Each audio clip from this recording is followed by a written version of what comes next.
right, should be good to go live. Gonna do the usual audio check, and we'll get this shit on the road, huh? How about that?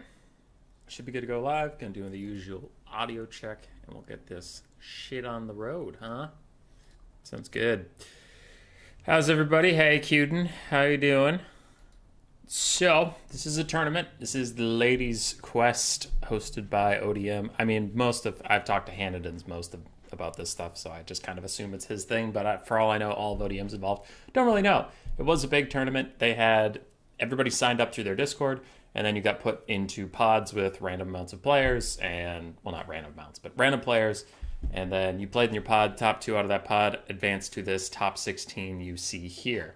So in my little cohort, it was myself and Guillama advancing.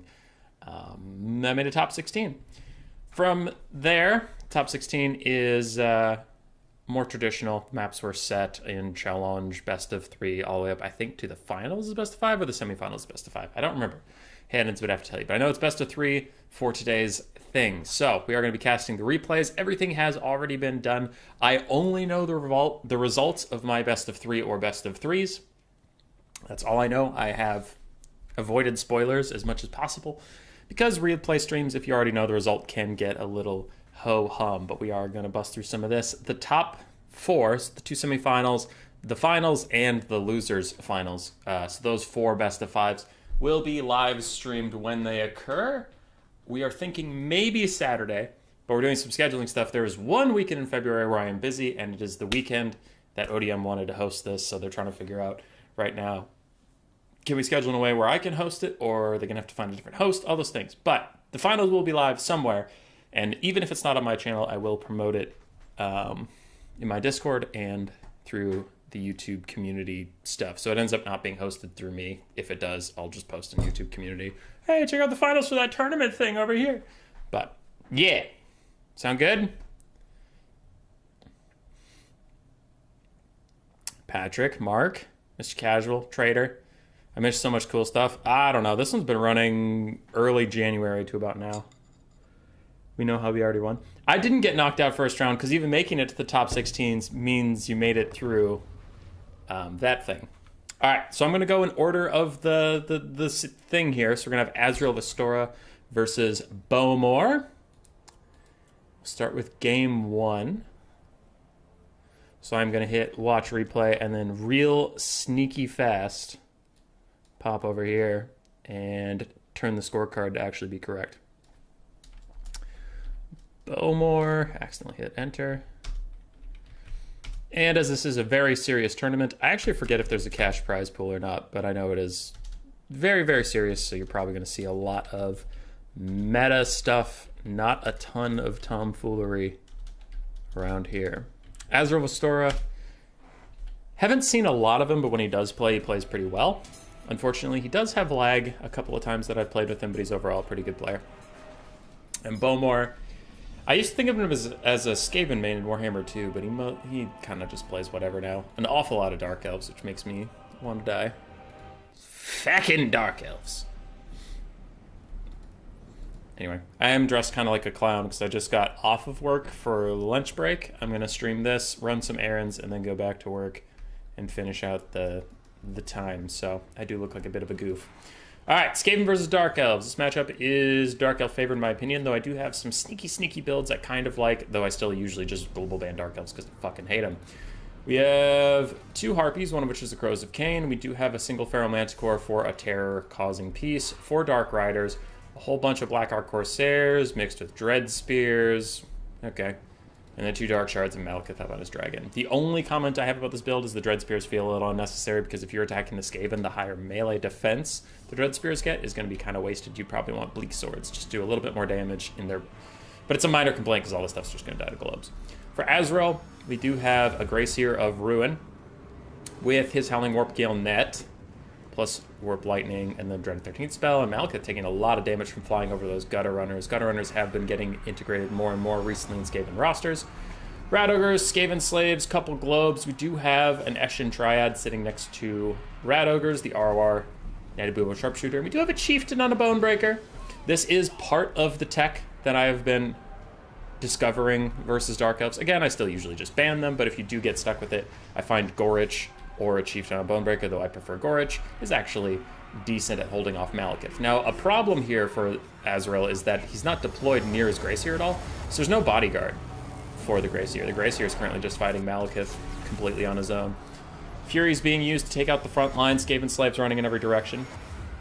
Gutter Runners are decent in melee. Like, you can see they're beating Dark Riders with the assistance of some Rat Ogres, but I don't know. These ones definitely don't want to be fighting the Crows of Cain. Crows of Cain will win that with their regeneration over time. Aerial Net locking Malekith into...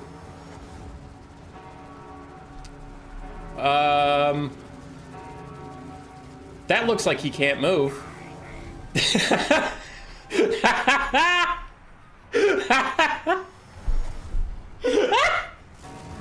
Ally Wormgill cannot move. Bitch just runs away.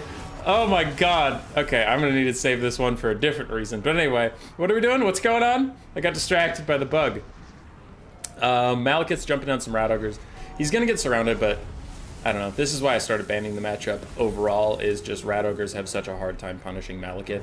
Even with his like, I mean, 48 melee defense is fine, but getting surrounded by Rat Ogres, he should take a lot of damage, but just Rat Ogres have so much trouble actually hitting a dragon model, which is fine. Like, the units, Rat Ogres are stupid strong, so the fact that they can't hurt dragons, while it might be a bug, is like fine balance-wise, but it just means Skaven lack real tools to deal with Malekith, which the Chieftain or Gorich can do decent work for him.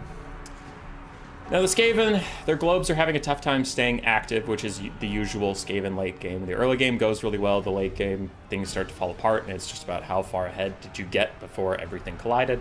Skaven Slave frontline is entirely missing, they're all dead and gone. Globes compromised at every angle.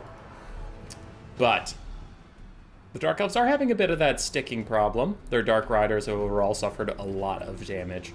Their Dark Shards are fine, but you know, Dark Shards aren't exactly going to harass and pressure things. And there's a decent amount of infantry left, which is pretty huge for the Dark Elves in this point.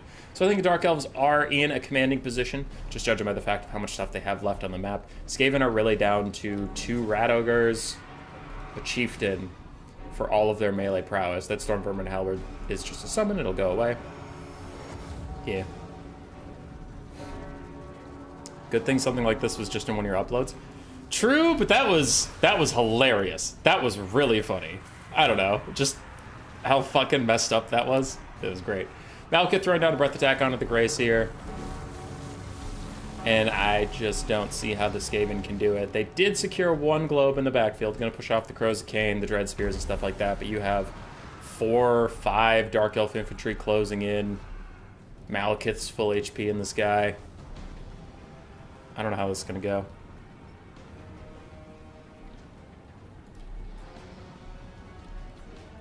But if we see Dark Elves every best of 3, I might just dip. I wouldn't blame you. I wouldn't blame you at all. Natty Bubo's back online trying to fire. And another net, but they're just... 12 Giselles is not going to do a lot of damage to Malekith at all. And there's some Gutter Runner support, but that's about it. Overall, I think the Dark Elves have taken a commanding lead of this. Now, the Chieftain is almost full HP, but he's only done 48 real value. Like, these types of characters don't do a lot of splash damage, so when they're fighting infantry or Dark Riders and stuff all game, they're not going to get a lot of value. They're just entirely meant to 1v1. And now he's finally going to get his wish. Malekith does land. Let's see how the Chieftain does. Again, I usually prefer Gorich because you can get him up to almost 1k weapon strength with his buffs, and that can really punish Malekith. And he is standing around like a dummy.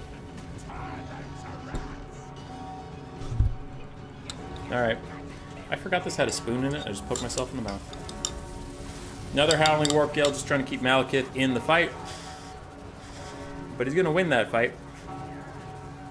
So I don't think it matters too much. Queek would have won here. Queek would not have.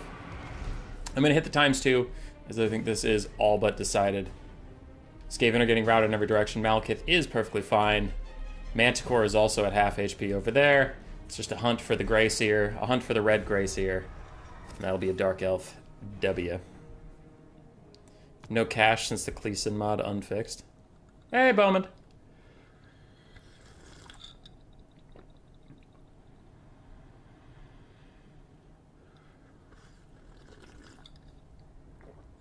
Chieftain carry? Chieftain did not carry. I don't think he has, like, the pure raw weapon strength that Gorich has that makes Gorich good. 2,000-ish on Malekith. Manticore paid for itself and had more love to give. Black Arc Corsairs did okay, as far as any infantry can really do in Skaven. Dark Riders were a really good harassment piece, and the Dark Shards were just there, something Skaven had to deal with, and they did, but it took some sacrifices.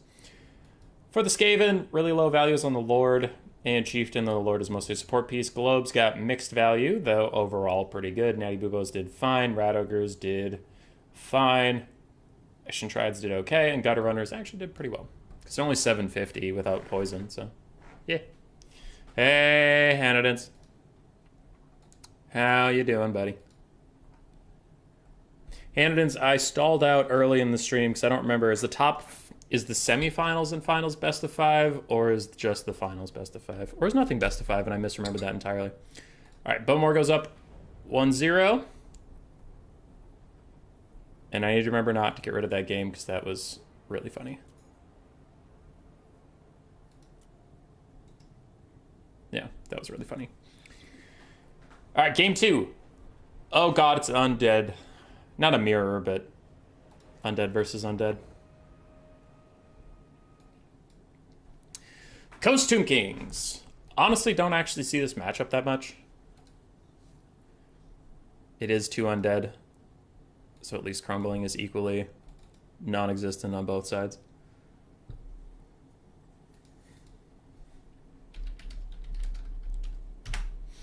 Okay, I changed that replay's name so I don't delete it. Boom, boom. All top 4 games, best of 5. Hi, Caradoc. Corn should have Gorich. They don't need Gorich, but I want them to have something. That would be kind of funny. Yeah. All right. On the coast side, which is Bowmore. Just 2? Yeah, 2 Morngulls, 2 dogs. We have 2 deck dropper bombers, triple animated Hulk, Celestra Deerfawn on her crab with crab summon, tide call, and then her knights errant, front line of pistols, and some depth guard pole arms. Looks like 2 of them. Interesting. Interesting to see Celestra in an undead versus undead matchup. Celestra is usually like the rush version of the coast, where you just want the game to be over quickly, where healing isn't going to be that much of a factor, and you don't really want to bump and grind, which is weird versus another undead, because you know the game's probably going to last a while. So, bold choice. The other side for the Tomb Kings, 2 Screaming Skull Catapults, Arc in the Black, Kepler Guard, Tomb Guard, plus some Nehekara Warriors, a front line of Skeleton Warriors, secondary line of some Spears. We do have 2 Nehekara Horsemen, 3 Archers, Sparkle Stalkers, ROR, 2 Carrion. I think I mentioned Arc in the Black, but there he is in all of his Arc in the Black glory. Wasn't it only finals at one point? Yeah, on the weekly tournament, yeah. Alright. Celestra immediately throws out the Carrion Summon. Not the Carrion Summon, sorry. Underneath the Carrion. The Rotting Prometheans. They're going to harass the Sparkle Stalkers. Rotting Prometheans are a defensive type unit, according to their unit card, but they have incredible armor-piercing values and 38 melee attack.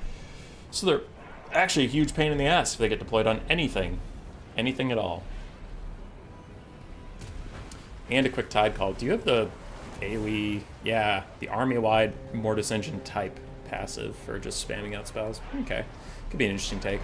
Archers versus gun-type units almost always goes to Archers. Archers have a better arc of fire versus gun-type units and usually better range, but it is like 5 pistols versus 2 Archers, so I'm not exactly surprised the Tomb Kings are falling back. Meanwhile, Nehekara Horsemen going to take a fight with the Scurvy Dogs. They will whoop the Scurvy Dogs' ass, but not with the Morgul supporting, so they will have to pull back there. The coast is overwhelming the front line. It says the Archers are running from the summons. That means the Bomber Bats are free to do as they please. Actually not. That's what the Carrion are for. Nice job, Carrion. I ignored you for too long. Bomber Bats getting stuck in melee with Carrion, and Carrion have insane melee stats. As far as flyers go, 26-46, so they're whooping the shit out of those Bomber Bats right now. The other Carrion does have to come up and get active, though, before these Bombers are allowed to just throw. It looks like they're aiming to throw at those Archers that are already saturated. I would probably just throw at the Nehekara Warriors or the Kepler Guard that are right in front of you. The Coast Rush is pushing through.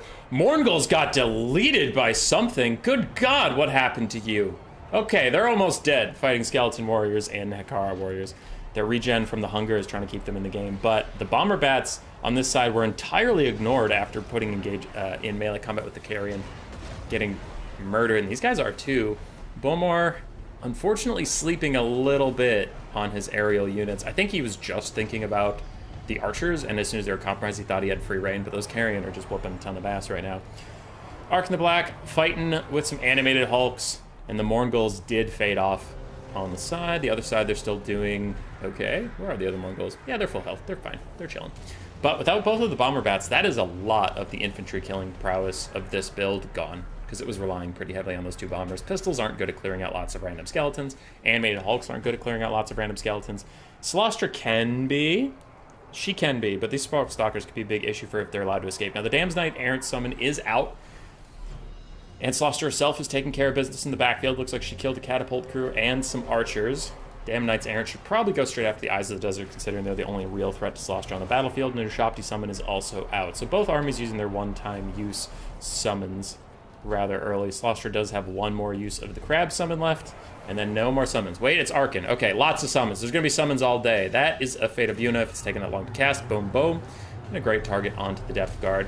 Follow-up from Celestra, just spamming out those Tide Calls, really trying to apply the army-wide Mortis Engine type effect. Damned Knights Errant, 10 seconds left on this Earth, really trying to take down the Sparkle Stalkers before they go. They're doing an honestly great job of it. Balance power's about even.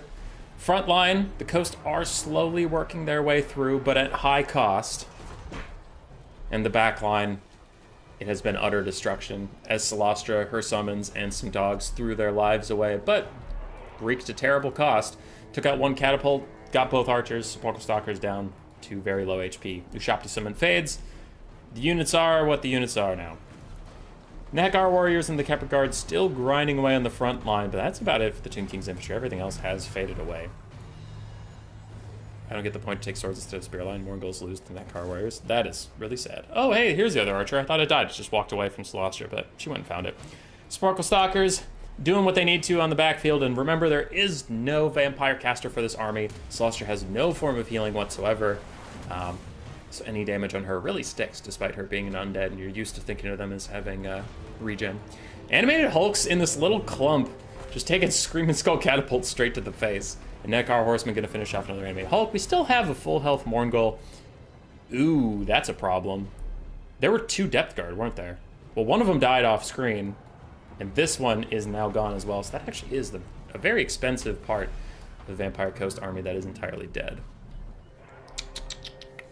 Troublesome. Celestra's trying to shut down these Eyes of the Desert. Also, you know, collateral damage onto the Screaming Skull catapults is fine. Coast starts to fall a little bit behind, and I'm actually sort of inclined to agree. With Arkin being alive, now who knows how many Fate of Yunas he used somewhere on the map. But with Spirit Leech spam, he should be able to take out the Morghuls, should be able to take out Celestra, and that's really all the Coast has left in this matchup. Archers are crumbling away, slowly but surely, using their last moments to fire at Celestra as the Sparkle Stalkers again get away with 11 out of 16 models with that low of HP. They're actually very high on DPS. I thought they'd be like down in the 5 or 6 model range at that low HP. But no, they have a ton of their DPS left, over 50%. Huh. Archers now firing on the animated Hulks. If they are in range, that is a good target. Celestra has like 1 billion armor, and there's not a ton of them left, so might as well get the damage onto the animated Hulks. Sparkle Stalker's trying to buy some distance so they can get away from Celestra and turn around and fire at her. And Morghuls are just vibing. They're chilling. Tomb Kings fought 2 cults. Too close to the catapults. No! Another Spirit Leech for Celestra. Sparkle Stalker's got the distance, doing the big damage, and every chunk onto her will come straight out of the balance of power, because she's pretty much all that's holding it up right now. Arkin is vibing. These archers are strangely vibing. The last man. Gotta hate Crumbling. Crumbling's dumb. Crumbling's the dumbest. Kepler Guard trying to chase down the last pistol summon. Spears and Nahakar Horsemen throwing their lives against the Morghuls, actually doing pretty decent damage. And Celestra's getting extremely low as she gets kited out by the Sparkle Stalkers, and army losses hits. The Tomb Kings take the W over the Coast. Yeah, Depth Guard just got stuck fighting random chaff while they got Spirit Leeched or catapulted. No, they didn't get catapulted. Those guys don't have that much value. Arkin 1900 on the dot. Oof. Anyway, Slosher 2300, that doesn't even count her summons, so she was trying to solo carry this game. Mongol's in depth guard underperformed. Bomber Bats misplayed, unfortunately, ran straight into carrion and died. Animated Hulks did fine. Dogs struggled. Dogs aren't that great versus other undead factions because they're mostly good at routing stuff and chasing it, but nothing routes in this matchup. Arca did fantastically. Sparkle Stalkers did what they had to. They didn't get good value, but they were crucial in the late game to actually have something to pressure Slosher to death. Nekar Warriors, Tomb Guards, Skeleton Warriors, everybody just bumping ground with the best of them. Skeleton Archers were shot down quite effectively by the coast, but the Carrion, Nekar, Horsemen, and Catapults had enough left in the tank. Matthew Giannotti, I don't know if that question has an answer. I don't think that was thought through. Maybe their scaly skin counts as armor? Don't know. All right, game 3. Game 3 between Bowmore and Azrael. Skaven High Elves, traditionally a shit matchup for the High Elves.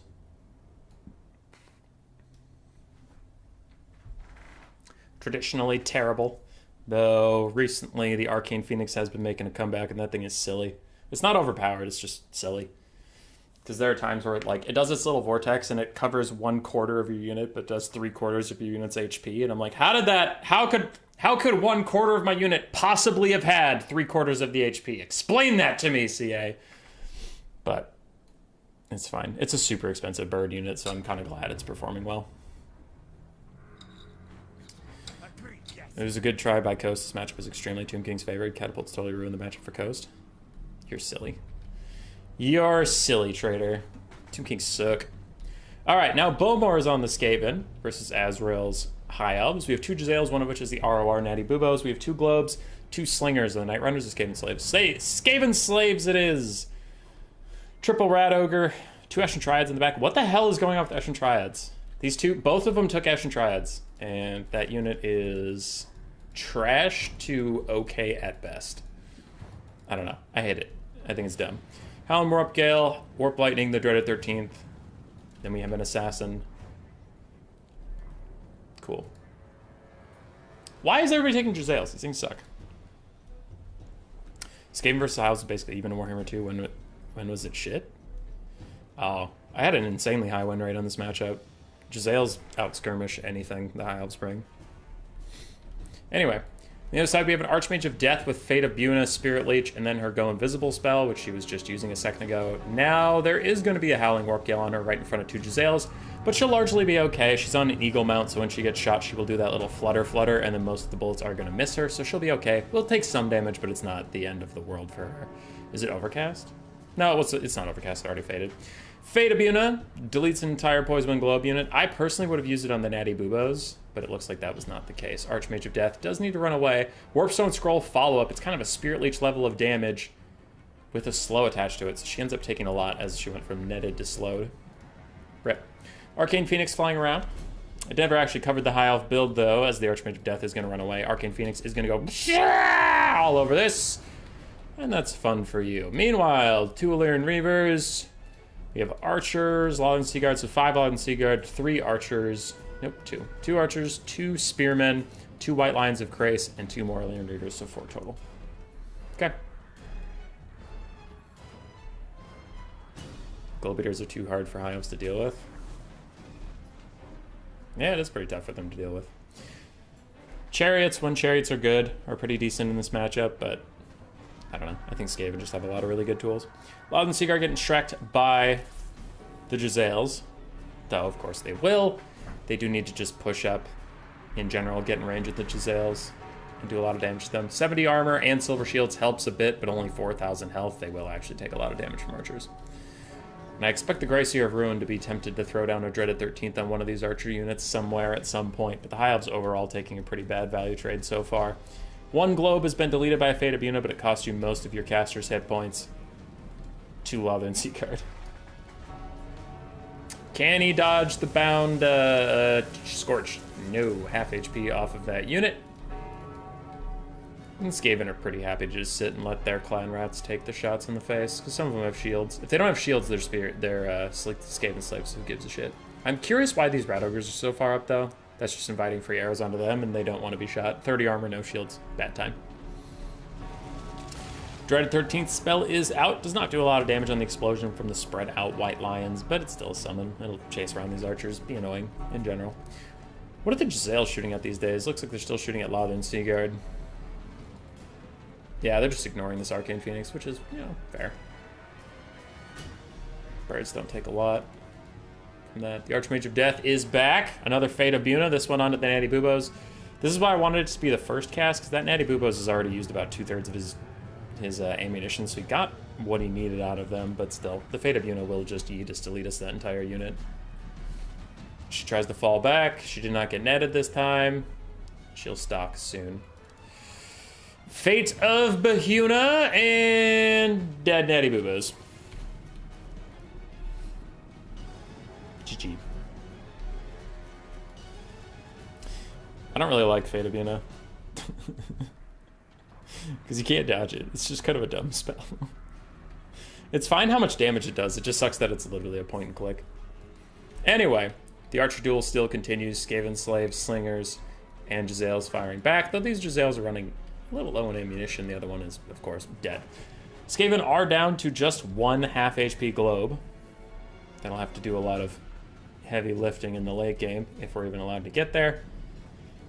I'm a little concerned about this Arcane Phoenix. Not sure what's going to kill it. Maybe the Dryads. Maybe. Looks like Azrael's trying to get a predictive vortex off. No, he's just flying around to keep an eye on the Triads. How are we doing for High Elves? Most of we have 1 healthy archer. The rest are just bare bones. Both Spearmen are fine. Both White Lions are fine. All 4 Lune Reavers are fine. The Arcane Phoenix is perfectly healthy. Caster's almost dead. Okay.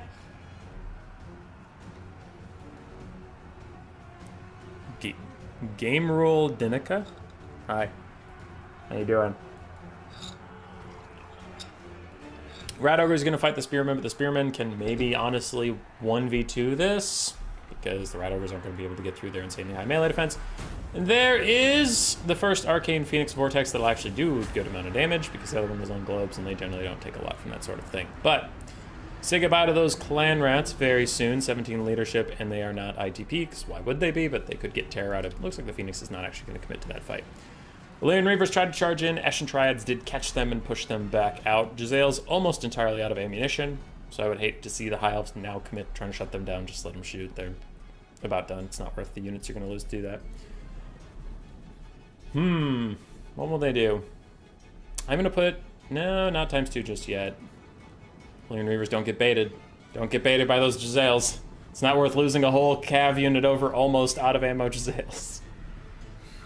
White Lion's still getting shot. The High Elves are playing this really cautiously, which I got for a while, but now is the point where they have to kind of get aggressive. This is barely shooting back. It's just 1 Love and Seaguard shooting back. Clan Rats, very far from the formation, but they're fine taking any ammunition from Love and Seaguard or getting charged by cavalry. Their spear units will be okay. Globe's advancing a little far ahead. Really know what their plan is. These Lune Reavers could just suicide dive onto him to try and finish him off. The Lune Reavers here did try and take a fight. Looks like I got baited in by the Giselles, and they did get caught by 2 Rat Ogres and just took a really bad trade. So that's unfortunate. Lune Reavers suiciding, take out the globes. But if you do that, the White Lions are going to have to get in melee. Because I don't know why we're compromising the globes if the High Elves are just going to fart around anyway. Yeah, globes are going to survive. Lune Reaver's trying to back off. And Eshin Triads are now just on archer cleanup chase duty, which is fine. Globes have lost a pretty significant amount of models. They're down to about half power, which their explosion damage is where most of their damage comes. Ooh, and even a rout, then these Lune Reavers can scoop them up, or they might engage those Skaven Slave Slingers, who knows. Law and Seaguard unshielded, trading with Skaven Slave Slingers. That'll be cost effective for the Slingers. Lune Reavers diving on the globes, but there are Rat Ogres nearby to intercept. Not loving some of the High Elf choices around the backfield. Deathcaster is back. Your Fate of Buning? What? What are you Fate of Buning? Rat Ogres? Why? Why aren't you just Spirit Leeching the Assassin? What? Why would you Fate of Buning that? It's not gonna do that much damage. What is this? What is this and why? And how? I'm upset.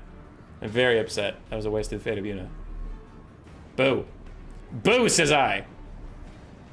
Doing fun watching Total Warhammer while I'm unable to play. Why are you unable to play? Why?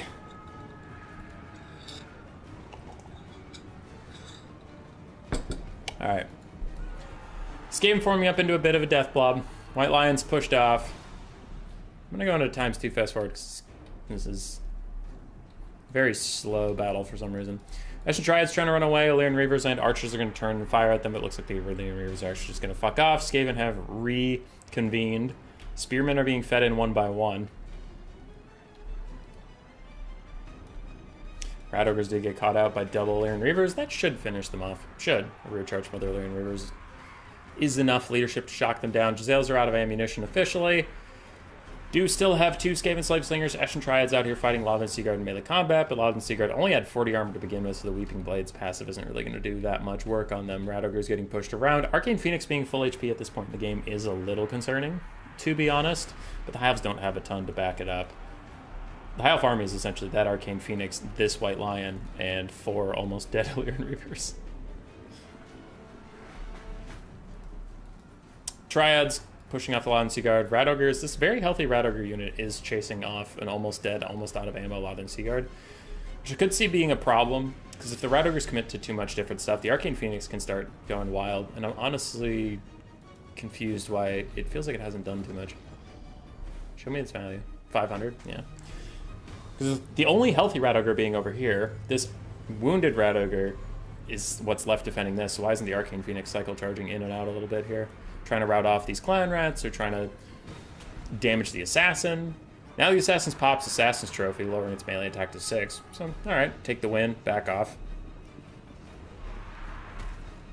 Could be a good W over there. The last healthy White Lion getting involved with a whole bunch of chaff and Rat Ogres and getting hit by spells, but there's like, I don't want to be too negative, but the Hives have just been sending one infantry into melee after the other rather than pressuring at all points, so now the Skaven can just focus their Rat Ogres, focus their spells on whatever single unit is engaged in melee. So I'm really not liking the allocation of High Elf resources after the early game. The early game was fine, because they're just being cheeky and trying to delay the fight before they can take out the globes, which is fine, but this mid and late game has just, I have not agreed with a lot of the decisions being made. Arcane Phoenix is freed at the cost of Illyrian Reaver. Rat Ogres turned around and fought the Reavers instead of locking the Arcane Phoenix down, which is fine. Push them off. Skaven life is so cheap price. The enemy loses bounce power by casting magic or shooting Skaven. Yep. Though casting magic doesn't lower your bounce power. Bounce power always thinks your mage has full ammunition. Arcane Phoenix now starting to get involved, but it's too little too late, I think. Another Warp Lightning, hopefully trying to finish off the Laud and Seaguard and cause a 2-for-1 rout. A 2-for-1 rout. Good high spell effectiveness. A Spirit Leech onto the Assassin, there we go. That's more of what we needed. Look how much damage a Spirit Leech is going to do to the Assassin. Because that Fate of Buna from earlier could have been 3 Spirit Leeches. That's why you almost never see Deathmaster Snitch, or Queek, or Skrulk. Is any matchup with Spirit Leech or Fireball, that's going to happen to your Lord and Caster. So, anyway, Spirit Leeches onto the Assassin are going to be good cash money. High Elves trying to dedicate what little forces they have left, but it is just the Arcane Phoenix at this point. Not enough left in the tank, unless the bird can solo carry. Is the bird truly the word? A little bit of cycle charging. Some Illyrian Reavers are trying to get in there. The Archmage Death's just chilling. More Archers getting pushed off. Illyrian Reavers getting sacrificed. Arcane Phoenix tried to get a good butt blast onto the Triads. Now it's going to dive down to the Rat Ogres. Take some decent damage now that it is surrounded by Ashen Triads and Rat Ogres. It's going to take a lot of damage. And there's no Illyrian Reavers to save you this time. Though there are Archers and a Terror Route. Good for you, Arcane Phoenix. Good for you. Land Reavers get caught napping as a Skaven Slave Spear shows up, and a Scorch is going to try and body the last of these poor little High Elves. Went from 31 models down to 16. That'll break it for the last time, and they should shatter. Really? You guys aren't shattered yet, you bastards. Okay. Howling Warp Gale on the Arcane Phoenix before it landed. I think that is a mistake. You probably just want to let it land and then net it in place and get some free charges in, but maybe the Skaven player just wants to chase some things around for a little bit. Layer and Reaver's diving back in. There's even a clan rat with spears on the side that's been forgotten. I just don't think the High Elves have enough juice left in the tank. Quick Spirit Leech plus Arcane Phoenix snipe onto the Assassin. He does get pushed off. And the last of the Rat Ogres actually gets killed by the Illyrian Reavers. Now the Phoenix has free reign to do whatever it wants. It shouldn't be stuck in any fight unless it gets netted. But unnetted, it is just opting to stay in a fight with the Eshin Triads. Now it gets netted, and that'll drag it down. For a defeat! Oh, nope, still alive. Another Howling Warp Gale. More Rat Ogres, more Triads. GG. Orange or apple juice? This is tea. Stab, stab bird things? Yeah. Birds are pretty hard for Skaven to deal with in general. Takes them a long time. For Bowmores, Lord got good value. Rat Ogres did well. Globes got murdered. Giselles did great. Even after getting Fate of Bunid, this guy paid for himself, which is why I think it should have been the first Fate of Bunid target. If your whole plan was to kite around the Skaven until you kill all their weapons team with spells, and then engage, should have Fate of Bunid the longest ranged assets first, and then the short range ones. Triads, mixed.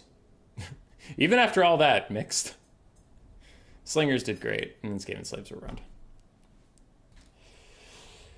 2,400 on the Spirit Leech, Fate of Unicaster, 1,400 on the Arcane Phoenix. Lothern Seaguard did mixed values. White Lions did poorly. Basic Archers did fine.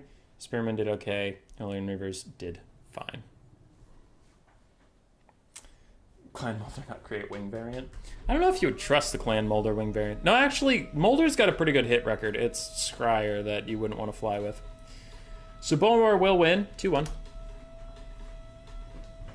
Oi. And I'm going to seated mode. What? Okay, blockers up, blockers up. Cool. Delete that. Go to the Photoshop. Alrighty. Alrighty. So I need to recentrate this, yes. So Azrael of Astora is knocked out. Bowmore advances. I will write a little bow. Perfect. Just perfect.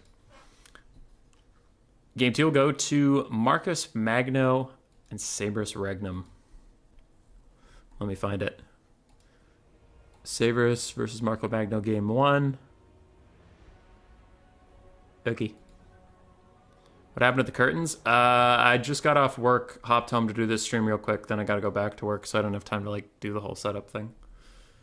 That's why I'm in this polo shirt. I don't just wear polo shirts around my house. Who do you think I am?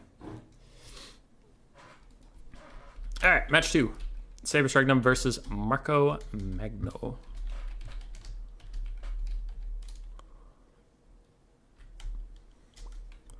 Marco Magnum. Empire High Elf start. Fuck yeah, Empire. Let's go.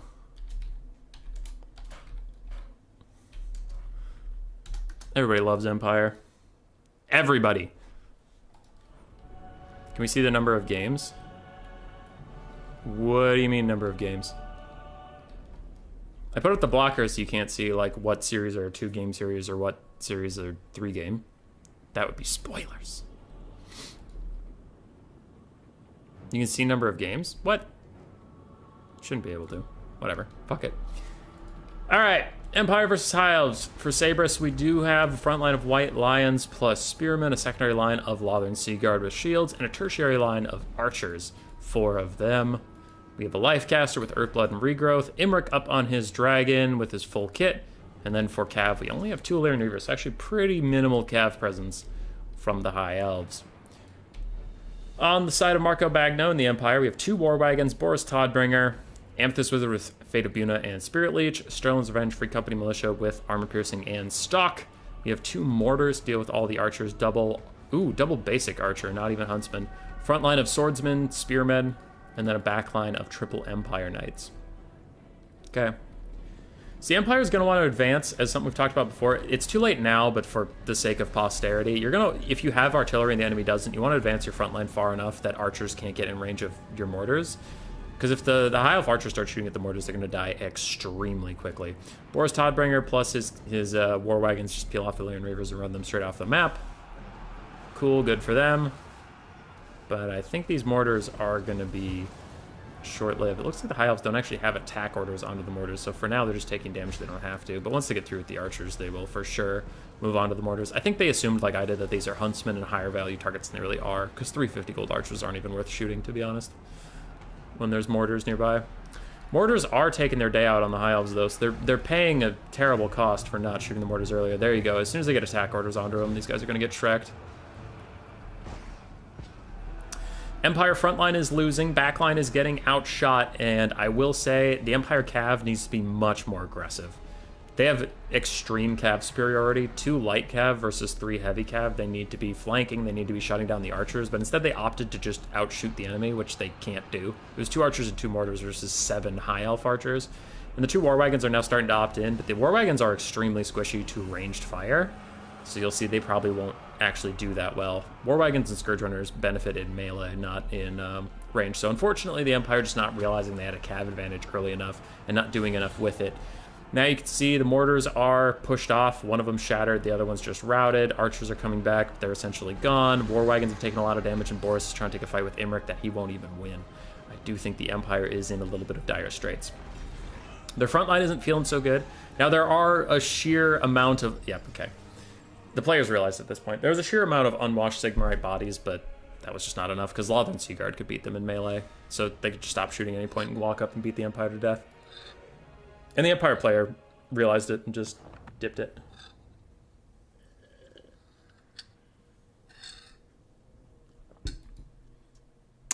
Blocker isn't wide enough? Really? That's not wide enough? Lame. Okay. There, that should be wide enough for next time. I just made it the same size I usually make them for army blockers. I didn't know the replays were that far to left. Rather short game, but it was decided by that point. I definitely agree with the forfeit. The Empire just had nothing left.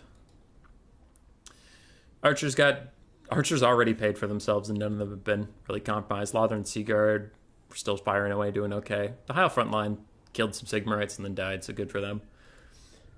Boris and the War Wagons were still alive. Amethyst Wizard was doing okay. Empire frontline held as best they could against the Elite High Elves, but the Empire Knights didn't get involved, unfortunately. Mortars got shut down, archers got shut down. It was a quick and decisive GG. All right, there. Now it's completely blocked. You can't see shit. Game 2. Dark Elves versus Dwarves. Who you gonna bet for? Who you rooting for?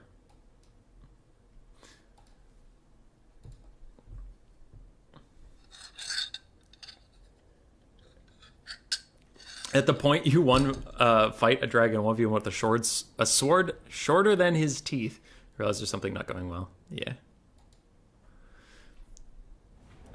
I think the Empire build was fine. I think they just let the archers get in range of their artillery too quickly, and also didn't express their cav advantage enough. Yeah. Alright. Sabris is a renowned dwarf player. He really specifically likes this 3-man blob of Gotrek, Felix, and Thork Ironbrow. Thork Ironbrow is overall busted, mega OP in every sense of the word. He gives his aura of perfect vigor and ITP to Felix, making him very hard to break, because without the leadership penalties of being tired or any psychology, Felix is actually pretty stalwart. Felix provides the whole blob with healing.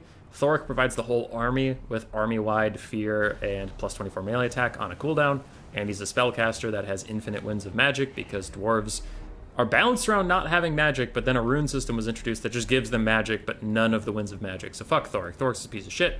And then Gotrek runs around and does a bunch of damage while getting healed and buffed. Aside from that, we do have a flame cannon, longbeards with great weapons, slayers, 4 rangers, 5 miners with blasting charges. Yeah, it's 5 rangers, 5 miners with blasting charges. Okay, it's a pretty standard Saber's build. He takes this into a lot of things. Let me play, Caradoc? Let you play what? I don't know. These are replays of a tournament that existed. Trader, you're silly. Alright. As far as the Dark Elves go, we have Harpies, 2 Feral Manticores, a bunch of Bleak Swords, and, Hargoneth Executioners. 2 Hargoneth Executioners, some Bleak Swords, 5 Dark Shards, Malice Darkblade, a Sorceress of Beast to summon a 3rd Manticore, and an Amber Spear. The Amber Spear, it's kind of a cheesy-ish thing. If you can get on the side of a unit and you can fire it down, you can almost delete the entire unit. But I think there's much more consistent Winds of Magic use than that, because, like, very skilled tournament players like Sabris are going to be able to dodge that Amber Spear thing. It's extremely unlikely they sit AFK long enough for you to do that. Malice diving in is probably the right decision. He's going to have to put this game on his back.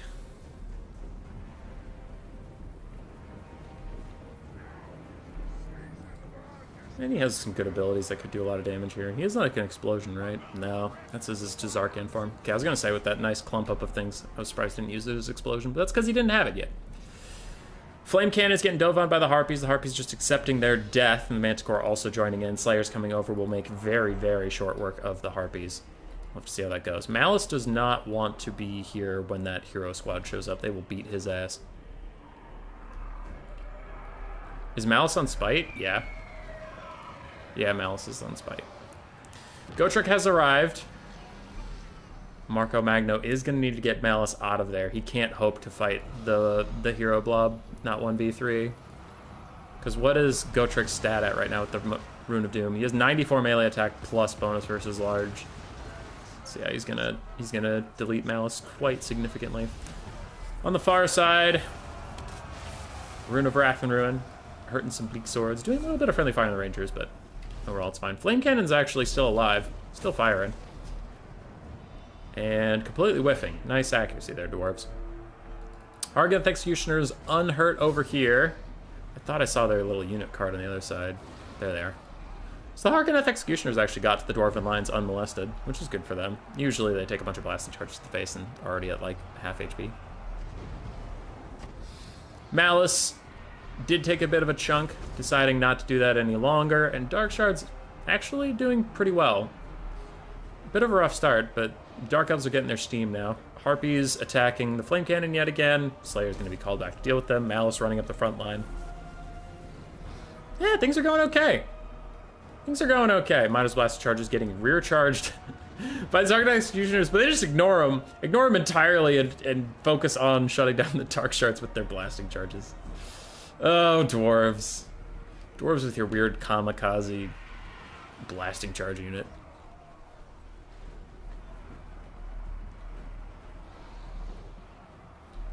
Doesn't need to be fast. Oh. I don't know. He probably just wants the mobility to get around and do what he wants to so he can stay ahead of Gotrek and Felix and them. Anyway, Hargoneth Executioners fighting Felix, Gotrek, and Thoric, but Felix, Gotrek, and Thoric are actually winning that because these guys can't actually fight that well into this group because the hero blob's a little too strong. Beastcaster diving into the backfield. Flame Cannon still online despite all this, and the Feral Manticore rampaging into Slayers is going to be the death of that, and the Beastcaster should not be there when that fight ends. She needs to run away. She needs to run away very, very fast. Dark Shards trying to kill Slayers instead of just shooting the Flame Cannon.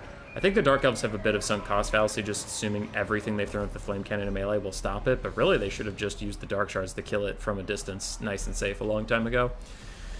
Malice does get stuck in a fight with the Hero Core.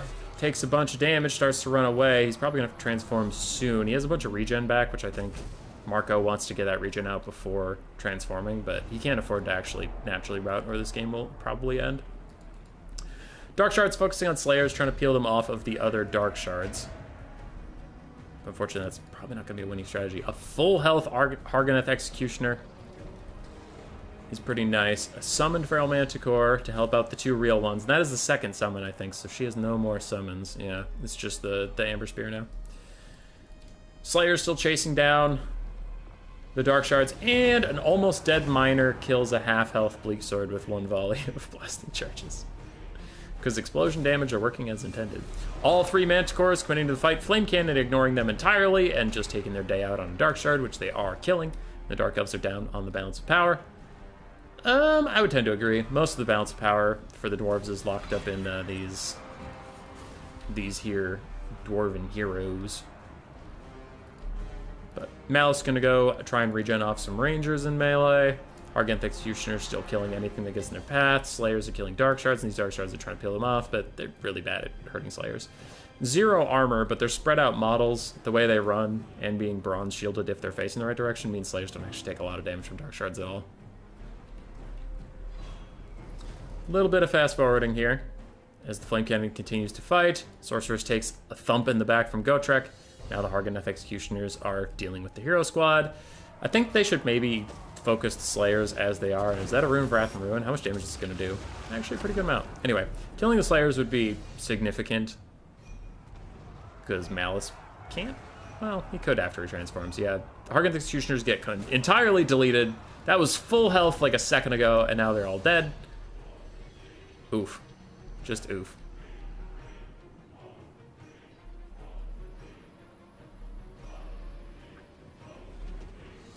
Malice is fast for a dwarf. I don't know. You haven't seen charge bonuses. Hi, Strix. Yeah, I don't think an almost dead miner with blasting charge, though, should kill a Bleak Sword like that. That's kind of nuts. We have to watch for the never-ending game of Dark Elves. Do you transform Malice before army losses hits? We have more Harganeth Executioners in the trees. I don't know if they've been forgotten or if they're just hiding till the Flame Cannon runs out. But the Flame Cannon still firing at this point in the game is a disaster for the Dark Elves. Because the Flame Cannon does have the burnt leadership debuff, and it has, if you're shooting at someone that's not undead, damage by artillery. So the 2 debuffs on top of each other is minus 18 leadership in the late game, which is going to be huge. Amber Spear cast coming in, hits Felix, does very little damage, and the balance of power continues to get worse for our friends, the Dark Elves. Rangers shooting away. Still, the Dark Shards have not managed to shut down this Flame Cannon, which I find very silly. Flame Cannon still firing away. Flame Cannon is dead.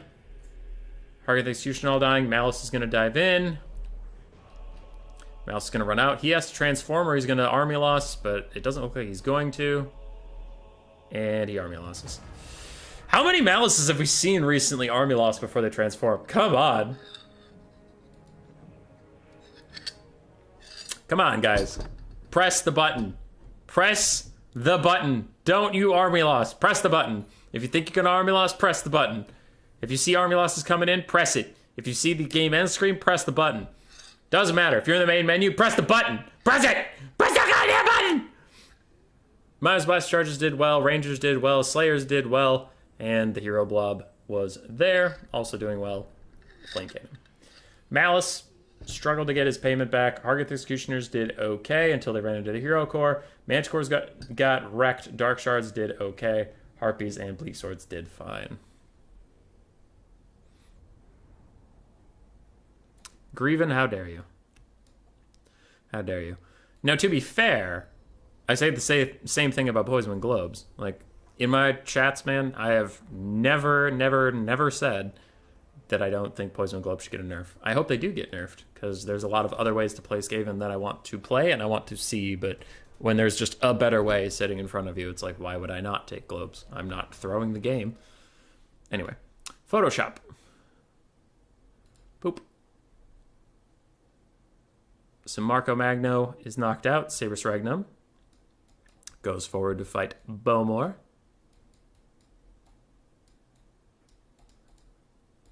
Perfect. Now we have Cal Harmon and the Phoenix King. Let's go find that. Cal Harmon, Phoenix King, game 1. All right, y'all are going to be happy for the first time in your lives. I'm going to take the blocker down, and you're going to see something you would just love to see. Look at it. Look at the glory. Where? Oh, it's Undead versus Dark Elves again. Nope. Oh, it's Chaos of some kind versus High Elves of some kind. Nope. is fucking lizards, and it's wood elves. And this is the shit we love. Cal Harmon always kind of been the type of player to do whatever he feels like. Not playing strictly meta. Now he's not as I would say he's not as memey as like Flying Taco, but he is still like a player who just takes builds he likes and thinks they do well. He's not strictly meta. And the Phoenix King is an elf connoisseur, loves high elves, dark elves, and wood elves, so I'm not shocked to see him playing them, but I am happy. 4 Deepwood Scouts with Swift Shiver Shards, 4 Eternal Guard with Shields, 2 War Dancers really coming back. I wouldn't say the meta because Wood Elves aren't meta, but when I see Wood Elves, I see War Dancers because of all the buffs they got. It actually makes them an okay unit. I've used them as well. I enjoy them. I don't think they're a good unit yet. I think they're fine. They're serviceable. They could use a little bit more love, but the love they got was some. 2 Great Stag Knights, 2 Glade Riders, and in the sky we do have a Spellweaver of Life with Awakening of the Wood and Earthblood. Why Awakening of the Wood? Very weird. Can we just make the finals Cal Harmon versus Blood Penguin? Ah. Squeakos be Warpstone. I don't know you shit! On the other side, Feral Cold Ones, Cold One Riders, and Cold One Spear Riders, and I think that is mirrored, yeah. Cold One Spear Riders and Cold One Riders, so pretty heavy cav core as far as Lizardmen go. Front line of Skink Cohorts with Javelins, followed by Saurus Warriors, and we do have a Slann Mage Priest of Fire with Burning Head and Flaming Sword of Ruin. A little bit of cav repositioning here. The Wood Elves trying to get a cheeky charge with some spear support, but they don't really want to fight 3v2 out in the middle of nowhere, so they're really dancing around these spearers, trying to get an advantageous fight for themselves. Hi, Fat Kid at Recess. I had a peanut butter and jelly sandwich before starting the stream. Feral Cold Ones do get engaged with the Glade Riders' Spears, and the Great Stag Knights are going to get a beautiful rear charge while the Spears just play defense, making sure no Cold Ones get a little too antsy. Then Great Stag Knights, speaking of getting too antsy, Great Stag Knights run out there a little bit too far, get rear charged by Cold One Riders, and the Cold One Spear Riders are also coming in, so the Lizards doing a really good job of swarming around that area. On the other side, uncontested in the Cav game, these Lizards are coming in. They are looking hungrily at those Deepwood Scouts, so Shiver Shards. We'll see how that goes for them. Other Great Stag Knights are being pulled in to bail out the first Great Stag Knights, and the Saurus are slowly working through the front line, but War Dancers are... Woo.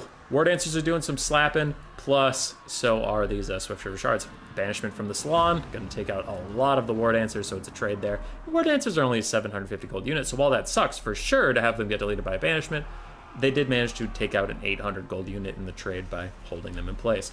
Follow-up Burning Head from the Slann. The Slann is sick of this frontline fight going on. He's over it. He's done. He wants his infantry to keep pushing forward and pressure those Deepwood Scouts. Now in the backfield, the Great Stag Knights of the Wood Elves are suffering monstrously in the Cav fight. They're really not good attrition fighters. They're big charge and get out of here, but they haven't had anywhere to go. With Deepwood Scout support and some healing, they will beat these Cold One Riders and finally get freed up. On the far side, though, Glade Riders' Spears were not enough to hold back 2 Cold One Riders, one of which has Spears, which I would hope they weren't. If a single Glade Rider with a Spear could beat both those units, that would be a big fucking problem. But it is not, and now these Raptors are free to run on the back line. The entire Wood Elf far flank, I'm going to say the right flank, the entire Wood Elf right flank completely collapses, and now the Deepwood Scouts are running. The white line's right behind them, though. There's very, very little space for them to run.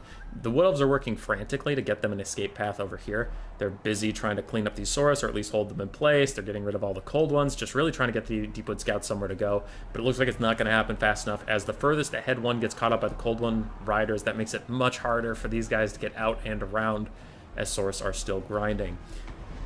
Cal Harmon and his Lizards do reform. A big Burning Head hits all 4 of the remaining Deepwood Scouts. Oof, that is brutal. Anyway, Cal Harmon reforming his main Lizard lines. They are all just walking over in a tide of scales and claws. And the Wood Elves are down to their Deepwood Scouts and their Great Stag Knights. That's really all they have left. This one Eternal Guard is not going to mean much in the grand scheme of things. I think the Slann even has another Bound Banishment that could just delete them at any moment he feels like it. Bird Lady trying to take some free firing onto the Slann Mage Priest. Without Dwellers Below on her, though, I don't know how she's going to deal with any blobs that form. Deepwood Scouts have a pretty good amount of ammunition left for this point in the game. I don't know if it's going to be enough, though. How much do these infantry matter, though?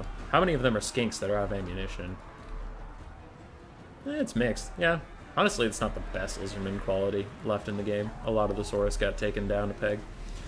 Big Wood Elf heal tries to keep the Great Stagnites in the fight. They are fighting in the woods, which hurts the lizards and helps the Wood Elves. The Wood Elves do all have the Woodsman traits. So they don't take any extra damage, but there is a banishment onto 2 Deepwood Scouts. Where does the RNG take the thing? Is it towards the other Deepwood Scouts? Yes, it is. So good RNG for Cal Harmon. A little bit, then it's going to fuck off into the distance. Nope, kind of squiggling around.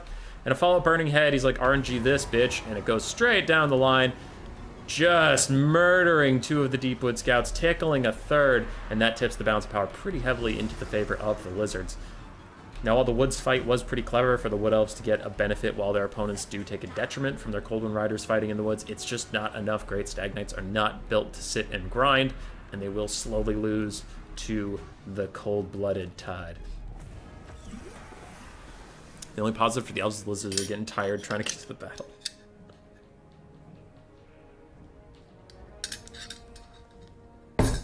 Lizards never tire, Lizards never falter. Cal Harmon takes game 1. Fire Slan, 2,700 value. I have also been playing a good amount of the Fire Slan. I really like it into Tomb King specifically. Fire Slan's one of the real ones. Coldwind Riders did fine. Did actually very well. I don't want to say just fine, they did well. Saurus struggled a bit, though they did get focused pretty heavily by archers and cav and such, so I still think they're a good part of this matchup. You just have... You need something to take the damage, and Saurus are thick lads. Feral Coldwind, it was just there. It did okay. Skink Cohorts with Javelins, real MVPs as they usually are, and the Skink Cohort plus the Skink Skirmisher didn't really get too much done. For the Phoenix King, the Life Caster was very supportive, so you're not going to see great value on her. Eternal Guard struggling to get their value. War Dancers also doing very poorly in the value department. Deepwood Scouts did good. They did good. And Great Stagnites did fine. Glade Riser Spears did fine. Wood Elf Cavalry just wrecks itself in any combat as usual. Pretty clean victory. Yeah. Cal Harmon, he might be good. He might be kind of good at video games. All right, game 2. Let's see it. Hey, the old switcheroony. Hey, let's go. All right, I shouldn't say the old switcheroony because it's not a perfect switcheroony. But we do have Cal Harmon taking the Wood Elves versus Phoenix King's Dark Elves.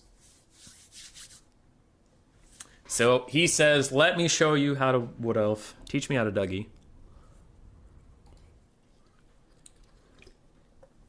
And we get to watch Wood Elves lose twice in a row. Yeah! Everybody loves watching Wood Elves lose. He takes 3 War Dancers, 3 Glade Guard with Starfire Shafts, Wild Riders, Great Stagnites, Wild Riders, Glade Riders, Spears. Okay, so 1 Great Stagnite, 2 Wild Riders, and a single Glade Rider. Spellweaver of Life with Flesh to Stone, Earth Blood, and Loic's Blessing, and a front line of Dryads. For the Dark Elves, we have 4 Dark Riders, 2 Cold One Knights, Malus Darkblade, Sorceress of Fire with Flaming Sword of Ruin and Burning Head. We do have 2 Harpies, one of which is the Crows of Cain, ROR, and 5 Dread Spears. Now, shockingly, these Harpies are just fucking going for it. Oh, we have 2 Scourge Runners, too. These Harpies are just going for it and diving straight into the Glade Guard and surprisingly getting good damage out. I am shocked these Wild Riders aren't on it like Blue Bonnet, but it looks like Cal Harmon's distracted. He's busy focusing on microing this Cav fight, and he didn't really notice the Harpies until now. The Wild Riders will charge in there and get good value, but overall, that went better than I think the Dark Elves ever could have hoped for. War Dancer's getting involved in the front line, but Scourge Run Chariot's trying to cycle in there a little bit, get some good damage out. The Wood Elves take a big Cav engagement, but ooh, the Dark Elves with a nice Burning Head down the line. It is going to do pretty good damage to the Wood Elves, but overall, the Dark Riders are just having a terrible time getting caught on a downhill charge from higher tier. Wow. Actually, oh, Flesh to Stone. I was like, how is this going so poorly for those Cold One Knights? Flesh to Stone giving 60% physical resistance to these Great Stagnites. Damn. And they already had 20%, so they had 80% physical resistance for that whole thing. That's an incredible Cav fight for the Wood Elves. Less incredible for the Wood Elves is their front line getting stomped to pieces. Dryads are falling apart. War Dancers are not having a good time. Now, to be fair, there was tons of Scourge Runner support and such, but the Scourge Runners now taking a ton of damage from these Starfire Shafts, armor-piercing bullets, knock them out. One of the Scourge Runners is already gone. The other one's just trying to hang in there. Dryads doing their best to hold back the tide of Dark Elves, but these Wild Riders get caught. The Wild Riders take a ton of damage. The winning Cav fight for the Wood Elves, they have to pull some value assets back from it, including the Great Stag Knights. The very big Elite Knights pulled up back into the main battle, and the Spellweaver of Life is trying to snipe out the Sorceress of Fire, and she will win that if left to her own devices. You know, just a better HP pool, better weapon strength.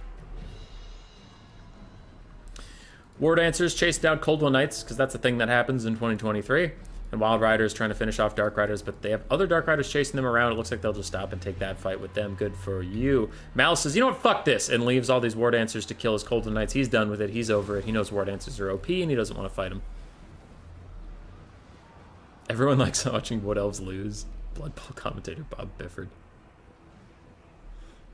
How would Phoenix King take part in a best of 5 when there's only 3 elf races? He's not incapable of playing other races. He just prefers the elf factions. He gets to game 3, plays the last elf faction, says, fuck it, GG, and just leaves the series. I am incapable of clicking anything else. All right, 80% physical resistance yet again on the Great Stag Knights. That is a really cool tech combo. 80% physical resistance. 80! They're just kicking tons of ass over there. Look at them go. 80% physical resistance. That's some shit. That's some shit, Cal Harmon. I'm sure he's not the only one who's ever done that, but this is the first time I've really seen it and noticed it, so I'm going to give him the credit. That shit is fire. That's dope as hell. Now, actually, really good play by the Phoenix King, realizing that was happening. Throws a Flaming Sword of Ruin to give his guys magic damage so they can bypass the physical resist. So, good from both players. A lot of nice counterplay there. Scourge Runner Chariots, how are we doing? Is that the... I know one of them was super damaged. Yeah. Okay, both of them are not feeling so good recently. Glade Riders chasing around this other Scourge Runner. Scourge Runner should be able to peel them off by just running away and shooting, but that is using ammo into a pretty light cavalry piece that you don't want to waste the time on. Dark Elf Burning Head, hitting both Wild Riders and Great Stag Knights, really just trying to lower their leadership as the Demon's Curse lowers their leadership further. The Dark Elves going for a mass route, and maybe these Dark Riders can follow these guys off, but Wood Elves are known for their speed, and I don't think the Dark Elves are actually going to be able to keep up and really chase them off. Yeah, even these Wild Riders actually tank through the leadership debuff, and they are just going to fight to the very last. War Dancers rejoining the fight, but I will say all hope is not lost for Dark Elves, not even close. Malice is full HP as Malice, not as Tazarkan, and one more nice Burning Head means this full health War Dancer, dead, if there's one Burning Head coming your way. So, we're not out of the woods yet. Wood Elves are ahead on the balance of power. I think that's a little hasty. Again, Malice exists. We have a very healthy caster, but I can understand where they're coming from as the Dark Elves are just running out of juice. They don't have a lot left on the field besides their 2 single entities.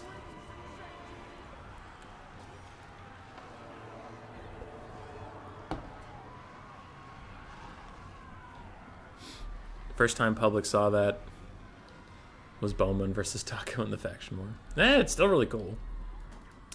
So Wood Elves mopping up the last of the Dark Elves around the map. The Firecaster is routed, meaning she will not be coming back. I very extremely doubt Cal Harmon, with this much of a map dominance, would allow her to come back, throw down a Burning Head on his full health War Dancers, and leave it at that. We're going to get a little bit of kiting, so I will play on 2 times fast forward until something really happens. Malice is just going to be just grinding through stuff, and we'll see. Is Malice strong enough to kill everything left on the map? Yes or no is all that's left of this game. As Great Stag Knights and the Lifecaster are both going to get involved. Now, the Lifecaster taking a good amount of damage from Malice, but she throws down some healing on some of her clutch units. Malice is going to route times 4 speed. He transformed into Zarkan. Let's go! He didn't forget to do it. Well,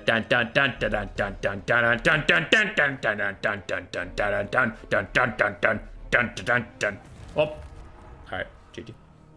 Mouse was not enough to kill everything that's left. Hey, listen, you.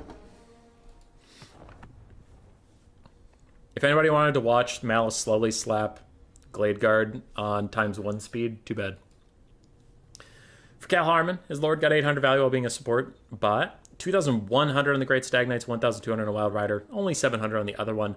War Dancers, all about paying for themselves. All right, War Dancers, there you go.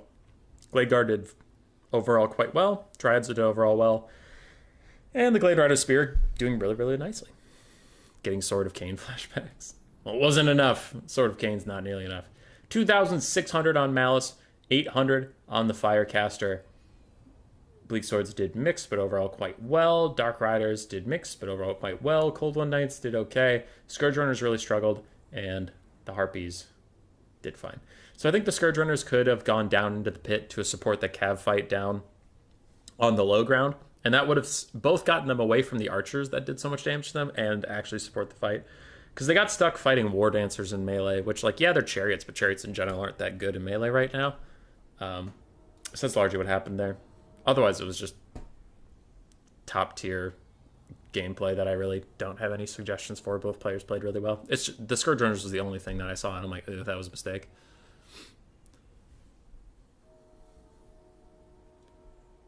All right. I took a really long time to figure out how to get the blocker up. Don't judge me. Phoenix King is out. Bam. Kel Harmon will advance. Kel. Perfect. I did great. That is so legible. It's the most legible thing you've ever seen. All right, who's next? Tretch and Guillaume? Okay. Tretch and Guillaume. Dark Elves versus Brett? Huh. Alright, I was not expecting that. I did not expect to see a Bretonia today.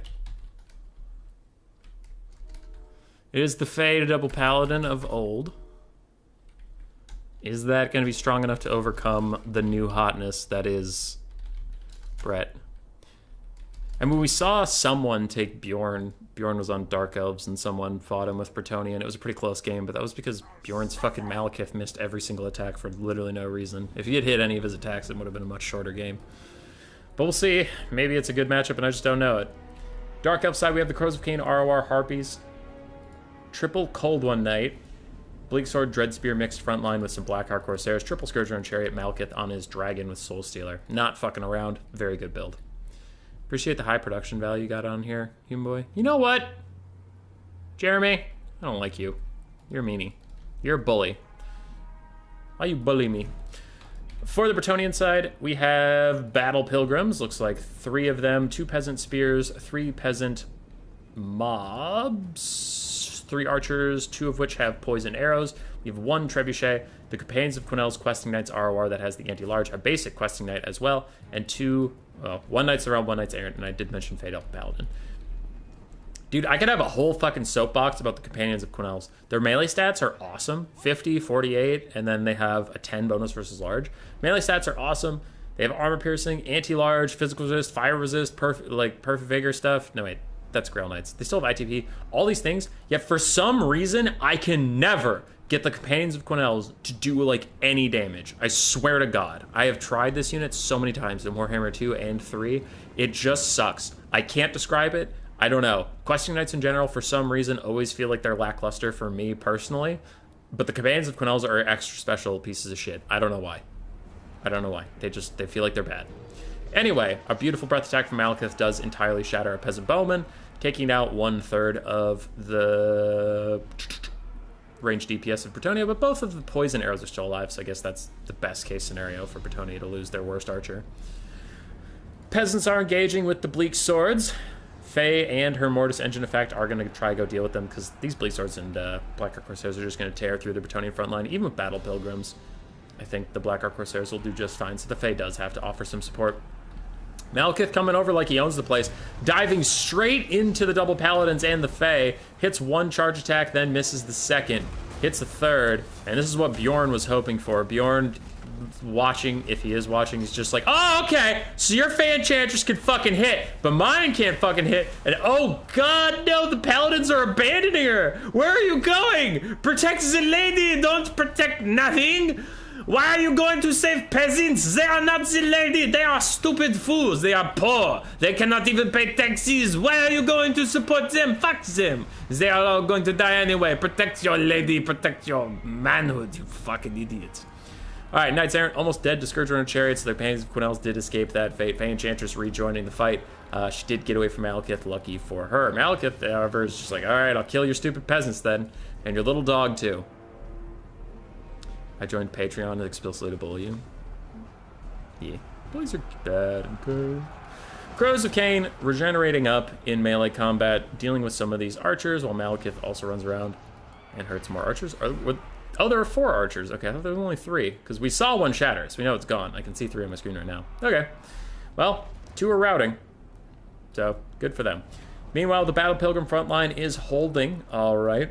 Dark Elves are kind of running the show, though. Knights Errant pushed off. Scourge-Runner Chariots now firing into these other Quest Knights, taking them down to about half HP. Fae Enchantress trying to heal up her Paladins, but she herself was not in the heal. A bit of wasted effort there. Don't know why she wasn't in the heal. A little bit of a mistake. Companions of Quenelles are currently murdering some Coldwell Knights, but they are going to be needed over here as Malekith goes once again for the snipe attempt onto the Fae. Misses his charge attack, but that was more of her outrunning him than really like pure RNG. Like, oh, the RNG, how could it? Ah. Crows of Cain barely clinging to leadership, and they're so close to the edge of the map that if they actually rout, they are going straight off the map, so they have to be very careful about that. And the Scourge Runners are here, protected by Coldwell Knights. They are largely feeling fine, feeling fancy. The Fae Enchantress throws down a Dwellers Below in the middle here, but it's not actually going to do that much damage unless the Cold Knights run into the Vortex, because after the recent nerf, the Dwellers Below, like, damage over time effect isn't that bad. It's mostly the specific actual Vortex. If you're sitting in that, you'll take a lot of damage. And you still will take a lot, but you can see the Coldwell Knights are fine. They dodged it. They're okay. Other Coldwell Knights fighting the Companions of Quenelles, kicking their ass. And it looks like a Soul Stealer is going to get thrown down onto them. Yeah, big Soul Stealer going to hit the Companions. Scourge Runners firing into that blob of Knights as well. This one even going into melee, a little overzealous. And the Fae Enchantress throws down a heal for herself and all those Knights. Some Peasant Bowmen have been allowed to rally. Crows of Cain should get on top of them pretty soon.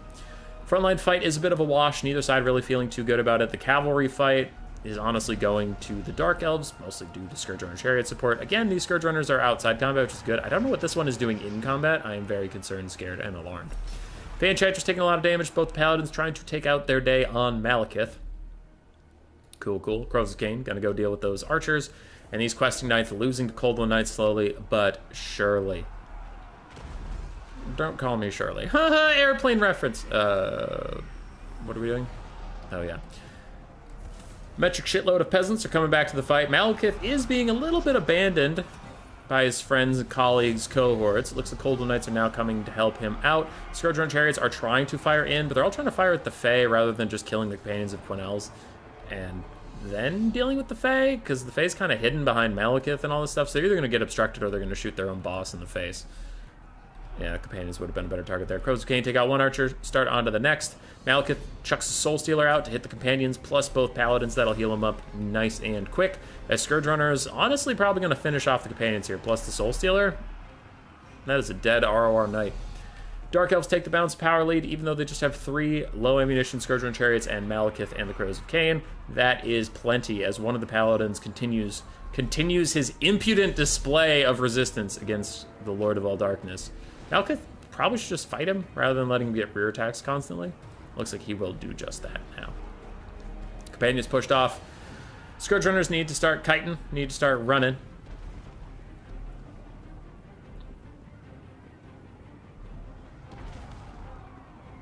How can one not expect Bretonia? It's an ODM tournament. That's fair. This guy is getting Scourge Runner gameplayed at the moment. Malekith misses his charge attack onto him. Then he misses his next attack onto him. Then he hits. And that'll tear out the poor little paladin. The poor little pally-wally. What up, Yarn? What are we getting in April? We probably aren't getting in April. We'll get a look at it eventually. What are we going to see in April? Probably Chaos Dwarves. So, Malekith gets surrounded by Companions of Quenelles and the Fae Enchantress and Pointy Sticks, and he throws out a Soul Stealer to save himself, though he is currently sitting on the ground a little bit too often here. He does have 2 breath attacks left, which he'll have to use, so I really hope he eventually gets up in the air and does something about that. Scourge Runner Chariots firing in on the far side, trying to finish off the Companions of Quenelles, does shatter them. Down to 3 models, and those 3 models are a disgrace. The lady will remember this like she remembers everything. They canceled their OnlyFans sub. Oh, the Paladins? Yeah, they just ran off. Scourge Runner's picking off the Fae. She thought she was safe, just sitting around. She was not. She's dead. Straight up dead. Scourge Runner's 4 shots left. 1 shot left. That is just a melee chariot. Malekith gets his ass handed to him by double paladins. Again, he's trying to run away, but without anything to really support him. Now he has some dread spears. There we go. He just needed distance to get up in the sky, but the horse characters can actually keep up with him on foot pretty nicely. Crows of Cain going in. This boy, you still have 2 breath attacks. Go use them. Go. Look at that full health battle pilgrim. Go use it. It's a human boy. It's a replay. He can't hear you. Shut up. Go use your breath attack on those battle pilgrims. Go fucking do it. What are you doing? Are you soul stealing? Are you soul stealing right now, sir? It is after your curfew. I told you no more soul stealer, you bitch. You absolute kermuffin. You whore. Are you gonna heal cap? Are you gonna heal cap off those hapless paladins? What did they ever do to you? What did they ever do to you, you dragon bitch? Disgusting. You disgust me, Malekith. Not even using your breath attacks. What does your mother tell you? Use your breath attacks before dessert. You piece of shit. All right, he's routing off the paladins. He has almost heal capped. And with just 1 battle pilgrim as the only really cost-effective unit left on this battlefield, that will be it. Bretonnia loses to Elfes Noir. I love that. I love that. Elfes Noir.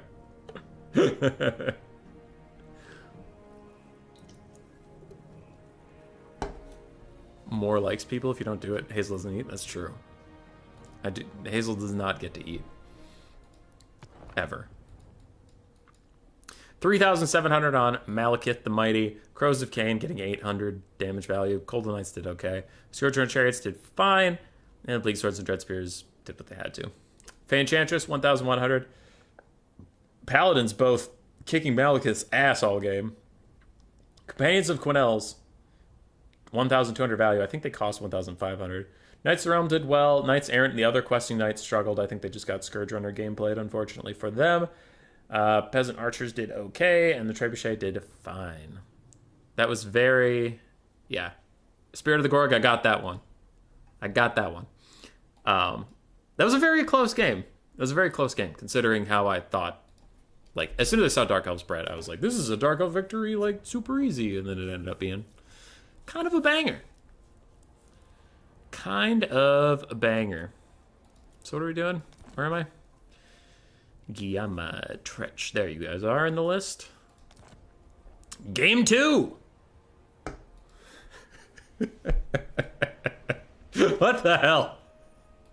What is this? This is the second time now ODM just like middle fingers people. Like fucking Phoenix King takes Wood Elves against Cal Harmon's Lizardmen, and then Cal Harmon's like, let me take your Wood Elves and show you how it's done. And then Guillaume takes Bretonnia into Tretch, and Tretch is like, Uno reverse. Uno reverse, fuck you. All right, we got Bretonnia again, this time versus High Elves.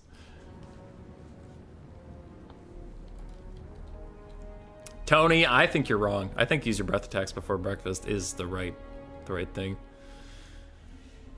Turned to fish for a second, forgot all about Honor. Yeah. Brett OP? Yeah, Bretonnia used to be good into the Elves, so it's not like the worst matchup in the world. It's just the Elves have received pretty good buffs in Warhammer 3. They're now quite meta. I wouldn't say they're like OP. Now, you have to remember, right? You see Dark Elves all the time, and you're maybe sick of seeing Dark Elves. I know I am, for sure. But Dark Elves are not the strongest faction in the game. Like, Vampire Counts is. And then there's a debate whether it's Coast or Grand Cathay or Dark Elves or High Elves. Like, there's a debate there, but, like, Counts is stronger. You just never see them because, of course, they're banned all the fucking time. But, anyway. It's kind of like Munchkin. If you ever played the card game Munchkin, being first is actually the worst because everybody teams up on you. That's what the Vampire Counts have been feeling for a while. They're just like, guys, please, somebody play us. And everyone's like, no, you're too OP, fucking banned.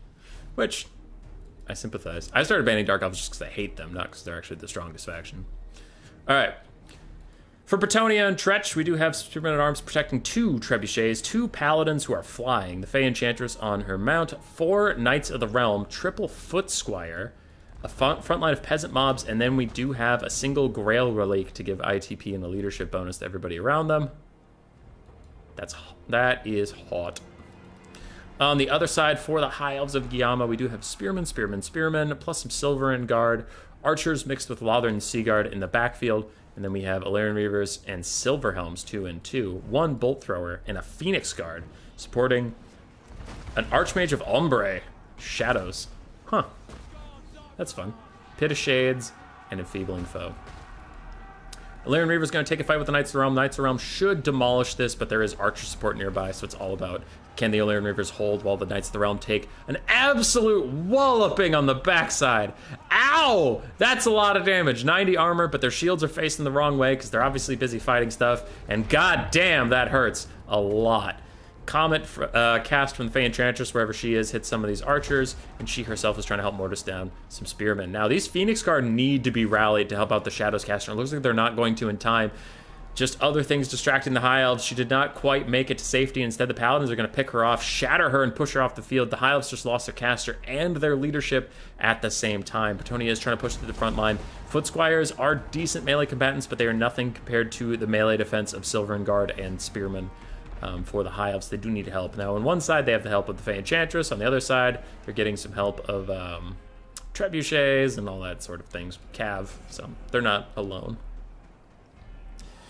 Things do appear to be going poorly for our Elven friends. Eagleclaw Bolt Thrower is pushed off. The Paladins succeeded in their Lord Snipe attempt, and the Fey is now shutting down a lot of the archers. In the distance, Knights of the Realm losing to Silverhelms, definitely in 1v1 combat and having nothing to do with a million arrows interrupting that honorable duel.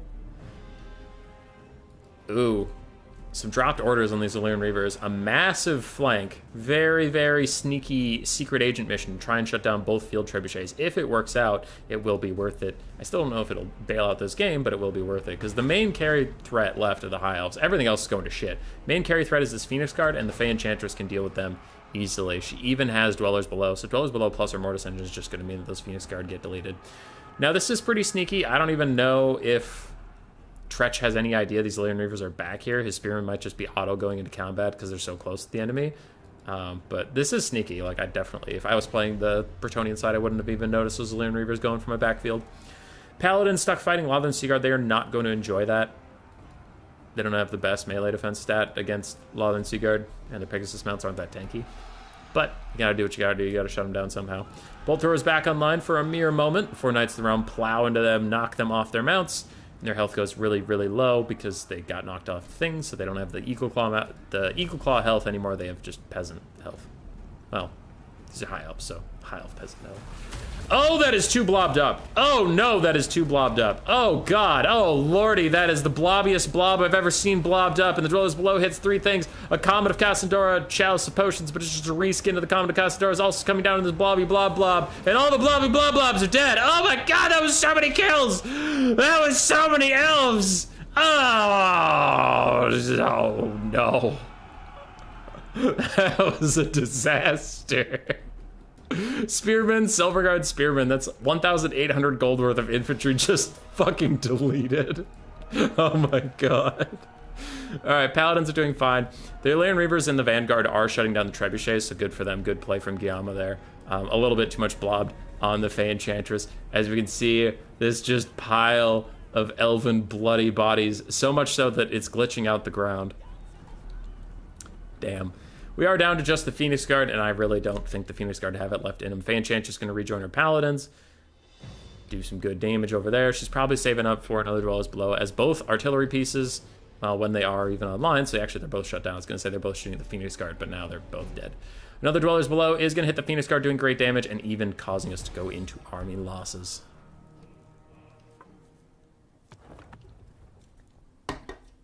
Why will you not have it? Grand Cathay. Unpopular opinion, VC have much more counters than Dark Elves or Grand Cathay. People got bored of Chaos and Undead that we see the Elf Tide now. Munchkin's a terrible game. I also am not a big fan of Munchkin, yeah.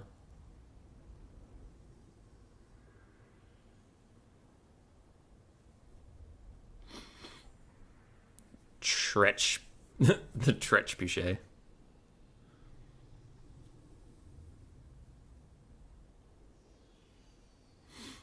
So now there's a ton of peasant archers that leave. Yeah.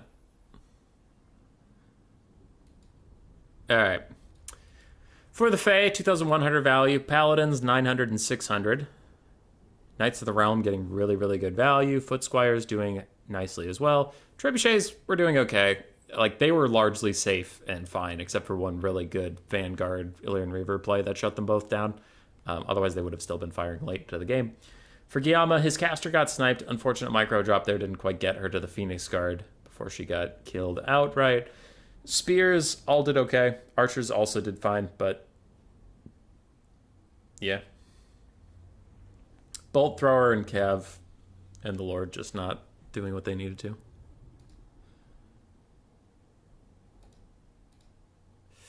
Okay, put that back up.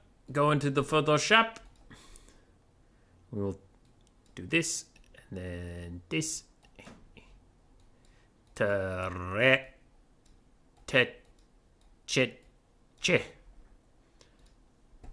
Just perfection.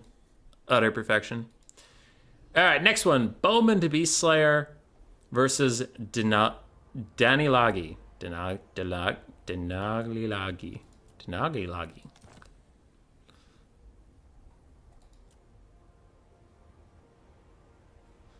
The hell is this? Do I need these? No, sorry. I ran into a different game and I was like, wait, these aren't from this tournament. Okay. Which is game 1 and which is game 2, which 3. Oh, these are labeled weird. Okay, that's got to be game 1. Oh, yeah! Oh, yeah! Let's go! Oh! Oh! He did it! He did it! Yeah! Yeah, he did it! Oh, I'm excited. Oh, it's excitement time. He took my build. He took my build into Dark Elves. He took it. We're gonna see how it does. Now, I don't really take exactly this build. I have slight differences, but it's the core concept. I get to see the build and it's gonna be good. Hazel, it's gonna be good. And it's gonna do good. And it's gonna win. And it's gonna win. Yeah! It's gonna kick the Dark Elves' ass. Yeah! Wow! I'm happy. Is Gorich, baby! Gorich and the Warplock Master Bowmore. We showed him earlier on the stream here. Bowmore turned me to the idea that the Warlock Master actually has a lot of value to bring to a lot of matchups. He has better Winds of Magic regen than Ick Claw. He has more items that help him do that. Sorry. I need to change the scoreboard, but I have a dog assaulting me. Hi, can I help you? Can I help you? Are you upset because I was excited about something for once? Are you upset because I was excited about something for once? Huh? Huh? Huh? Alright. Get down. Get down, bud. I gotta update these names. Who dares ping me? It's Cyrus. Oh, okay. This is a game from the wrong tournament. Warlock Master is GOAT. What? How is this from the wrong tournament? Wait, hold on. Is it? Oh, fuck. It is. It is from the wrong tournament. Damn it! Bowmore, I don't like you. You're a jerk. Yeah, I had clicked on them previously. I was looking for Bowman versus Denalgi. Okay, this series is gonna slap too. Damn it, Bowmore. I hate you. You're a bully. Alright, we don't get to see it. We don't get to see anything fun. Everything sucks. Alright. Who is this? So this is Denalgi and Bowman. Danny Laggy 7. I've seen him playing. I don't know how to say his name correctly. I've seen him playing on my Vermin Link ladder a lot, but I have actually not had the pleasure of casting or playing against this individual. So this is going to be still fun for me. And he beats some people I wouldn't expect from, like, if I've never seen you before, I'm going to assume that you're a newer player, right? And then, like, he'll beat some people that I have rated decently highly. Like, he's not beating, like, Void Lul's level of people, but he's, you know, like, I think he took a game. Well, not a game. He won a best of 3 versus, like, Lenorm, maybe, or one of my admins, so pretty decent players, you know. Yeah, I had, like, a best of 3 saved, but it wasn't a part of this tournament, so I got confused. Anyway, High Elves, Dark Elves, welcome back to this. Malekith, Soul Stealer, and as usual, Imric with his full kit, except for the Dragon's Lance apparently is not getting taken. A Mage of Life with Regrowth and Earthblood, front line of White Lions, back line of some Spearmen, and a bunch of Lothern Sea Guards, so get used to that. For the Dark Elves, Bleak Swords, Coldwind Knights, Triple Scourge Runner Chariot, more Bleak Swords, more Coldwind Knights, and Dark Riders in the Vanguard around us. If Voivol's Mofet still played. I don't know if they still play, but they got banned from most tournaments, so I would have no idea if they were still playing. Is Void canceled? I mean, he cheated in a lot of tournaments. It's not like cancel culture, like, oh, people can't take a joke anymore. It's like, nah, that guy was a dick and he cheated a bunch, so yeah, he got booted from most things.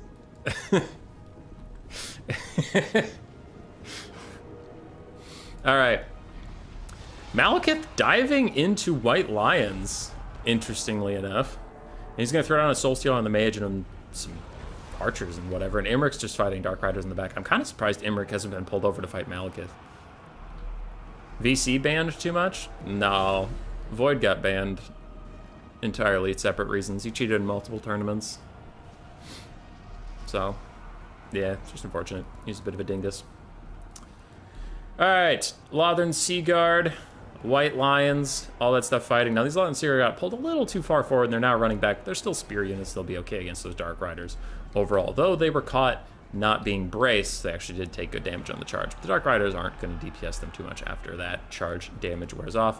White Lions should win the front line versus Bleak Swords. Should is a pretty key word. High Elves have jacked stats at the start of the game. The Dark Elves will get buffed up once their Murderous Prowess pops, but before that they are just going to get slaughtered. Hey, there he is. I'm going to go with Denlagi. I don't know. Also high. Alright, Scourge Runners doing Scourge Runner things. Now they have to be worried about archers. They will take a lot of damage if they're caught napping in front of archers, and it looks like they are now suffering that pain. Imric's running around, doing good stuff, and currently the High Elves are just stat checking the Dark Elves that are sneaking in. It's like, alright, you want to flank me with Dark Riders or Bleak Swords? Good luck fighting all these spear units. You want to frontline charge me with Bleak Swords and stuff? Good luck with the White Lions. So far the High Elves just enjoying melee supremacy. It's really on the Dark Elves to get good use out of their chariots, to get good use out of Malekith to win this game. Now Malekith does do a really nice dive onto the Life Caster. He terror routes her immediately, though her leadership is not diff low enough that it's a natural route, so he's going to have to get one more hit on her or something if he wants her to actually route. He does miss that one, so she should be rallying any second now in his face, and can maybe get an Earthblood down onto herself to keep her in the fight. Imric throws down a very long-range breath attack, unfortunately misses entirely. I think he was aiming at the Coldwind Knights and they just moved. Rip in peace for him. Things are going well for the High Elves overall. Balance power is about dead even, as Malekith continues to try and kill the Mage of Life, but he's not going to succeed. Not just yet. And I don't know, man. It looks like there's a lot of High Elves left. Like, the balance power being even, I think, is suspect. Now, these Scourge Runners are at 11 out of 12 models combined. So their low health bars, a little deceptive there. These Coldwind Knights haven't had anything to fight. Yeah, ooh, that is a big problem I'm realizing. 3 Coldwind Knights and there's no high elf cavalry, because Coldwind Knights suck at clearing out basic infantry. That's just not what they're supposed to do at all. So now with all the archers, the High Elves are zoning out the Scourge Runners, and without the Scourge Runners protecting Malekith, Malekith will lose the Skyfight versus Imric. Imric is a way better combatant than Malekith is. It's just usually Scourge Runners will deter him from taking a 1v1, but these Scourge Runners are having so much difficulty really getting into range. And you can see now that they're opting into the fight because they have to, and they're suffering the consequences for it. This one's down to 2 models, almost dead. One more volley of archers should probably take it down to 1.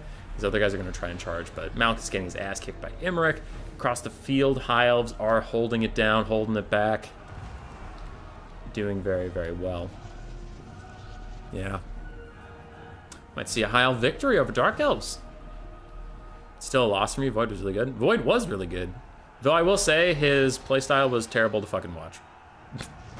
I don't miss casting laggy, debatably switched games of like super abusive kite. Do not miss that. It was terrible to watch. Malekith gets a big breath attack on his head from Imric, and Imric's just going to charge down on him. Dragonhorn is popped, giving him almost 100 melee attack. Quick little Earthblood from the Mage, trying to keep him topped off. Dark Elves falling quite behind the balance power, I would tend to agree. There's a ton of High Elf bodies left. There's a lot of archers left. Imrik and his cast are both alive, and Malekith is in a deathly situation. There's no way for the Dark Elves to come back now, and that will be a quick win for Altos Elfos.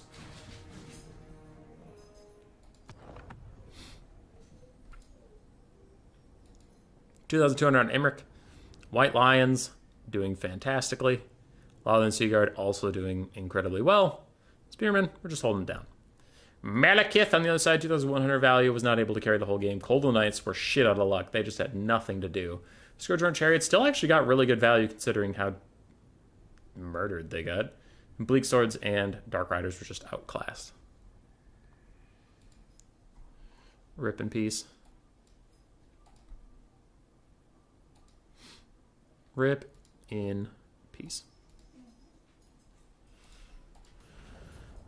Alright, so that is game one for Denalgi.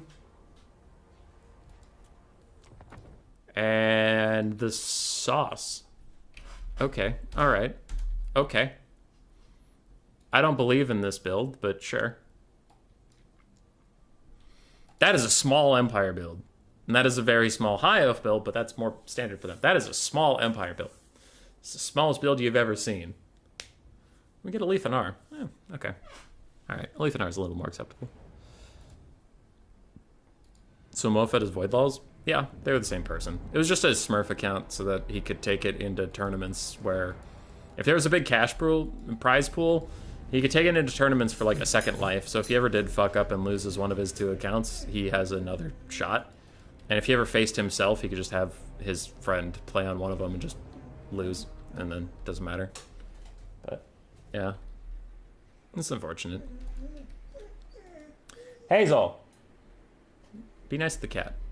Alright, we do have the Sunmaker, Hellstorm Rocket Battery, ROR, triple War Wagons, 4 Swordsmen, the Silver Bullets, Handgunner, ROR. We have a Light Wizard with Net and Faw's Protection, and then we have 3 Empire Knights. For the High Elves, triple Silver Helms? No, double Silver Helms with shields, triple Dragon Princes, 1 Illyrian Reaver, 2 Archers with light armor, 2 Spearmen, a Mage of Metal with Plague of Rust and Searing Doom, a Lethanar! That's it. Yeah. Mofet was a player, but later he gave his account to Void Laws, and Void Laws using it to try the tournaments. Yeah. Which sucks, because, like, I mean, he was cancer to watch, but he was objectively very good, so it's like, you're the best player in the tournament already, and that's not enough for you, and you're like, I need 2 tries at this tournament. It's like, dude, you're already the favorite. Like, just fuck off. Don't be an asshole. So, it was just, it sucked. Alright, Lethanar currently shooting at the Sunmaker. A little bit of Benny Hill music playing, so I'm going to just hit ×2 for a little bit. As War Wagons try to get in range of the Silver Helms and shoot them in the face, Lethanar is sniping out the Hellstorm Rocket Battery that's at 3 models left out of 4. To be fair, 3 sounds really low when you realize there's only 4. There's going to be a net onto these Dragon Princes that did catch the Silver Bullets for a hot second, but the Empire Knights are going to have to be committed, so are Swordsmen, and even more Dragon Princes are just running in there. They're probably going to suicide charge straight for the Sunmaker since they can't be netted. It is, in fact, on cooldown. It's a pretty huge win for the High Elves. War Wagons off in the middle of nowhere, taking about half HP off a Silver Helm. They're doing good. Lethanar and his definitely not a clone. Definitely not an Lethanar clone over there. Busy shooting at Boris. And the Dragon Princes are overall fine with this. Illyrian Reavers even. Ooh. Plague of Rust Overcast onto the Empire Knights brings it down to 50 armor. So even Illyrian Reavers will do pretty good damage. But Dragon Prince is just going to outgrind the Empire Cav in this fight. Dragon Princes have pretty jacked stats compared to their Imperial counterparts. Silver Bullets almost got shut down by the Illyrian Reavers. It was not meant to be, and Boris / his late wizardy friend stopped them in their tracks. And actually, how is the Sunmaker still here? After getting charged by Dragon Princes, I thought that shit would be dead. Illyrian Reavers finish off their Empire Cav that they were dealing with and now charge the Silver Bullets. High Elves are commanding the balance of power at the moment, I would agree. More Dragon Princes and Silver Helms potentially going to take out the Empire Knights. They are going to chase War Wagons, and that's not going to do a lot of damage, but keep them honest, I suppose. Big Searing Doom. Takes the handgunners low, but Illyrian Reaver is getting attacked by Boris Toddbringer. They're just not gonna have enough in the tank to finish off the Silver Bullets. Not at all. Are these Dragon Princes? No, more Illyrian Reavers. I wish the cavalry had different flags. Because all 3 high elf cav variants in this game just have a horse head. That's all I know about them. War wagons taking a lot of damage in melee. They do need to keep moving, and they get caught up a little bit. These other war wagons just going to try and peel for them. But I think the Empire is going to have a serious DPS problem as their silver bullets are pushed off. Hellstorm Rock Battery is going to get back online for maybe 1 second before these Land Reavers or archers just tee off into them and kill them all. We'll see. Silver bullets pushed off. Dragon Princes, ooh, that's a full HP Dragon Prince fighting with Boris and these Empire Knights with their Spearmen nearby that could come help out. Plague of Rustcaster also around to help. Ooh, she was casting on the Empire Knights. Plague of Rust is really underappreciated. I love that spell now. I saw a lot of good players take it, and I'm like, I wonder what all the fuss is about. And then I tried it, and I saw the light. Didn't they play each other? How did that work? Yeah, like, you can just get the original Mofet to still play on the Mofet account. Yeah. War Wagons still shooting at Silver Helms, running away from Dragon Princes. Light Wizard trying to get away from these Dragon Princes as well. Boris Todbringer still full HP. That could be a bit of a problem. A bit. So can these 2 War Wagons carry the whole game? I don't know. I would say no, but I've been wrong before. Boris taking a little bit of fire from Alethanar and from some archers, though the archers might want to refocus onto these swordsmen or something, free up their spearmen. I don't know, just get raw deeps. Boris is going to regen. You kind of have to force the Empire into army losses. War Wagons fighting Dragon Princes, but as soon as they stop moving, they'll actually take okay damage from the Dragon Princes. They just got to keep driving slowly away, and then they'll take literally none. Dragon Princes peeled off. War Wagon's going to shoot over at the Silver Helms, most likely. Nope, just going to kill more Dragon Princes to give them a middle finger. A little bit of jockeying for position as those guys are pushed off. Boris is back with his War Wagons. A couple swordsmen are going to get peeled off. High Elves shooting at anything that comes within range. Dragon Prince is rallying on the distance just to charge into Silver Bullets. And they're going to die, but do they kill the Silver Bullets first? No. Cav, all out, rush on the War Wagons. Boris just routes all of them off. War Wagons still firing into anything they can. Alethanar is out of ammunition. Archers still healthy and fine and firing, but, I mean, for how long? Silver Bullets are going to get chased down by Spearmen. Nope, they went to stocks. Spearmen don't even know they're still there. Archers trying to save themselves from Empire Knights. Doesn't quite work. Take a big charge in the face. And now those Empire Knights will get pushed away. War Wagons, 4 shots and 6 shots left. Silver Bullets in the distance, and Boris is still full HP. High Elves are ahead on the balance of power, and I would agree that they are ahead, though I am getting concerned. That being said, 3 full health Spearman units is going to be a problem. Boris is not the best at clearing out large amounts of infantry. He's more of a duelist or supportive type character. That's hilarious. Plague of Rust, but also a Searing Doom onto the War Wagons that they did fail to dodge. Bring them down to 1 model and 2 for the other one. Alethanar having to deal with Boris Todbringer now. Archer is trying to try and fire Civil Bullets, kiting out some Spearmen. Keeping a full health Spearman away from the fight with Boris is actually probably worth it. We are going to be saying goodbye to these War Wagons now as the Archers will finish off the last couple models, leaving just our poor boy Boris mostly all alone. Alethanar leaves his very believable stunt double behind, so believable that it doesn't have a giant portrait of Alethanar above it. It's definitely for sure the real one. Boris is going to fight some stuff. Quick little fast forward. It's the War Wagons are getting pushed off. And you can see maybe the problem we've been talking about with War Wagons forever is that this is happening. Like, their models are pretty broken if they're moving. Anyway. Silver Bullets do finally get caught by the Spearmen in the distance. That will leave Boris all alone. His leadership is down to 3. And getting shot in the butt is not helping him whatsoever. The Silver Bullets are gone. We are down to 19 troop count. Okay, so it's just Boris. It's just the boy Boris. I'm kind of shocked his leadership is this low, honestly. Like, it feels like he's breaking really early. I think he's fucked, no matter what, but I was shocked his leadership was that low. How's things? Yeah, good. Toddy, 1,100. Good kiting from the High Elves to make the Sunmaker pretty useless. War Wagons did amazingly. Silver Bullets did just fine. Empire Knights actually struggled to get their value back, and Swordsmen were hopelessly outclassed. Alethanar did fine. Metalcaster did well. Dragon Princes did well. Silver Helms did great. Million Reavers did great. Yeah, all the High Elf Cav did amazingly. And Archers just crushing it. Just crushing it for Bowman. So we're going to game 3.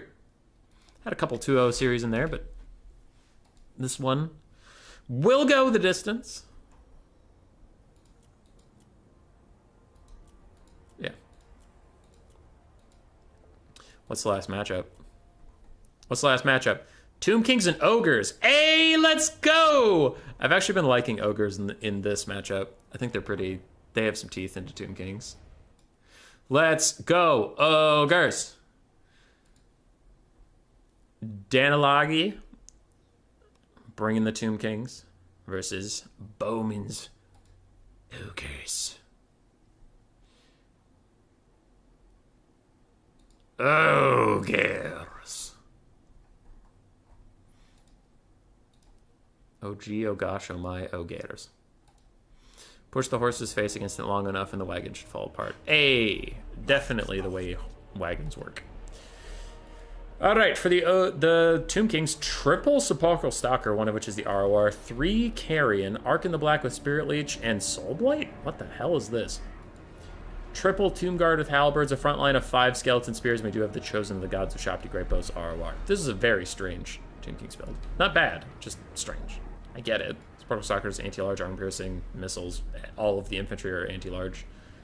I think regular Shopti better than the Great Bows, because Great Bows do more damage against like cavalry or groups of things, while the Ogres are famously not grouped. So the single target normal Shopti might be better. And I'm very curious about the triple Carrion. I think they're just like dog type units that can't get caught, maybe, just to keep chasing down Ogres. Oh well. For Bowman, we have a Hunter on a Stonehorn with the Noblar Thief Stone that gives him damage resistance and stock when he is out of melee. We do have Maestro Carnicero, Grandis Fausus, Slaughtermaster of the Great Maw. That's a really cool name. I like that a lot. Sky Striders to accompany the Great Maw guy. He does have Troll Guts for his Iron Blaster, his Hunter, and his Sky Striders. We do have an Iron Blaster. Spoilers. Some Ogre Bulls with dual weapons. Noblar Trappers, basic Noblar frontline, and it looks like we have one Sabertusk pack. Iron Blaster getting a side shot down these halberds. Decent damage. Now that these Shopti Great Bows have kited away, we will get a little bit of kite that'll play on ×2 speed for just a hot second. Noblar is going to charge into combat with Skeleton Spears. And the Stonehorn does get a side charge on the Skeleton Spearman, doesn't get a lot of damage, and 2 Sparkle Stalkers plus the Shopti Great Bow is going to try and make him regret it. Already he gets a preemptive Troll Guts, and the Iron Blaster has perfect angle. He fired one into the Eyes of the Desert. We saw it before. Let's see if he gets another one off. You going to fire again, Chief? You going to fire, buddy? Do it. Do it! Ah, you coward. Alright, Iron Blaster didn't fire. Meanwhile, Sparkle Stalkers shooting some Ogre Bulls. Ogre Bulls trying to cleave through this Skeleton Spearman. Sky Striders, completely unopposed, walk out and start murdering the Chosen of the Gods. Already having down to half HP. Those guys are entirely dead, and that is a huge catch for the Ogres. Chosen Gods just got too far away from their support. Sparkle Stalkers can't get out there in time. Nothing can really help them. Carrion gonna harass the Iron Blaster, push it back, leaving just the front line to itself. And with Tomb Guard plus everything having spears, I think the Tomb Kings can pretty handedly win the frontline fight. But that's one of the reasons I like Ogres in this matchup, is I actually think Ogre Bulls can do a lot of work on the front line cost effectively, because Skeletons are such bad melee combatants, which like is not a bad thing. The Tomb Kings are literally balanced around the front line being grindy but terrible. So good Iron Blaster shot, good kiting here from Bowman. I don't know what his Hunter is aiming to do, but he's looking to do something. On this near flank, the Tomb Kings are falling apart. They're just entirely outnumbered and outclassed by the Ogres. They do have one Tomb Guard left standing for now. Meanwhile, Sparkle Stalkers trying to shoot some Ogre Bulls, get some good damage in the Sky Striders. Coming back from their little snack on the Shopti Great Bow ROR. Good for them, feeling juiced, feeling lively. Carrion opting to fight the Slaughtermaster of the Great Maw, but with a rear charge coming in from the Stonehorn, they are going to suffer mightily and probably just want to get the fuck out of there. But we'll see. A little too blobbed. 3 Noblar Trappers are essentially hybrid archer units. Being stuck on Tomb Guard in melee is definitely a mistake, so they'll want to pull back and really get to use their range prowess in that type of fight.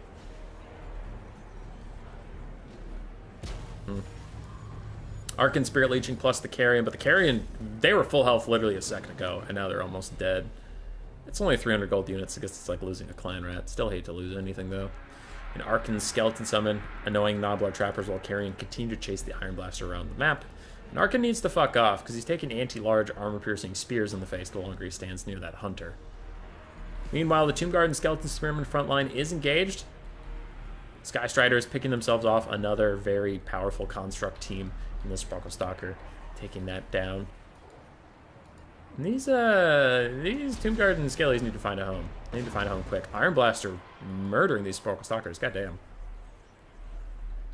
Getting nice little shots off. And so far the Ogres look like they're putting on a bit of a clinic on how to deal with the Tomb Kings here. Another Sparkle Stalker is dead. Sky Strider's going to opt out. They haven't received any healing, and still they are 1,400 gold value, full HP. Absolutely wildin'. Stonehorn is just going to chase down the last 2 Sparkle Stalkers all by itself, keep them in melee combat for as long as possible. Arcan the Black is fighting some Noblar Trappers. He's Spirit Leeching the Slaughter Master of the Great Maw, but that guy can just throw a single Troll Guts on himself and be fine. Iron Blaster, unfortunately, friendly fires its own troops a little bit, but does do good damage to the Sparkle Stalkers, who are now just opting into firing at stuff with the last breath they have. Shopji summon behind these Noblar Trappers maybe could cause a mass rout, but even then, I wonder if the Noblars get pushed off the map or not, because Tomb Kings don't exactly have a lot to follow them and make sure they fall off the map. Slaughtermaster the Great Maw does exactly what we thought he would. He does Troll Guts himself. He even goes into melee with Arcan, and since Arcan has no support, and he does, he's getting his ass handed to him right now. Poor Arcan. Oh. Oh! Oh! Shouldn't the Ogres get morale penalties when fighting undead, since even if they win, there's no meal? Just the bones. You're right. You're right. At this point, the balance of power is significantly against the Tomb Kings, even with the new Shopji summon out. I am struggling to see how they end up winning this one. Iron Blaster, still quite healthy. Decent amount of ammunition. They've just been ignoring this Carrion entirely. Now, the Hunter is getting real low on leadership. You should be careful. A little more careful, as the last Sparkle Stalker is getting run down. Arcan's trying to regroup with some of his Tomb Guard or something. I'm just not sure it's going to be enough. Iron Blaster gets a nasty shot down the side. It looks like it was aiming for Arcan, but did just barely miss. Sky Striders probably should go help that Hunter about now. And the Tomb Kings did eventually win this little blob fight down here, but it was like 9 million Noblars, so it's not a huge deal if the Ogres lost it. They don't really care that much. Another Spirit Leech onto that guy. Hunter is waiting for either a Butcher or a Troll Guts to come help him out. Sky Striders kill the last of the Sneaky Snakes. No more anti-large armor-piercing Sneaky Snakes.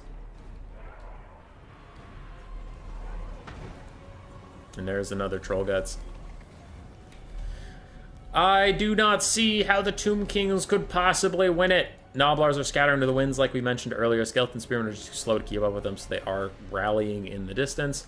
And these guys even come back enough to just shoot in there.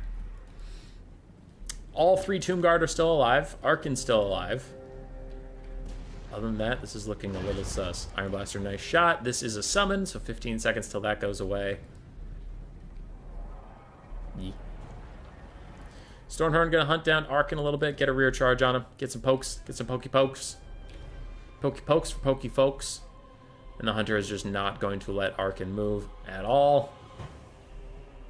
He's getting the Boris Todbringer experience, if you were there around for that stream. Army Losses is even going to hit the Undead, and that is GG. ODM's Bowmund will be moving forward.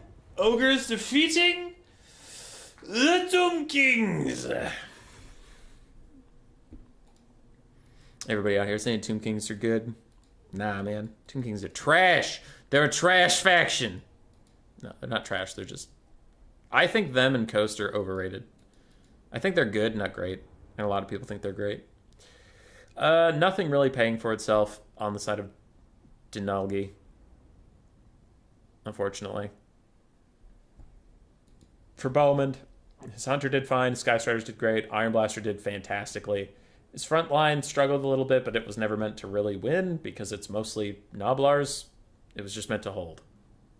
Hey, Strat King. Strat King. Strat game. I started reading Butcherbird's response and it was Tomb Kings OP. So that's that, GG. All right. Okay. All right. All right. So then we have you are eliminated. You go forward. I'm going to call him Bo. Perfect. Alfredino and Raced, Blood Penguin and Loopy, then myself and Bjorn, and then we'll be in the quarterfinals. And we will keep going. We'll keep going forever. Forever! Who do I need? Alfredino and Raced? Okay. I could do that. Oh, it's the fucking Raced build! Let's go, dude! I love the Raced build. I love how he has completely seriously embraced Araness Assault Pite as a good lord, and he just keeps fucking taking it. It's awesome. I don't know. I love, like, flavor. You know, when someone has something that they think is good and not a lot of other people think is good, and they just take it and make it look nice. Because I think I've watched Race play with Salt's Pite in tournaments 3 times. I think he's 2-1 when I've been watching him. So it's not a meme. I don't know if it's actually the best choice. I see arguments for and against it, but so far Raced is the only one who's taken this lord. Thanks for doing your business. Thanks, Strat. Hi, Tom Bombadil. All right, Dark Elves versus Vampire Coast. We'll start with Race build. We do have Araness Assault Bite. He mostly takes her for the Spearfisher's Net plus her All Hands Ahoy. No, not that. Never mind. It's the Kraken's Bane. Bonus versus large plus melee attack. Really helps out Depth Guard specifically if you're nearby them, but it generally helps out anything. Actually, really helps Animated Hulks. Gives them better melee stats, especially versus large. The rest of this build is unfamiliar to me. A bunch of deckhand mobs, gunnery mobs with pistols. We have 2 mortars, Animated Hulks, triple Sirens. There's a Depth Guard. 1 Depth Guard and a Scurvy Dog. A very weird build to take into Dark Elves, specifically. I like the Salt Spite. Oh, and there's a Deathcaster. Fate of Buna and Spirit Leech. That's fine. But, like, I'm not sold on the Sirens versus Dark Elves. On the other side, we have Fate of Buna and Soul Stealer. Fate of Buna and Spirit Leech on a Deathcaster. Malice Darkblade.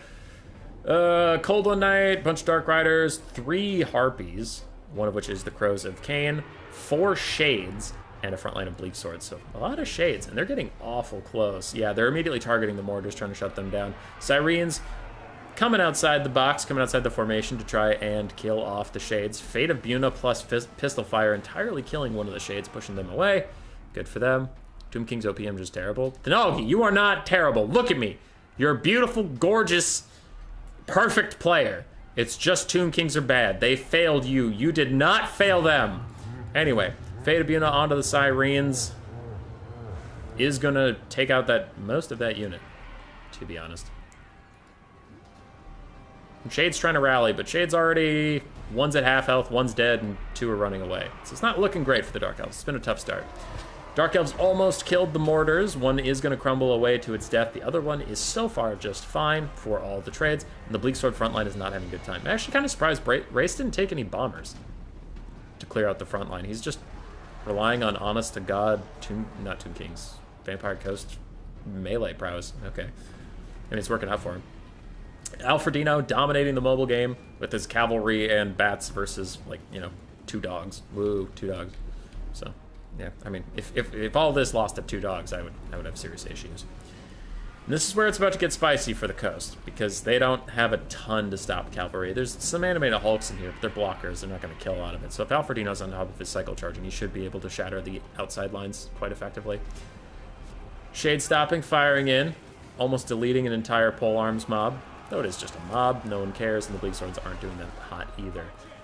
Harpies, Dark Riders all committing to the fight. Murderous Prowess does pop for the whole army. Crumbling is a mechanic indeed. Crumbling is so good of a mechanic. It's doing so well. There we go, they finally died. Malice has dove in. Malice has transformed to Zarkand. And I think he got Spearfishers netted. Yeah, because I think she has 3 uses of that. So Malice is now trying to fight. Deathcaster gonna run away. Her job is done. Reaper of Souls hitting everybody. Aranessa getting involved. She's actually going to want to be careful here. And Shades are murdering the animated Hulks. Because she came over, she wanted to give them bonus versus large and armor piercing and all that stuff, which she did. And they're doing decent damage to Zarkand, but she has to be very careful that she doesn't get isolated here as the animated Hulks are getting worked on by these Shades from Alfredino. And the last Shade is coming back. Sirene's chasing off those other guys. I think those Sirens are way overextended, though. You need that unit back in the fold. Because Sirens are a source of terror, and they also have Charms. They give -8 melee attack in the fight. Another Fate of unit targeting them, really trying to delete those Sirens. And Animated Hulks are now running outside the formation, realizing the Shades cannot be allowed to do whatever they want. But this is a large reason I think the Vampire Coast is slightly overrated, is they have just no mobility presence whatsoever. And Aranessa is kicking the shit out of Tazarkan if you consider he has had two health bars. All hands ahoy keeps her in the fight for just a little bit. Spirit Leech gonna hit him as she runs away. She might be able to rally, but these Depth Guard do have anti-large and anti-infantry as long as Aranessa's here. So they're anti-everything. And Malice is getting real low, but the Dark Elves are so far ahead on the balance of power, and I do very much agree. It's just a caster for the Vampire Coast and some Depth Guard. Everything else is dead as far as, you know, I mean, like, yeah, these Animated Hulks are alive, but not for very much longer. Anyway, I digress. The Dark Elves have a ton of Shades, they have Cavalry, they have a lot of things going for them, and I think this is going to fall down here. Anyone know what the goal of Aranessa is here? Give Animated Hulks and Depth Guard anti-large armor piercing, and to net down Malice or Malekith when they land. Yeah, I know it's like a raced special. We've seen him use it to decent effect. I don't think it's the best Coast Lord here, but like, I see his arguments for it. And I like the swag. The swagger. Malice dies as the game ends. The Dark Elves stand triumphant for Alfredino. 2,700 on Malice Darkblade. Shade struggling to pay for themselves. Spent most of the game running away, to be fair. 1,500 on the Fate of Unit, Spirit Leech caster. Bleak Swords got mostly murdered. Dark Riders did fine. Harpies actually did okay, too.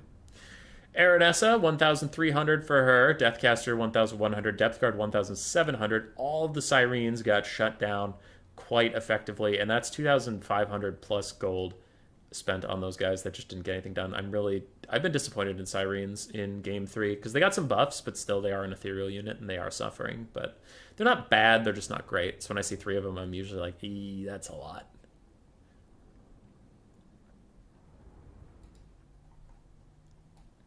That is a lot. Blocker up, give Alfredino his point. The last point he'll ever get.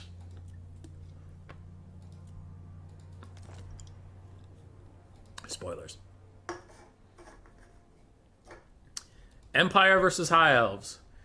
You already saw this goes. You know the meta matchup. You know it's going to be the Hellstorm Rocket Battery, ROR. You know it's going to be Alethanar. You know it's going to be none of that shit. You got fooled, you idiot. You believed me. Wow. Fucking wow. All right. Dumb, stupid, cringe jokes over. We have Reiksguard, a unit I have recently soured on. So I don't know what happened. Like, literally nothing. This patch came out. It didn't touch Reiksguard. And I was like, you know what? Reiksguard are pretty good. And I played a couple games with them. I'm like, these guys are kicking ass. And I played 2 weeks of Reiksguard. Loved them. Nothing changed. And all of a sudden, I'm like, Reiksguard suck. And they started feeling pretty meh for me, losing a lot of games. But Alfredino apparently drinking the same sauce I was at the start of the patch, where he has 3 Reiksguard, 1 War Wagon, Hammer the Witch's Great Cannon, Jade Wizard with just Earthblood, Spearman frontline mixed with some swordsmen. We have Karl Franz up on Deathclaw. And that's about it. That's about it. For the High Elves, we have Illyrian Reavers put in the Vanguard, going to get caught by the Reiksguard, completely demolished and pushed off the map. For sure. On the other side, yeah, I mean, there's Illyrian Reavers up there, but they're not going to last. 2 Silver Helms for the High Elves. A bunch of Silverin Guard, Lothern Sea Guard, Silverin Guard, Spearmen. Tyrion, heir of an Arian, wielder of Sunfang, savior of Ulthuan. With Sunfang, ow, he actually brought Sunfang. Stand your ground, faint riposte, foe seeker. We have a Mage of Death with Fate of Unit and Spirit Leech.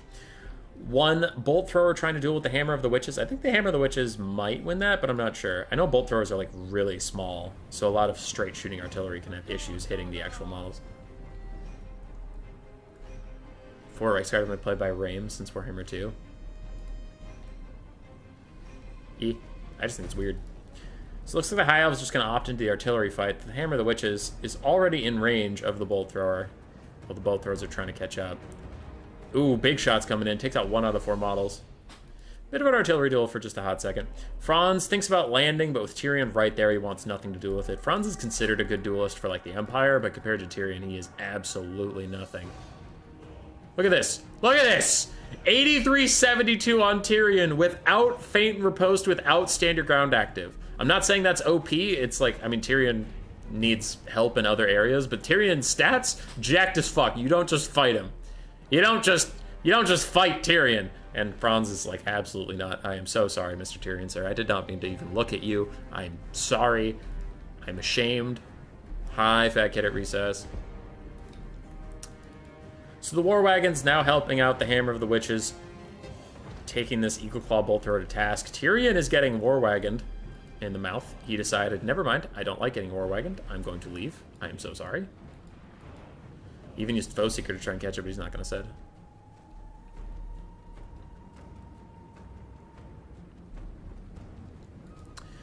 Eagle Claw Bolt Thrower is still taking a lot of damage, and now Raced, realizing he's not going to win the artillery fight in any capacity, is starting to move forward. Another volley from the Hammer of the Witches takes it down to one Bolt Thrower model.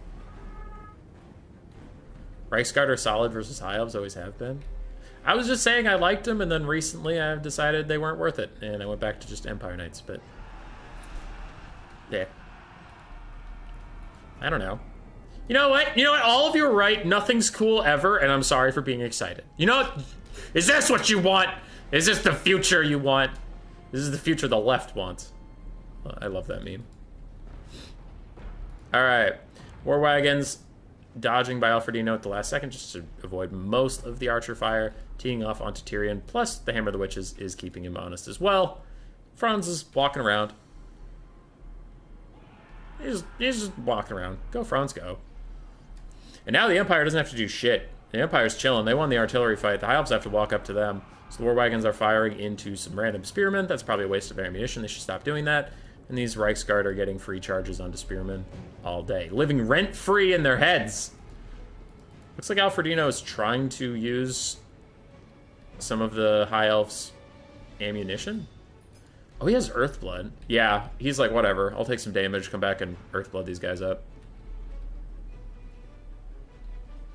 You should be sorry. Please mute the commentary. Oh. Oh.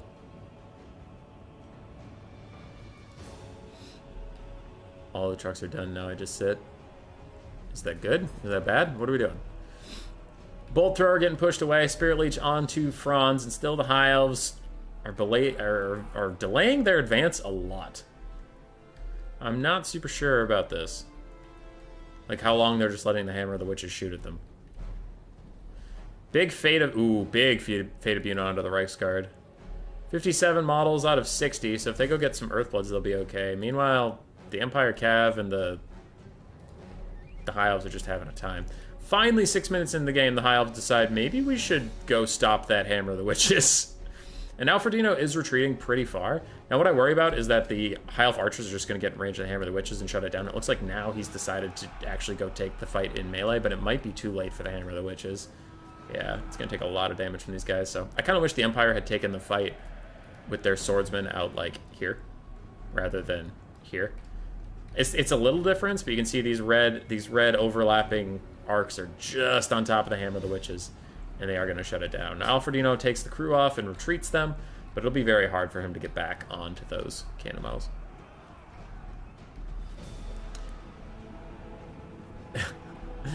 For Sigma, for Oath One! Oh, I'm so sorry.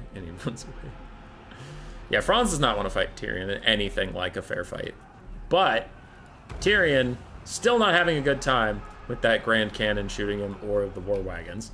In the distance, Silver Helms and Reichsguard. Reichsguard getting Fate of Bunad yet again. Different Reichsguard, I think. But with Franz's help, maybe they can hold on to the fight. Their leadership's getting real low. Oh, the Reichsguard are about to abandon him. Rip in peace, Franz. War Wagons shooting at the Deathcaster, doing a lot of damage over there. Earth Mage trying to stay alive. Looks like the Hammer of the Witches is coming back to their post. The Reichsguard and Sigmar's swordsmen have all engaged the High Elves. But the High Elves are spooky. They're spooky combatants in melee. I don't know if the Sons of Sigmar are going to be up for this. Silverhelm's retreating from a fight with the Reichsguard. Don't want it in any capacities. The War Wagons are supporting, so it's not even a fair fight. Jade Wizard's taking a lot of damage. Just like a lot. And the Grand Cannon says, fuck it. You know what? Fuck it. We're just getting back on our mounts. We don't give a shit. Balance of power is favoring the Empire right now. I'm a little concerned honestly, about the Empire's carry potential, but we'll see as Tyrion gets slapped in the side of the head by Franz. Franz diving in. I think he had his buffs for a hot second. He does not anymore. And Tyrion is up to 107 melee attack, 96 melee defense. He doesn't give a shit. Franz has Stand Your Ground and Reikland Runefang. Wait, Gal Moraz popped, giving him more bonus versus large and 60-something melee defense. Good for you. Quick Earthblood cast from the Empire to keep everybody topped off. Grand Cannon still firing. Kind of surprised these Lothern Seaguard are opting to shoot the Jade Wizard instead of the cannon. Cannon is firing into all these spearmen, giving them a bunch of debuffs and stuff like that. Heart of Avalorn is popped for Tyrion, right? Yeah, because it's a Deathcaster. Heart of Avalorn popped, giving him tons of healing, getting him back in the fight, which is huge because a lot of times Tyrion just goes super low and runs away before his heart pops. And Franz is hitting a lot more of these than I thought he would. Now, he does have buffs popped, I guess. He still has Galmaraz is still active? Feels like it lasts forever. Plus, the Reikland Roofing actually gets him to hit Tyrion in the mouth. Terror routes him off. Jesus Christ. Okay, Tyrion. I'm sorry I hyped you up earlier. Fuck you, too, I guess. God damn it. You're dumb. You're dumb, Tyrion. How dare you run away with those stats? Alright, he's back. Jade Wizard taking a lot of damage. I'm still not loving the High Elf decision to leave that Hammer of the Witches alone. 2 volleys from an archer could have finished it off at this point, because we saw how low its health was when the crew actually got off. So it's like 2 more volleys would kill the entire crew. And now they've just been here applying the artillery firing debuff to the whole army. Fate of Buna onto another healthy Reichsguard. Fate of Buna is a very fun interactive spell. I'm sure glad everybody learned is super OP. Tyrion still getting his ass kicked by Franz, dispelling all my previous notions of saying that Tyrion would do okay versus Franz. He is not. He is getting murdered. Alright, I'm sorry for ever having hope, ever having belief. War Wagons killing off the Death Mage. Tyrion pushed off the map, leaves just a bunch of High Elf spears, and they are not going to be able to do enough to really stop this. Now the archers decide maybe we should kill that fucking Hammer of the Witches, and they turn to fire. They don't really have the volume of fire to necessarily take it out right now. And Franz is going to start terrorizing some stuff. I didn't do anything. I didn't do anything wrong. I didn't lie about anything. You're a liar. What if you lied? Reichsguard chasing Tyrion off. That lady shattered, so neither of them are coming back. A desperate gamble from the High Elves to shut down the I always say Grand Cannon. It's a great cannon, but whatever. Fuck it. And Alfredino does win.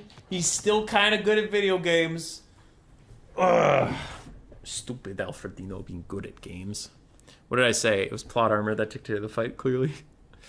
Franz, 2,200 value. It's been a long time since I've seen Franz do well, so happy to see it. Reichsguard just got Fate of Unid. 3 of them got Fate of Unid.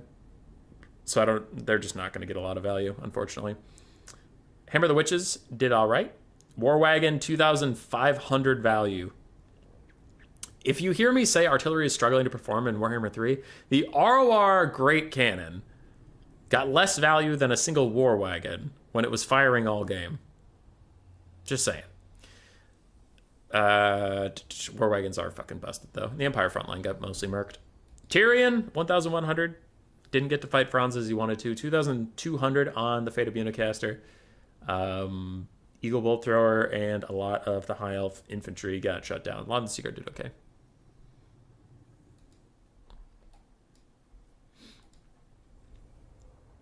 That'll be a win for Alfredino. And as I delete more replays, I have to scroll less, so it's much easier to find the replays each time. All right, we're getting there. We're getting down there. Alfred. I'm going to go with Al. Bobo versus Al. Perfect. All right, Blood Penguin and Loopy. Let's do it. Let's go. Wood Elves Empire is our first matchup. More Wood Elves. Wood Elves being the strangely most popular faction today, and you know what? We're here for it. Loopy is also an elf enjoyer. Plays all 3 of them quite well, so get ready for that. Loopy versus Blood Penguin, who plays a good amount of Empire Kislev. Yeah, Empire and Kislev are the main 2 I know him for. War Wagon is the most OP unit in the game. More busted than Globes. More busted than Malekith or Imric. More Slawn Hierarchy. Alright. What do we got? Triple Waywatcher Kite, Hawkeyes of Jakira plus Ziglady with Arrows of Kronos of Prey of Anoth Rema, and then a whole bunch of Cav. By the way, okay, I'll finish this. 4 Glade Riders, 1 Great Stag Knight, 2 Wild Riders, and then a Branch Wraith with the Withering, Melkoth's Misfiring Miasma, and Earthblood. Loopy one time got mad at me for saying that he loves all Cav builds, and he takes a lot of builds like this. And yes, I know this is a kiting build, but I'm just saying, like, when I see builds like this a lot from a type of player, I'm going to mention that it's, like, mostly Cav. But yes, there's 3 Waywatchers. I'm not saying it's, like, 100% Cav. But Loopy, remember when I was saying that? You're like, I don't do all Cav builds. Jeez, stop saying that. I see a lot of builds like this from you. And I go, okay, 90% Cav. It's a Cav build. Anyway, that's where that came from, sir. On the other side, for the Empire and Blood Penguin, we have Swordsman, Volkmar the Grim, 3 Huntsmen, the Silver Bullets, Stocked Handgunners, 2 Empire Knights, 2 Knights of the Blazing Sun, a Netcaster. That's it. Yeah. I don't remember Waywatchers getting this much value. Alfredino made a mistake in a match, however, recovered quickly and still stomped his way to victory. Hi, Bruno. Anyway, Volkmar has some self-healing. He has some damage resist that he can use, so I think that's why he's being brought in this matchup, just to withstand the sniping attempt. Huntsmen are really, really good in this matchup with stock and firewall moving in a straightforward line. When you're just walking at the enemy like this, it's hard for them to get in range to see the Huntsman, and when they do, usually the Huntsman can fire back a little bit. Is Blood Penguin the penguin among... Is Blood Penguin the penguin among the penguins that just went Hannibal Lecter on his own kind? No. Also, I just had a weird deja vu moment. So that's silly. Ugh. Ugh. Deja vu. Stop it. Go away. I'm scared. I'm frightened. Has this moment happened before? Are any of you real? My faltering reality aside, Huntsmen get yeeted by Triple Waywatchers, and Spearmen, already weakened by the Triple Waywatchers, get charged by Wild Riders and pushed off. Knights of Blazing Sun going to try and counter-charge the Wild Riders, but it's just not really going to get a whole bunch of value. The Wild Riders are faster, and they will pull away. Nope, they stop and take the fight for a second. And on the far side, Melkoth's Mystifying Miasma is trying to discourage these Knights of Blazing Sun from charging in, along with Empire Knights, along with Volkmar the Grim. The Wood Elves get stuck in a drawn-out fight with the Empire, which is not what they want at all. What is this? It's a Withering. Interesting. Volkmar is throwing down his Soulfire Bombardment plus a Banishment, trying to discourage the Wood Elves. The Wood Elves on the distant side are going to try and just get a counter fight in. They're like, all right, you harass my backline, I'll harass yours. Fuck you, idiot. And take a fight over there. Empire Knights holding for now. Spearmen gonna opt into the fight, and overall the Empire's just happy to get a fight at all, because the early part of the game was brutal as they just had to walk into Waywatchers. Knights of Blazing Sun, Empire Knights with Volkmar in tow are trading up into the Wood Elf Cav, though the Wood Elves did secure their Triple Waywatchers. Still have a good amount of ammunition, a lot of kiting they can still do. Wood Elves are ahead on the balance of power, and I would tend to agree. As you can see, they're just volleying in, helping out those Wild Riders, pushing things off the map. Another Melkoth's on the Empire Knights is probably going to finish them off for good. Silver Bullets come under pressure from the Glade Riders. Branch Wraith also getting involved. And it's looking tough for the Empire here. It's looking real tough. They just don't have a lot that can stop this cavalry.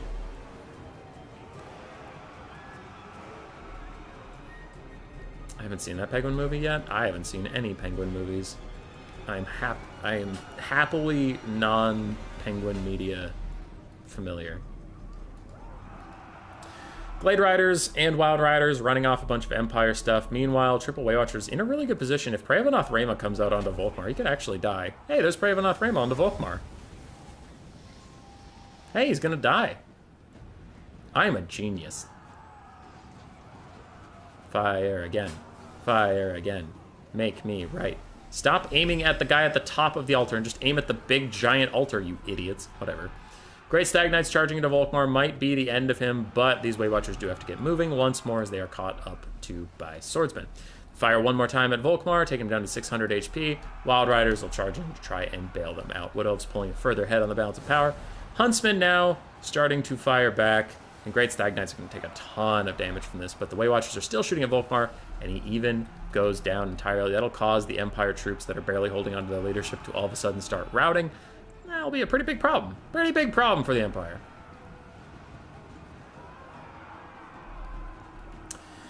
All right, Ziglady and the Branch Wraith are fighting a whole bunch of Spearmen. Huntsman trying to push off the Great Stag Knights, doing a pretty good amount of damage over there. And the Way Watchers are running low. Well, some of them are running low on ammo. The other ones are doing just fine. I think the Empire is screwed. Oh, that's a good net. Net on the Great Stag Knights right in front of the ranged units is going to finish them off. Even the ones that got into melee don't stand much of a chance. Now the Glady at point-blank range. The firing squad is lining up, boys. And shooting her in the face. Oh! And for the crime of stealing a Walmart shopping cart and taking it home with you to refurbish and use it as some sort of hipster crib for your baby, you are sentenced to 400 shots in the face from the silver bullets and about 20 million Huntsman arrows.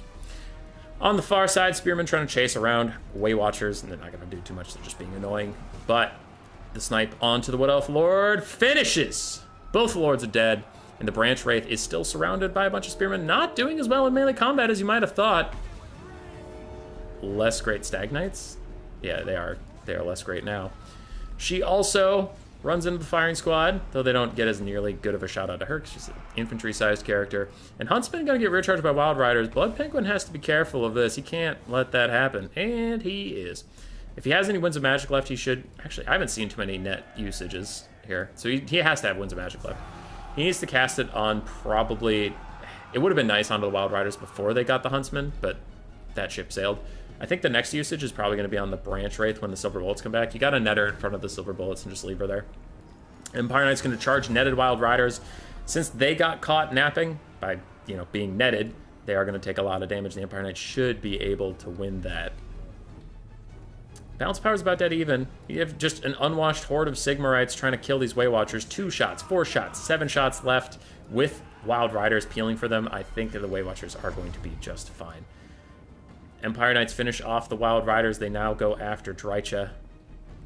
Silver Bullets could come back, maybe. We are down to a lot of state troops trying to kill elite Wood Elves, which doesn't seem that likely. Also, the Balance of Power thinks this Netcaster is the shit, and I can most certainly assure you he is not the shit. He is fine, but he's not the shit. Like, he can't pit or shades anything. Ooh, a backfield Glade Rider with spears coming in to just delete the hopes of the Empire, taking out all of their ranged units in a chase. Now the Empire infantry are trying to box in the Way Watchers, and they might even with a net. If a net gets cast onto that one, especially the one with all the ammunition, maybe the Empire has a shot, but I don't think so. I think overall they're just kind of fucked. Big net onto the Wild Riders trying to keep them in place. They don't rear charge the Spearmen, but it's just not enough. And Way Watchers are decent in combat. 30-30 melee stats. Yep. Wood Elves win it! Wood Elves win it all. 1,100 on the Glady. Branch Wraith did all right. Wild Riders did fantastically. Way Watchers earning their weight in gold. And Great Stag Knights and Glade Riser Spears just doing well. For Blood Penguin, Volkmar tanked a lot of shots. Just wasn't enough for him. Knights of Blazing Sun did all right. Empire Knights did all right.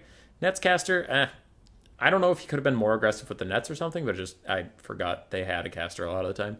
Spearmen did fantastically. Huntsman got focused down, but even then still did quite well. And Silver Bullets did nicely.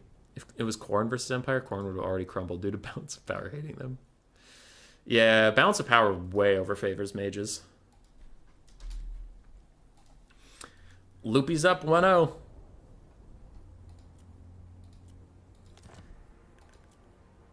Game 2. What is happening? What is happening? What is going on? Are Wood Elves disease? Are Wood Elves a disease that just spreads? This is 3 series now. This is 3 series where one side took Wood Elves game 1, and the other side just Uno reverses. It's just Uno reverse. Fuck you. I'm playing the Wood Elves now. Volkmar is no longer good. I don't think Volkmar is that good.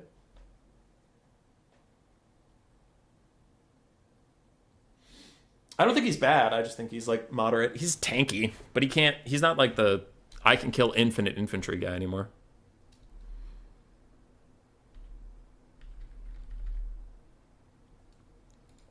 Anyway, I digress. So Blood Penguin on the Wood Elves this time. 2 Way Watchers, one of which is the Hawkeyes of Jakira. We have Two War Dancers, Eternal Guard frontline, including the Winterheart Guard, the Eternal Guard ROR, Wild Hunters of Kurnos, plus another Wild Rider with Glade Riders with Spears, and then in the sky we do have a Spellweaver of Life, Magic Dwellers Below, and Earthblood. Alright, for the Dark Elf side, we have 4 Dark Riders, 1 Slaanesha's Harvester Doomfire Warlock ROR with the Soul Stealer Bound plus a Word of Pain, a Cold One Knight, Witch Elves, Bleak Swords, Shades, and Malekith on foot with Chill Wind, Soul Stealer, and Gaze of Malice.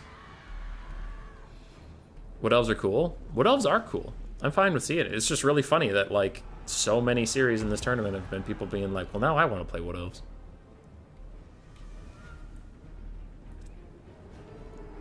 This Skaven build? What Skaven build?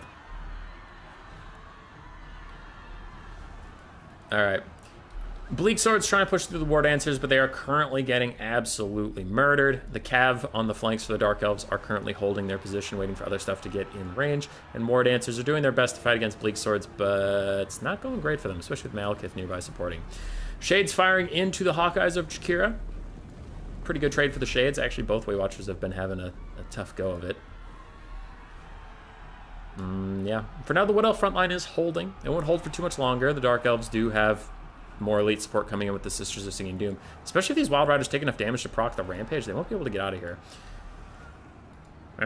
Dark Riders fighting Eternal Guard is going great for the Eternal Guard, but the Slaanesha's Harvesters are trying to get into a fight here. They will get surrounded 2v1 with Glade Riders, and there is Way Watcher support coming in, but the Wild Hunters of Kurnos leading Dark Riders into the Way Watchers. What the fuck, Wild Hunters of Kurnos? You're supposed to defend the Archers, not join them. Very shitty attempt at a Star Wars reference, but I did it. I attempted it. Slaanesha's Harvesters dealing good damage to the Glade Riders, but they're not able to get through, and then Wild Riders opt in to take the place of the Glade Rider that is retreating. Trying to get some good damage there, but there is too many Cav. I think the Way Watchers are about to get shut down overall, as Wild Hunters of Kurnos are going to try and stop some Cold One Knights, and they'll do good over there, but it'll be too little too late for the Hawkeyes of Jakira. I think is a big Dark Rider charge. Takes a ton of damage off them. So that's cool. Frontline, Dark Elves are winning. Backline, Dark Elves feel like they're winning, but the Wood Elves are even on the balance of power. Another Soul Stealer is countered by an Earthblood in the backfield. Slaanesha's Harvesters are pushed off. Glade Riders just trying to hold on and push off the Dark Riders. How are our Way Watchers doing? One is routing with 13 models. Ouch. The other one is fine with 44 models. That low of HP, but 44 models, they're actually doing okay. They cannot get caught by these Witch Elves, or they will instantly rampage to their death. I really hope Blood Penguin has some cavalry to deal with that, and it looks like he does. Just ramming those Witch Elves. Now, it might rampage the Wild Hunters of Kurnos, but it is worth it to keep the Way Watchers alive. 37 models. Cold One Knights are back. Immediately have orders onto the Way Watchers. Can they stop and fire? Fire, fire, fire, fire, fire. They do not fire. They are dead. They are big dead. Wood Elf frontline is non-existent. Wood Elf Cav is still around, technically. They kind of exist. Their Way Watchers are almost non-existent. And I am frightened. I am terrified. I am scared. I don't know how the Wood Elves could possibly win this from this state. Ha, Tony got it.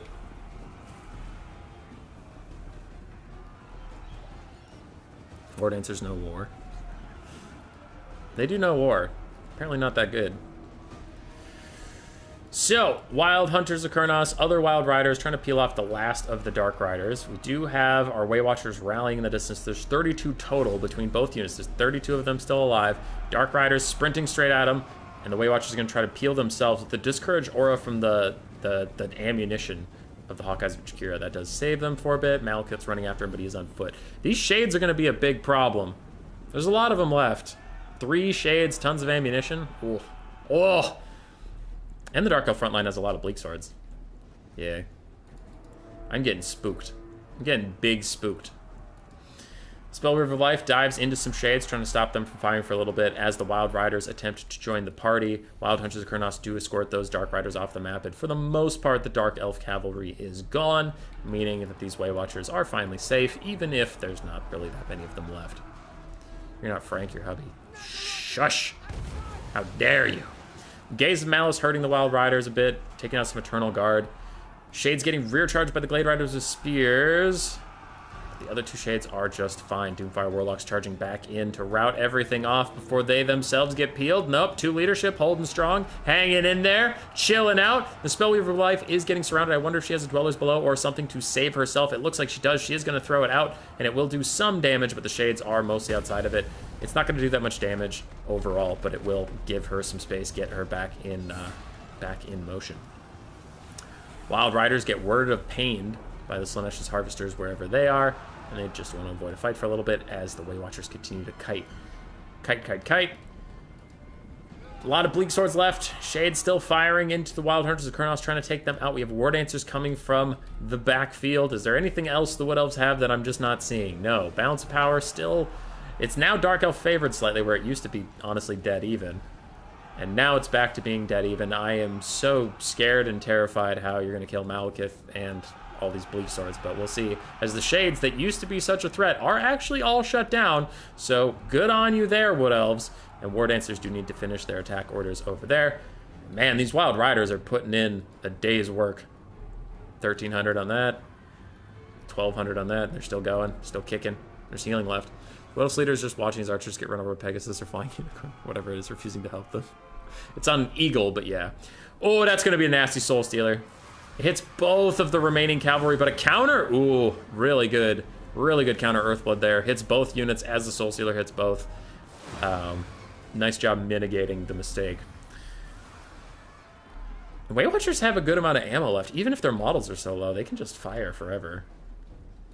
And the Discouraged aura that these guys imbue when they shoot something could be a huge problem, because any Dark Elves that run away are going to get run down by the extremely dead cavalry. There's Blade Riders, there's Wild Riders. I don't know. I'm scared. I'm scared, frightened, alarmed. Wild Hunters of Kurnos running off some stuff. This lady's also chasing things. Now it is just a Bleak Sword and Malekith left, and a sneaky Bleak Sword in the back. But I think with a Hawkeye shooting it once, yeah, one shot from the Hawkeyes will rout them again. Give me that Discouraged. Hawkeye's too slow to fire, but the Glade Riders will actually just take it out on their own.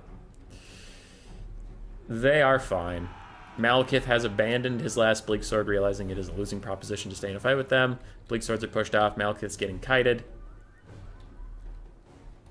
As the lady is going to try and poke him a little bit. Doesn't go super great for her.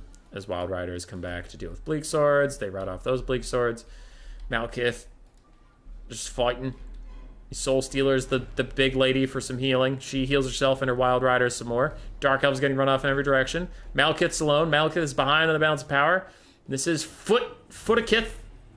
There's a lot of ammunition left. 9 and 14 volleys from those Waywatchers. They're just going to play with their food for a bit against Malekith. Another heal onto those Wild Riders from Blood Penguin. Meanwhile, the only Bleak Sword that is left is getting chased off by a very damaged Eternal Guard. Malekith still getting shot. He heals up with another Soul Stealer. Another Earthblood counter heal, though. Army losses is going to take him sooner rather than later. And the Wood Elves somehow pull that one out of their ass. As Malekith goes down. Huh. Okay. Alright, at about mid-game there, I thought it was all over. 2,700 on foot Malekith. 2,700 on foot Malekith. Nobody ever tell me that Malekith is not overpowered. It's just Soul Stealer healing his dragon or anything like that. Foot Malekith, 2,700 value from just Soul Stealering and walking around. That shit is busted. It's busted. It is busted. Now, he's not the most overpowered thing in the game, but he is overpowered for sure. Doomfire Warlocks, Witch Elves doing okay, but they got focused down nicely. Shades did overall quite well. Dark Riders did very, very well. And Bleak Swords did good. For Blood Penguin, 750 on the Lord, about 1,000, 1,500 on the Waywatchers. Waywatchers apparently still quite good, even though they did take a bit of a hit coming into Warhammer 3. War Dancers did fine, Glade Riders with Spears did fantastically, and the Eternal Guard frontline got mostly crushed.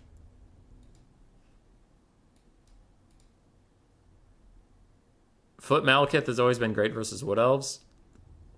That's true, but I don't remember him ever getting 2,700 value like every single game in Warhammer 2.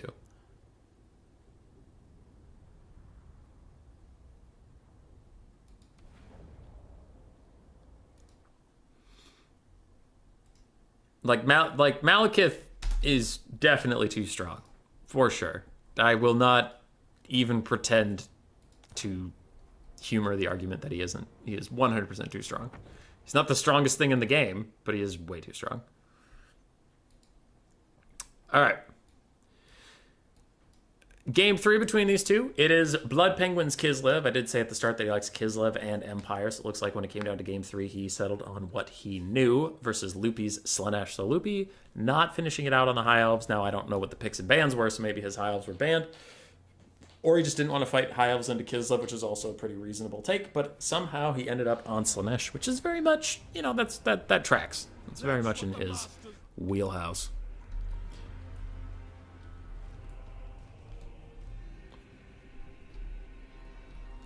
Healing needs fixing? Yeah. All right. For Kislev, our first time seeing them today, we do have an Ice Witch of Ice with just Ice Maiden's Kiss. We have a Patriarch on horseback with his healing.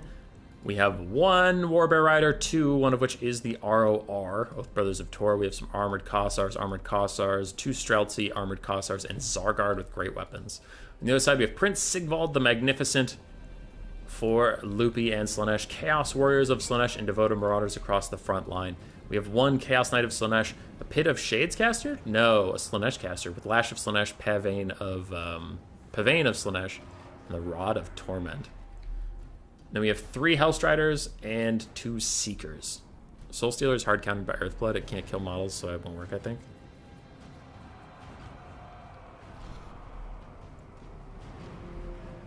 Malekiths need buffs. He's the real Darth Vader. Yeah. Chaos Knights taking a charge straight into Zargard, trying to support the frontline fight, though they are going to get shot by Streltsy for doing this, so they will need to peace out rather quickly. And Ice Maiden's Kiss trying to stop these Devoted Marauders, and it looks like Warbears are going to have to be employed to do the same as Streltsy. Get a little obstructed. Don't know what they're firing at just now. Oh, looks like they are also firing at the Chaos Knights. Meanwhile, Seekers are taking the long way around, and Devoted Marauders will go fight Armored Kossars. Yeah, I think healing getting fixed would stop a lot of the stuff that's currently OP from being OP, but doesn't make it not OP.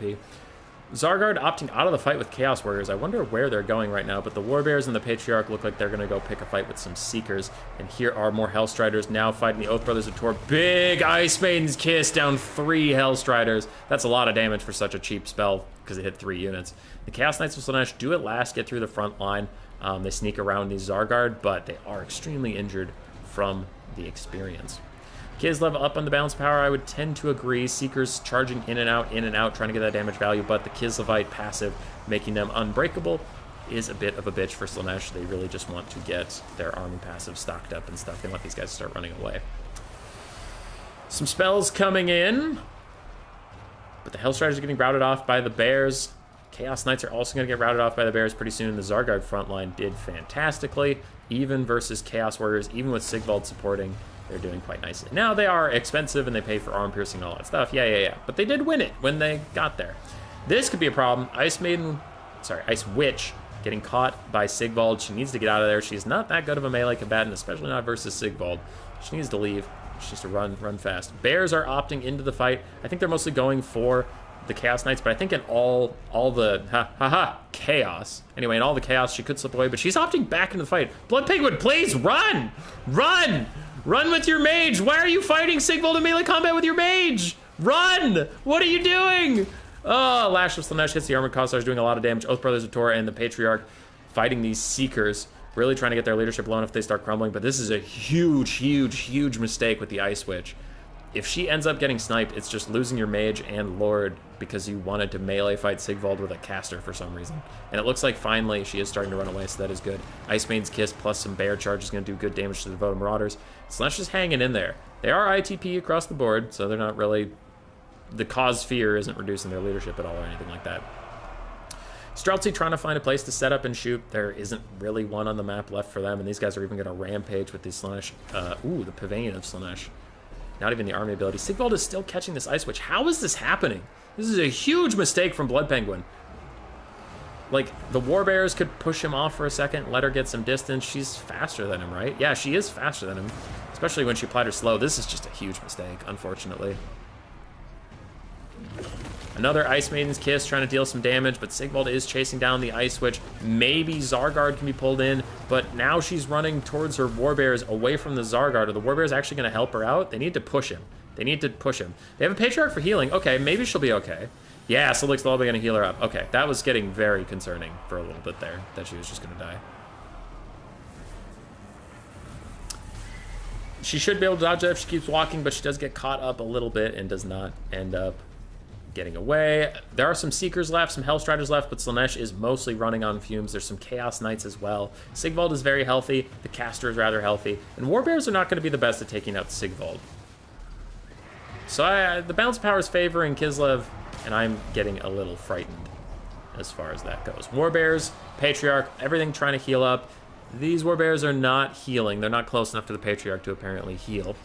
And Streltsie's stuck in melee combat. They don't really want that. They want to get outside the blob and do some good damage far away. There's another Ice Maiden's Kiss up soon. It might want to go over here. Not on these Chaos Warriors because, yeah, they're too armored. So just push off some of these Devoted Marauders. That's a pretty good cast. Nice job. Unbreakable is an extremely bullshit mechanic. High Elf Infantry is damn near unbreakable.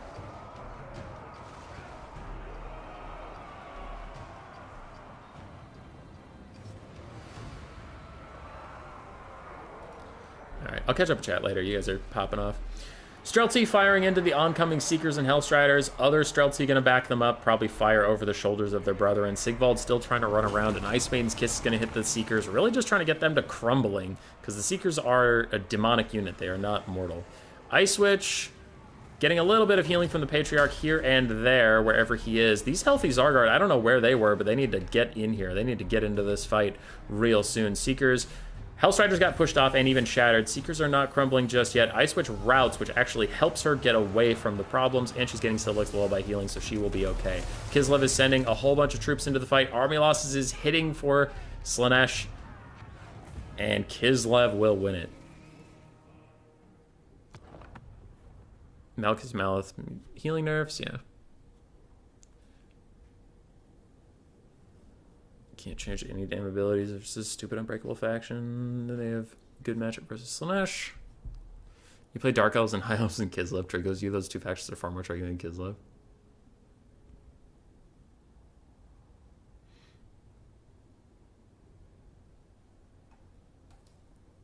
Siggy cannot be blocked by models.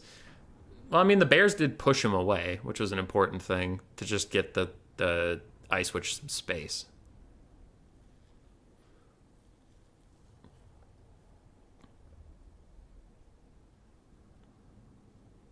Dark Elves are not triggering, can be countered by Dark Elves. Where did the 2.7k value come from? Soul Stealer doesn't do that much damage. He also has Gazes of Malice, and remember the Soul Stealer is also getting counter-healed by Earthblood. But yeah, Soul Stealer does some damage. And Malekith's like still a good melee combatant on foot.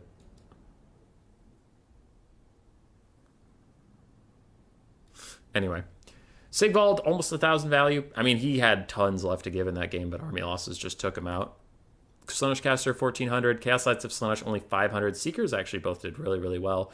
Chaos Warriors didn't do that great versus the Zargard, but they actually got close to paying for themselves, so overall not a huge loss. Hellstriders did not... they got about half their value, so the Hellstriders is really where the value drain came from. And, of course, Kislev does have a good amount of healing, especially with the double bears.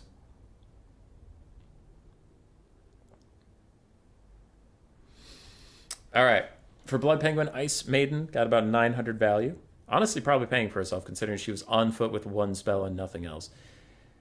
The Bears both did fantastically, which it's been a long time since we've seen the Bears do really well, but versus factions without concentrated ranged fire, they can be pretty good, and Slaanesh didn't bring any other skirmish cav, so the Bears had a jolly old time. Streltsy did okay. Zargard frontline did quite well, and Armored Kossars struggled a bit.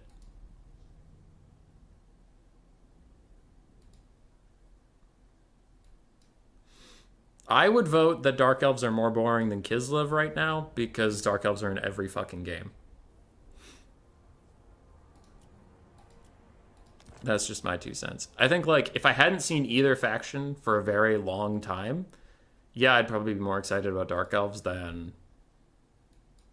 Kislev, but I don't know. I struggle to be excited about Dark Elves, Scourge Runner, and Malekithing people to death. All right, this is the only best of 3 that I actually know how it went because I was in it. I believe my Skaven was global banned. So we have Empire versus Vampire Coast as game 1.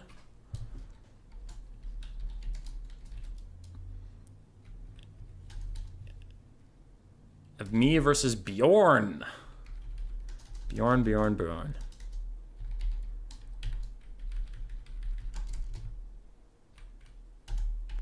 Oh, shit.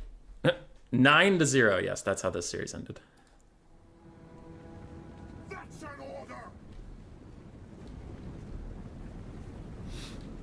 Okay. So, for my Empire build, I have 2 Outriders with grenade launchers. Don't I? Or do I just have 1? I swear I had 2. Okay, I guess I have 1. 1 Outrider with grenade launchers to deal with Depth Guard. I have 4 Huntsmen.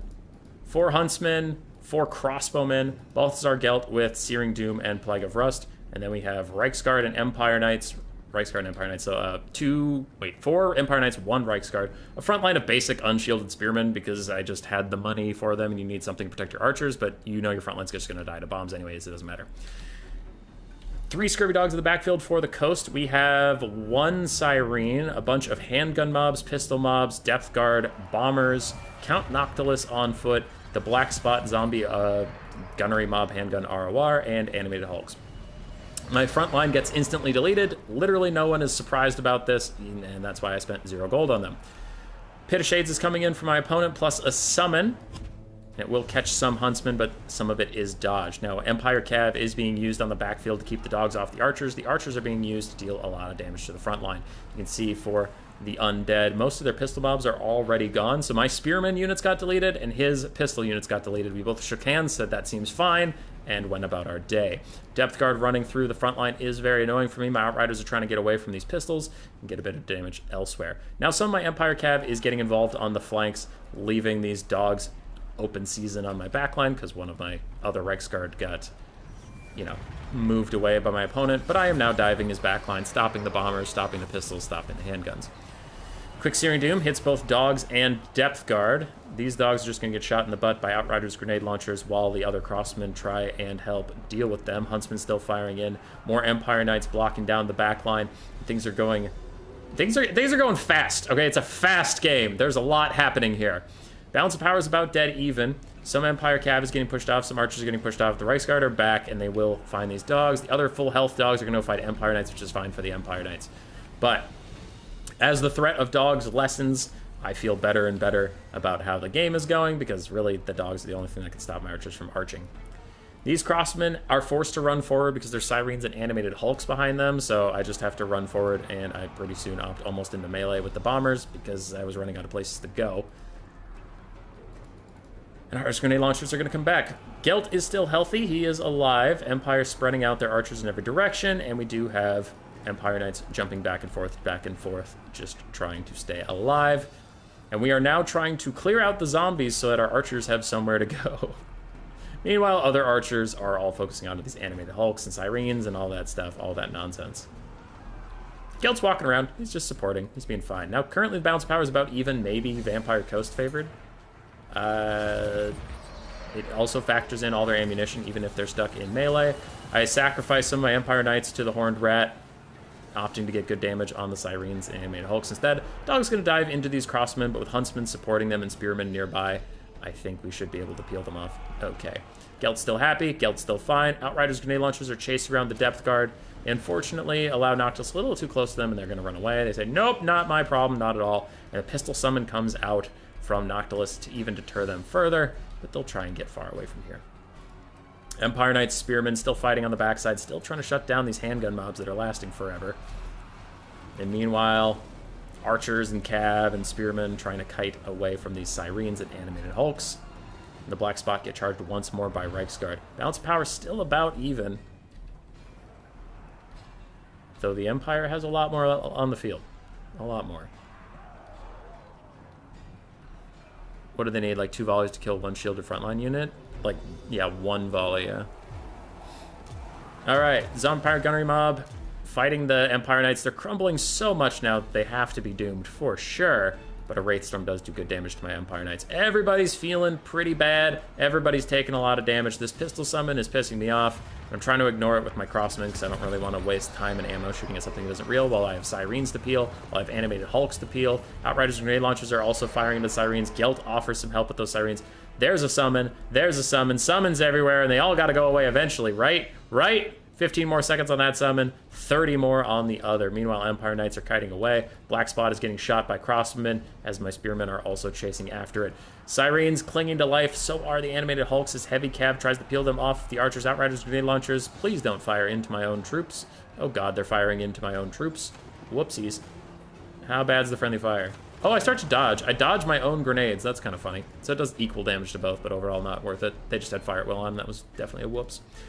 Depth Guard heal cap is in sight. Now they are fighting some Huntsmen while Spearmen come in from behind. Handgun mob fading away. Animated Hulks stuck down here fighting Archers and Empire Knights. So that's going to be good. Another Searing Doom. More Outrider shots. More Archers all firing into the Sirens. Just trying to get rid of them so I can get my back line back under control. Empire Cav and Spearmen and Archers charging the Depth Guard, really taking them down. The Animated Hulks opt in for one more fight. Another pistol summon from Noctilus does overcast damage to himself. I don't know if that is worthwhile use of Winds of Magic, honestly, at this point. Because I can just walk over and instantly compromise them, or walk away.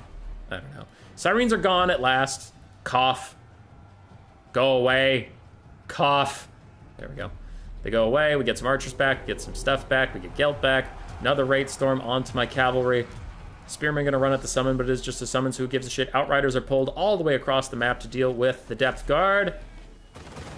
We take a nasty volley, but get an invocation to heck. Pretty sure with the Outriders we can finish them off. That just leaves Noctilus and a summon. The summon will go away soon. Noctilus himself has 2 uses of his summon left. But Outriders are just going to ba-bonk, Depth Guard to death. Then they opt into melee combat because they're big stupid. They run away. Noctilus is now getting shot by a whole bunch of arrows. For a Conclave. Searing Doom attempt onto the Depth Guard. Plague of Rust plus Archers equals dead Depth Guard. Now it is just Noctilus. He gets shot a lot. He runs forward. He fights for a bit. And you all know how this ends at this point. It's cycle charging and walking slowly away from a Footlord while shooting him. Is he tanky? Yes. Does he have a lot of healing? Yes. Is it enough? No.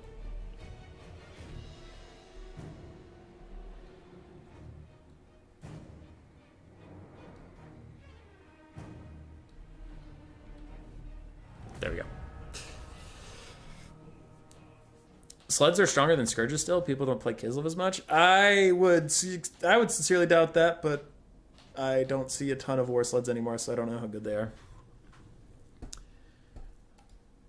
Whew! Alright, Gelt, 650 value. Reichsguard, 600, but they mostly just had to start crumbling things down. Empire Knights did well. Outriders Grenade Launchers did fine. Huntsmen did well. Crosswomen did well. And the Spearman unit all died a horrific death.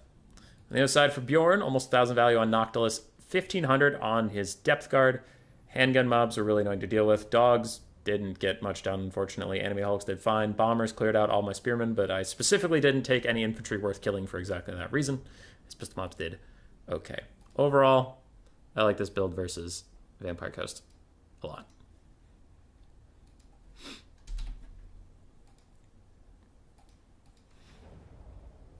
All right. So delete that. Game 2. Okay, I tried. I'm stealing a Phoenix King build from a stream where everyone was taking the Demon Prince of Slamesh. because I had to fight Bjorn's Dark Elves somehow. And I didn't know how. So I was like, you know what? Sure. Is that even a legal build from VP 11 mobs? I guess not, but it's a rule I often forget because I always think of them as different units. Alright, for Slaanesh, Demon Prince of Slaanesh with the Lash of Slaanesh and Enfeebling Foe, making him a pretty incredible duelist with all of his debuffs. I have Chaos Warriors of Slaanesh, Devoted Marauders, the Mirror Guard Chaos Warriors, Devoted Marauders, more Devoted Marauders with Hell Scourges, 2 Hell Striders, 2 more Hell Striders on the other side, so 4, and 2 Seekers, so 2, yeah, it's just a bunch of cat stuff. On the other side, we have 2 Scourge Chariots, a Black Arc Corsair with Hambows, Witch Elves, Bleak Swords and Dread Spears, Witch Elves, 1 Cold One Dread Knight, 4 Dark Riders, and Malekith up on his dragon. Yeah, I banned Vampire Counts, I think. Some of you may die, but it's a sacrifice I'm willing to make. Alright, Hellstriders opting into a fight. I will straight up fight Dark Riders any day of the week, though that doesn't go as well for me as I thought it would at first. And then Seekers, I'm trying to catch these Black Arc Corsair Handbows, but my Hellstriders do get caught by Dark Riders a bit down there. And Malekith is looking like he's opting into a fight, which I'm down for. So my Demon Prince is going to come over here and say hello. Meanwhile, infantry is pushing forward, Scourge Runners are running through me, and I have some Hellstriders on standby for whenever I can catch those Scourge Runners out. Mostly my micro is over here. The Soul Stealer is coming down. I buff up my Demon Prince of Slaanesh, debuff Malekith, try and take him out. Really draining down his stats, trying to duel with him, not doing very much damage, unfortunately. And I did push off some Hellstriders. Devoted Marauders are down here fighting with me, but so are the Cold and Dread Knights. But we have Malekith caught out. We can duel him. We can do it. And we're losing because he has a lot of healing and we don't have any. Fuck. Alright. I'll keep fighting for a little bit. And he's just going to run away faster than my Demon Prince can keep up with him. My Demon Prince is going to opt out of there. The frontline fight is engaged. Chaos Warriors trying to chase around those Dark Riders. Meanwhile, some of my Hellstriders are now starting to run after the frickin' the things. The Scourge Runner Chariots. Demon Prince of Slaanesh still trying to chase down Malekith, getting a nice whip onto the Black Arc Corsair Handbows. And the Hellstriders are coming in as well. I try to even rampage Malekith down here. Hellstriders fight the Cold One Dread Knights. That's going to be a favorable trade for the Hellstriders. They'll lose it, but the Cold One Dread Knight is an infinitely superior unit. Get a rear charge over here with some Seekers. Start to shut down some of the Dark Elf front line. I try and hope, but it is not working very well for me. Malekith got away from all that. He didn't rampage. He didn't even take that much damage from my Demon Prince, and I am made of the big sad juices. Hellstriders got rampaged into Witch Elves, and I'm now just trying to kill these Black Arc Corsair Handbows because I can't fly away from them with the Demon Prince without taking a shit ton of damage with only 30 armor and no shield, so it's feeling pretty bad. Frontline fight. Taking forever to kill these Bleak Swords. Devoted Marauders and stuff, trying to fight Scourge Runners, can't catch them. There's the Madness of Cain coming, so I do have to get up in the sky. But you can see why I didn't want to leave those Corsairs. Just so many bullets coming after me. But we actually managed to dodge it. Then we T-pose on Malekith for a bit. We managed to land, enfeebling foe, lowering his stats down to 21-24. Again, trying to duel him, but doing insignificant damage. Like, it's like 390 per shot, but he is so fucking tanky. I hit like 4 in a row, and he's just fine with that. And then the Witch Elves are back on me. Madness of Cain is back on me. Meanwhile, Hellstriders are trying to fight some of the Dark Elves. The Dark Elf front line is falling apart, but they have Scourge Runners, still full health, still a lot of ammunition. They have Dark Riders and stuff left. My Demon Prince of Slaanesh is rampaging, sitting in front of Black Arc Corsair Handbows. And that is going to be GG.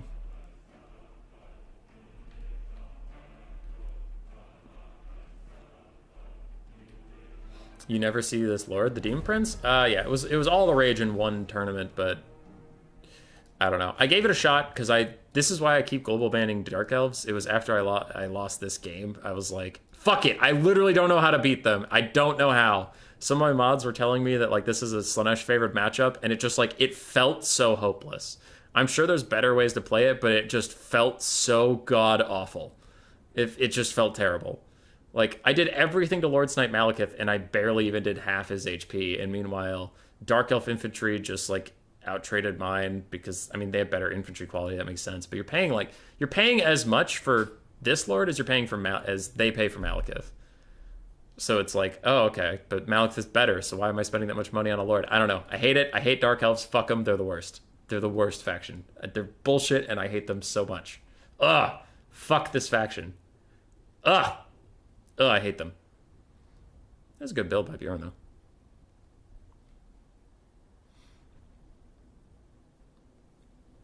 I want to get back into Warhammer 3, but I feel like I'm so far behind I haven't played the game in like a month.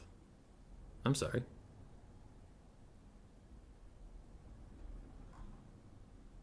Factions that are okay into Dark Elves? Norska? I don't think Norska's good into Dark Elves. That's silly. Ogres? It's better than some, for sure. Don't Lord Snipe Malekith? Yeah. No, it was like, it is for sure a mistake to Lord Snipe Malekith, but I just didn't know like what else I could do. Chase around Scourge Runners and die? I don't know. I just hate Dark Elves so much. I can't play against them. And then this one is the absolute bop. The best of all time. So I knew this build was coming. And like Bjorn and I were talking about it afterwards, and he said that this build was new, and I'm like, no, I meant the concept. Like Bjorn's Lizardmen Kite is pretty famous around my Discord. So when I was Cathay versus Lizardman, I'd played Incarnation a lot, and he did double Salamander Kite. So I was pretty sure I was gonna get kited. So I went Cathay Rush. I tried to mind game him. But yeah, I knew this build was coming. Don't say the F word when it comes to Dark Elves. If I take it the wrong way and this video will be censored. Yeah. Alright, so to try and counter the Lizardman Kite build, I went 4 Jade Lancers, 2 Terracotta Sentinels, the Righteous Lance Evasion ROR, Miao Ying, and then some Peasant Spears and Jade Ward Crossmen because I had the money. But it's mostly about the Cav Rush. On the other side, we have an Ancient Salamander, a Stegodon. And look at this Stegodon. Stegodons are usually bad. Like, they're a bad unit. I don't think they're very good. I've tried to use them as Lizards versus Dark Elves. But he's going to shoot at my Longmas in a second here. Boom! Takes out 4 models. So we'll get back to that, but 4 models. Other than that, the build is Feral Cold Ones, the Umbral Tide, Skink Cohort, Spam, the Stegodon, Skink Skirmishers, more Feral Cold Ones, the Closton Hunter, Riperdactyl ROR, Salon Mage, Priest of Life, and a Priest of Heavens with Thunderbolt. But yeah, this matchup, if Cathay tries to box, the Lizards can kite them. Like, I played this versus Incarnation like 5 times. I played it versus Bjorn once. And it's like, if you box up, you just get bleeded. So the Stegodon shoots again. And my Longmas are like half health. He's already killed 6 models. That Stegodon just, deleting him. So Jade Lancers are going to take the charge. These guys were stocked, so I didn't know the Umbral Tide was there. Miao Ying is opting into the fight, going to go fight that Stegodon. Going to go try and kick his ass. Meanwhile, a Talons Knight is going to catch a Feral Cold One and a Skink Cohort. Jade Lancers are chilling over here. We're mostly just trying to catch this pocket, kill it, run it off the map. We don't really want to engage that pocket if we don't have to. But Miao Ying is now chasing the Stegodon. I've already lost like half HP on my Long Riders from 2 shots for that fucking Stegodon.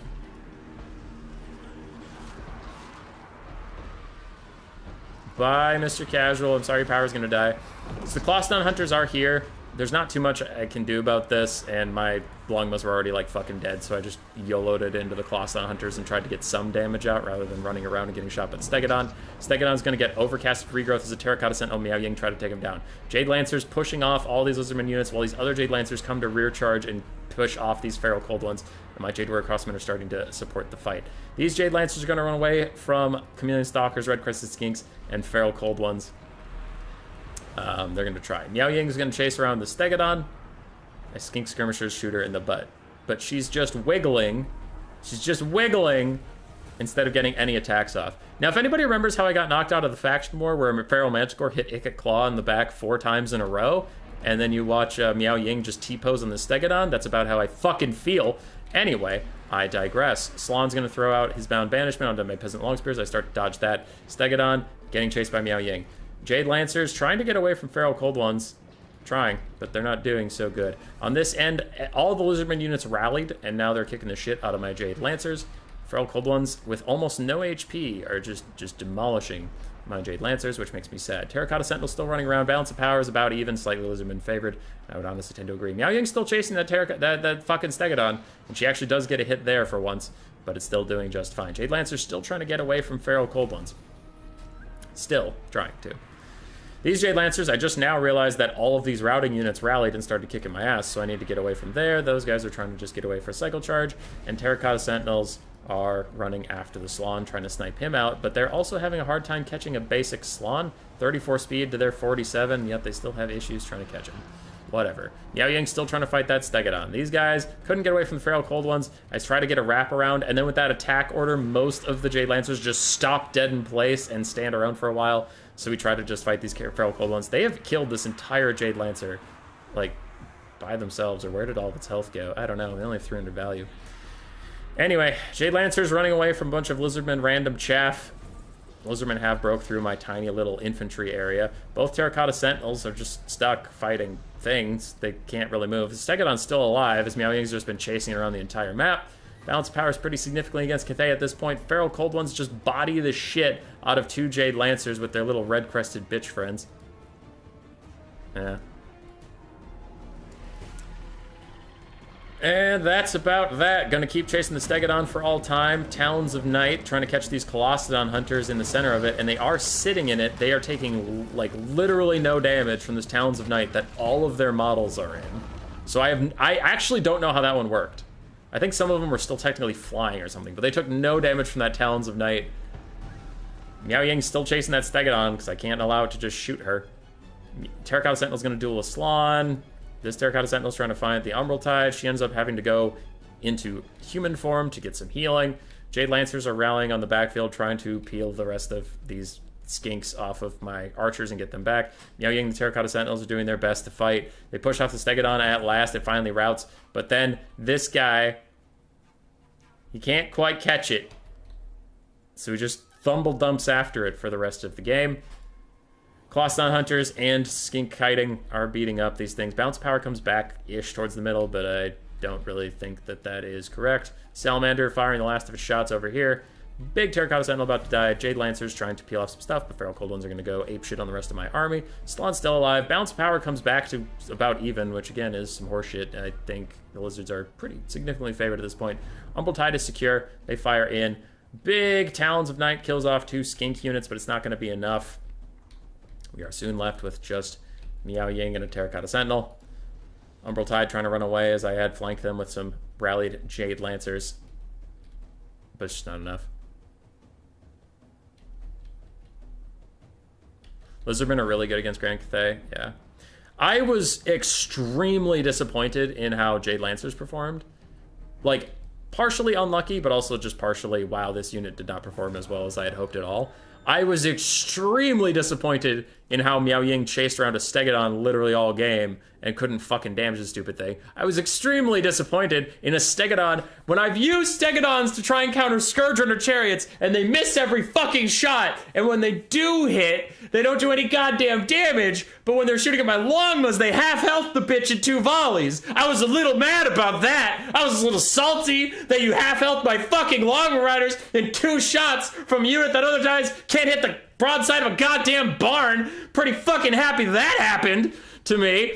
Pretty happy the Jade Lancers couldn't outrun the fucking Feral Cold Ones and ended up getting in a fight with them. Pretty happy the Feral Cold Ones could 2v1 Jade Lancers till the red-crested bitch friends showed up and kicked their shit out of everything. Pretty happy about that. Pretty happy about a bunch of lizard units getting chased off the map, able to rally. Pretty fucking happy about that. Pretty happy about a Slan taking 0 damage in a duel with a Terracotta Sentinel kicking him in the face. That was also pretty cool. I was pretty happy with the Talons of Night doing literally 0 damage to your Colossodon Hunters that were sitting in the middle of it. They were in the middle of the goddamn Talons of Night. They didn't take any fucking damage at all. They took none. 0. So I had anti-large armor piercing flying cab just going around the whole game. Didn't give a shit. Couldn't do any damage to it because nothing fucking matters. That was fine. That was a fun time. We had a fun time!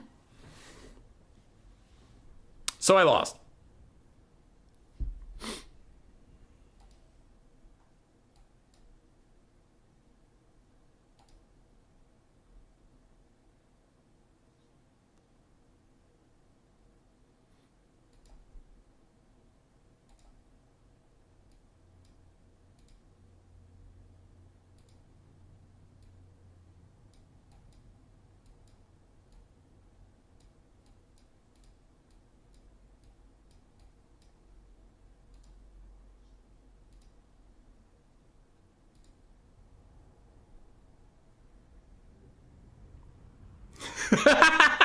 All right.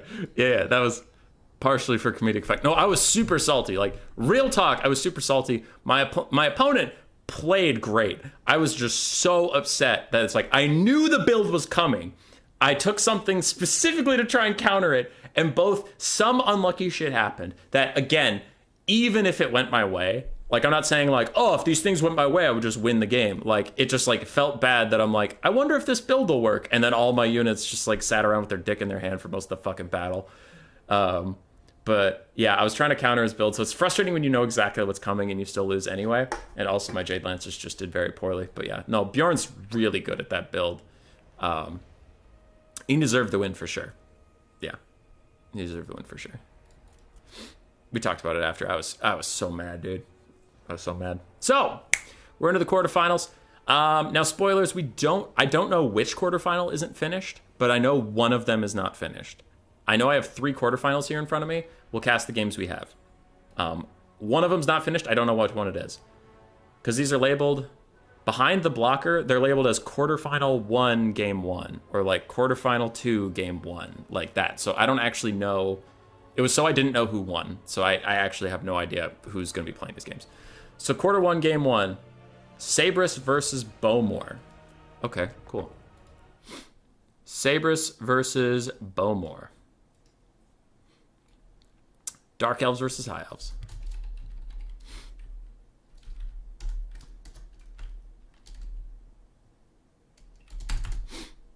Yeah, Bjorn played great. And that's why I took that kind of extreme build, is because Incarnation had kicked my ass in that matchup so many times that I was like, I can't play a normal Cathay, like a cannon or 2 and some archers and box, because his kite build's just going to pick me apart. So I had to try something a little spicy, and it unfortunately didn't work out.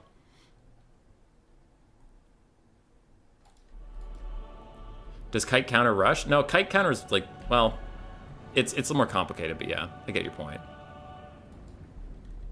Oh, the problem with the range thing, we talked about it on a previous stream where Bjorn and Raced were in a finals, but like the very short version, quick, is the Lizardman kite specifically is good against full ranged because you're shooting at single entities that are very easy to dodge, because all of your shots are shooting at the same point on the same point on a grid.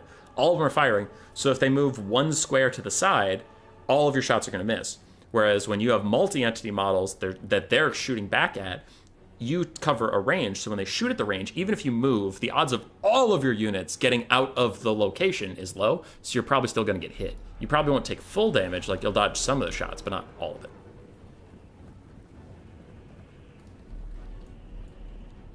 If you're generous, what are our chances to see Nurgle? Probably 0. Anyway, I got to focus on this game. So, Sabrus Regnum taking High Elves into Dark Elves, and taking a Princess up on a Dragon with a volley of high arrows, Talisman of Loic Foe Seeker, and Star Dragon's Breath attack. We do have a Mage of Life with Earthblood and Regrowth, a bunch of Lothern Seaguard, a front line of Silverin Guard, and we do have a Silverhelm. This is a very narrow High Elves build. For Bowmore and the Dark Elves, we have a bunch of Dark Shards, Bread Spears, Cold One Knights, Dark Riders, Crows of Cain Harpies, more Cold One Knights, Black Arc Corsairs, Jesus Christ. Anyway, you get the point. Yeah, High Elves are significantly outnumbered by these Dark Elves. Almost 2-to-1 type territory. Lava and Seaguard firing back at the Dark Shards for now, but the Dark Shards are shielded and armor piercing, so they will probably win that engagement. And Dark Riders trading okay versus Silverhelms, considering this is a borderline chaff unit versus armored Silverhelms. Jesus Christ. The Silverhelms are doing very poorly. Crows of Cain trying to stop some of the Lothern Seaguard from firing. Princess trying to stop Cold One Knights from pushing through the front line. And paired with Silver and Guard, those Cold One Knights are actually going to get murdered. Murdered pretty heavily. Bounce power is about even. I would already think it favors Dark Elves a little bit here. Lothern Seaguard are currently getting murdered. This one is caught in melee combat with Black Arc Corsairs with the dual swords. They will do excellently there. The Princess is diving back in, terror routing off some Dark Riders, and all that stuff. Mage of Life throws down a quick Earthblood on everything in this area, just trying to keep it healthy. Now, to be fair, we do have some Cold One Knights that have been getting routed off by spears, especially the ones that charge straight into the Silver and Guard here. That was a bit silly. A little bit of a whoopsie there from Bowmore. He said that you're bad, and you should feel bad. Yeah, strat game, you're right. Generic Princess, yeah. Can you read these letters? Yes. If you would like to counter that build, you should have taken completely different stuff. Caradoc, that's fair. Yeah. Hindsight is amazing. Microphone still working? Yeah, is it? Let's see there from Bowmore. Hey, I can hear it. 10 out of 10 release. Thanks, Bowmore. I did best. Alright. Most things are caught up. Anyway, generic princess fighting. Malekith gonna throw down a soul stealer real quick. And dragon princes. Where the hell were these dragon princes? What? I didn't even see them. Okay, dragon princes coming around. Take out 1 dark shard, maybe 2 total, but they are going to get peeled off. Now, big soul stealer from Malekith hits a bunch of units, but doesn't really do that much damage, so it's not like, oh wow, all of those Silver and Guard are like dead. They'll be okay. House falling a little bit behind the balance of power. Gaze of Malice hitting more Silver and Guard. Dark shards peel off the Dragon Princes from themselves, so now they can start firing in on the Silver and Guard, and things are looking really brutal for the High Elves. Princess going for a snipe attempt onto Malekith with 88 melee attack and a lot of armor piercing from being on a Star Dragon mount. She is actually kind of imposing. She's kind of scary, but her caster did get routed off while we were looking over at the Dark Shards.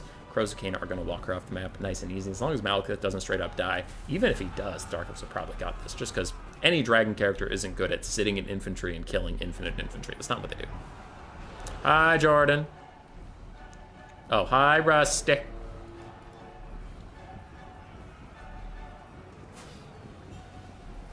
Both builds were spicy. It was neat. Yeah, I was trying something, and it unfortunately didn't work, and Bjorn's Lizardman build is cool if you haven't seen it. I just have seen similar things, and I hate playing against it, but, like, it's a cool build. Yeah, for sure. Princess, now in front of 2 Dark Shards, is going to get filled with lead, I guess. Well, depends on what their tips are. Steel. Filled with steel. Big shot. Army losses coming in. Malekith rides away, cackling.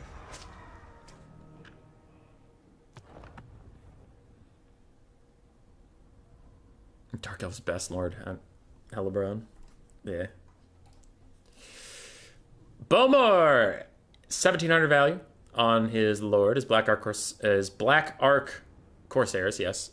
Paying for themselves. Doing actually very well. Dark Shards with Shields, good take in this matchup. They trade nicely versus High Elf Archers. No Scourge Runner Chariots in sight. You love to see it, honestly. And Golden Knights did fine. Overall, pretty cool build from the Dark Elves. Like, yeah, it's Malekith, but, like, it's not bog standard, you know? It's not Malekith 3 Scourge Runners and that kind of thing. It's like, oh, okay, this is a pretty reasonable Dark Elf build. And I really like... Sabrus's build is spicy as fuck. And it honestly did okay for a while. The Princess was A+. 2,400 value on her. Lifecaster just support stuff. Dragon Princes and Silver Helms tried to pay for themselves. Struggled a little bit. Silver and Guard held the front line in forever. And Lothern Sea Guard with Shields did actually struggle in their shots. I would probably say cut the Silver and Guard for some cheaper front line and get more of it, because they just had an issue of getting overwhelmed. But, yeah. GG. Nice and quick one there. Bowmore goes up 1. And we'll go to game 2. Is this the right one? Yes. I have to make sure I don't click on the wrong one. Hey, Bowmore, are you in chat? Hey, Bowmore, are you still in chat? I'm keeping the blocker up. I'm keeping the blocker up.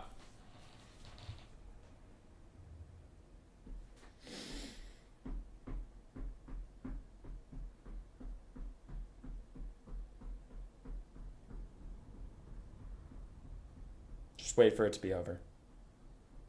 Just wait for it to be over. Agreed. Bowmore, why did you do a dwarf mirror? Bowmore! Why did you do a dwarf mirror? Why? Why would you subject me to a dwarf mirror? What's wrong with you? What is wrong with you, Bowmore? Alright, we got a dwarf mirror, ladies and gentlemen. Sabrus Regnum on his beloved Dowie with 4 cannons and a grudge thrower. He has Gotrek Felix and Thoric, a front line of Thunderers, a back line of Iron Drakes, and some Hunters of Blasting Charges.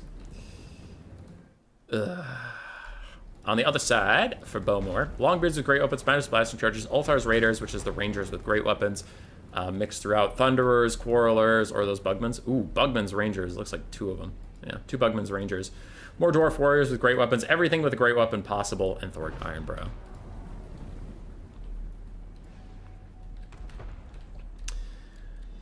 Alrighty.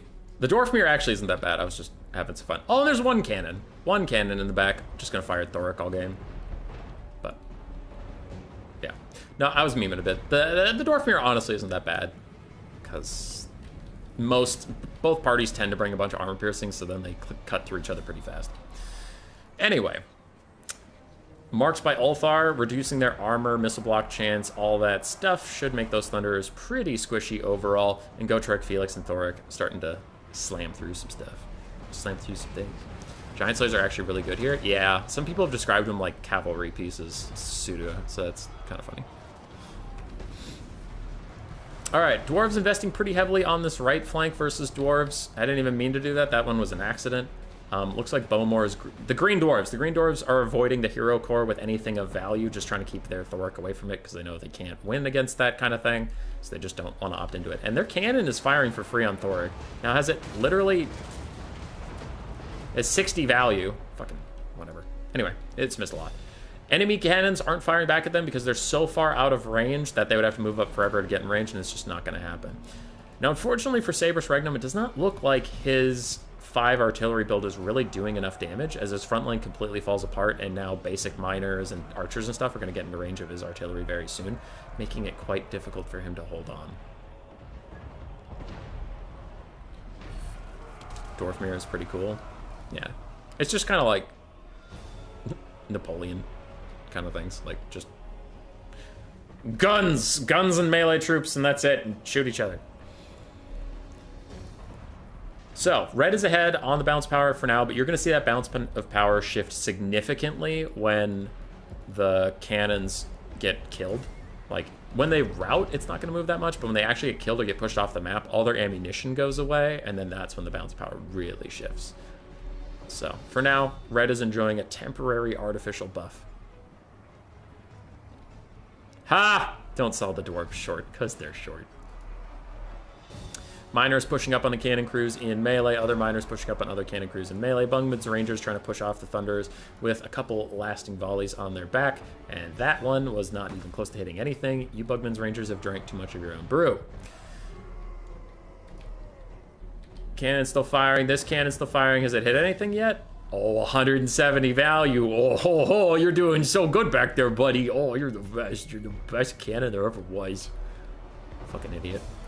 Althar's Raiders in melee with a cannon while throwing at Thunderers. That feels like they're trying to multitask a little too hard. Iron Drakes fighting to the last man, to the last dwarf versus their other dwarf cousins. And more miners with blasting charges are trying to push up on the cannons. Bounce powers back in green's favor slightly. Enter generic dwarf short joke. Miners with blasting charges, maybe going to throw their blasting charges at that cannon. They're kind of just derping out right now, and I'm sure Bowmore's like, figure it out! Figure it out! Boom! Big blasting charge volley. It does less damage than you would think, but that's because it's doing more damage to the infantry, not the cannon model itself, and the current health bar is the cannon model itself. Once they rout, they would actually have much less health. Bugman's Rangers moving up. The Dowie Hero Core is just running around. This cannon has had free firing time on Thoric the entire game. It's done 300 whole value. Wow, so incredible. Saber's build is a bit short-staffed. Ha. Short. Ha. Cannons firing into dwarves. Shattered, shattered, shattered. Lots of things shattering on the backfield. Bugman's Rangers firing at the back of these Thunderers, whose 80 armor won't help them as much as their shields facing the wrong way. Now, their shields are on their back, but that doesn't mean they get shielded from behind. They only get shielded from the front, because shields on their backs protect the front. Because of reasons. All right, we got a bit of chasing as Sabrus's back line falls apart entirely. You can see what I said about that balance of power as 3 of the cannons are entirely offline. One of them just goes now. And there you go, balance power significantly in green's favor. Green is reforming. Now, in melee, they can't take this hero core, so I don't know what they're going to do. Probably try and kite around, do a little bit of damage that way. We're at 8 minutes on the clock. Let's see how long it takes for army losses to hit the red army, or for them to kill literally everything. Focus fire onto Thoric. He is dead. Wow. All right, and then Felix army losses, so Sabrus surrenders with just Gotrek.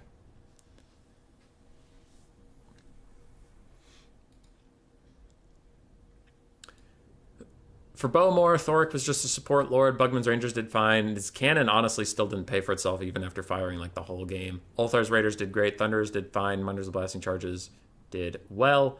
And Dwarf Warriors and Longbeards did fine.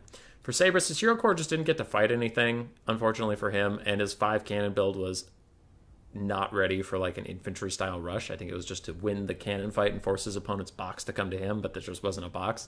So unfortunately a bit of build diff there. Alrighty. That is Bowmore being the first one to advance to the semifinals. And again, I actually don't know who has advanced. This is the first time I'm seeing these games too. Boop.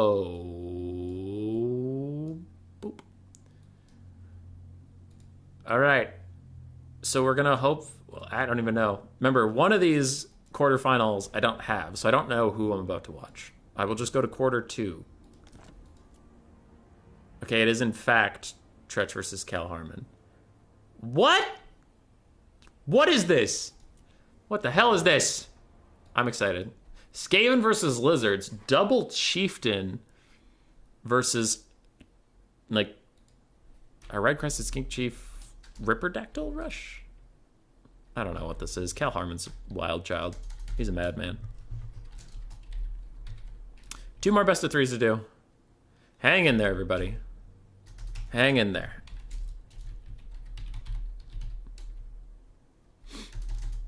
Imagine if I wasn't doing replays, how long this would have taken live. Casting literally every game of tournament. Okay, so what did I do? Who dares ping me? It's Turin. What does Turin want? Is he playing Age of Empires? No, he's doing 2v2 stuff. Okay, that seems legit. Alright, update aiming.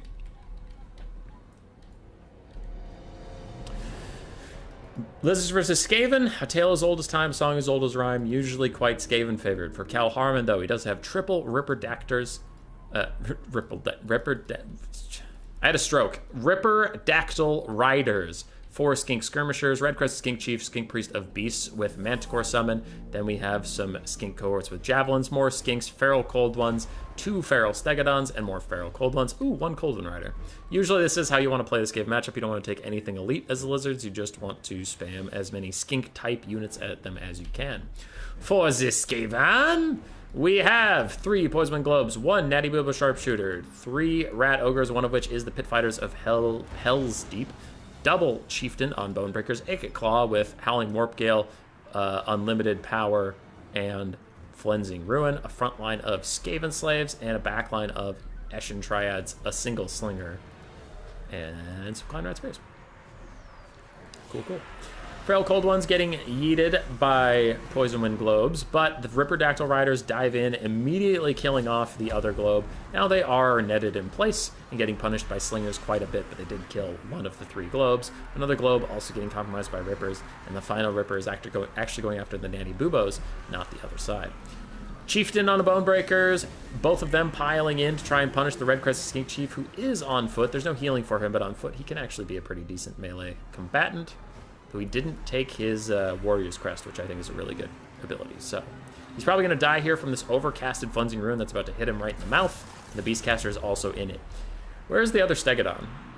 Because the Ripperdactyls are around here just doing great work. They're routing off a bunch of stuff. Where's the second Stegodon? First Stegodon's right here, trying to stop globes. I don't know where the second Steg is. There he is. So he's trying to route off some stuff too. Balance of power is significantly in the favor of the Lizardmen as the Skaven are just getting bodied across the map. More of them are getting pushed off. Icket Claw and his Chieftains are the last really good vestiges of strength. Red-Crested Skink Chief routes again in the distance, but he should run further away, and then when he rallies, he can stay rallied and just provide an army-wide leadership buff for being around. Manticore is currently having struggles landing on a Chieftain. No, it landed. It's a Ripperdactyl that's having issues. Whatever, same point. Skaven have been in mass retreat. They are starting to rally near the white line, but with Feral Cold Ones and Ripperdactyls around, they might actually have a hard time coming back to the fight at all. A little bit of a blob fight has occurred, but the only globe that's still active in the game is part of the blob fight, which is why the fight's happening. So it's not like they can just sit on the outside and really punish it. Icket Claw is still on cooldown for his Flensing Ruin. He can't throw one down to punish this just yet either. One chieftain has routed after a terror rout. Ikaclaw is hanging in there. Other chieftain takes a big shot from the Feral Manticore and a nice volley from the Skink Skirmishers. And without either of his guardians, Ikaclaw is going to be abandoned here pretty soon. Nice Flensing Ruin. It doesn't do nearly as much damage to multi-entity models as it does single entities, but it's still like good. It's going to be fine. It's an undercast too, so it'll hurt both the Feral Stegodons. It is a good cast for sure, but with everything routing except for Ikaclaw, it is a very quick victory for the Lizardmen.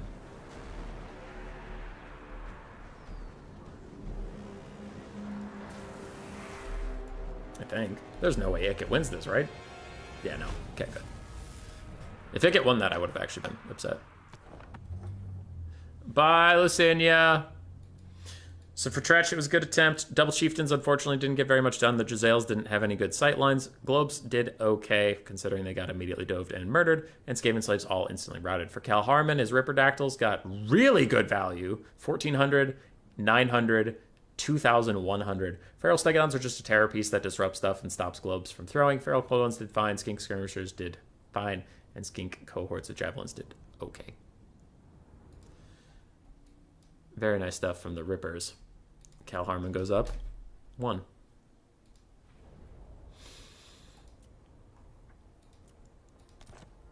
Game 2.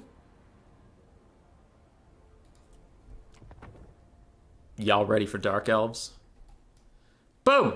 It's Dark Elves. Not Malice or Malekith. It's actually a sorceress with 2 Beastmasters. No, 2 Masters. They're just Masters, not Beastmasters. Okay, that's odd. He's not Malekith. He can't kill everyone. Alright, okay. Dark Elves bringing some heat, bringing some spice.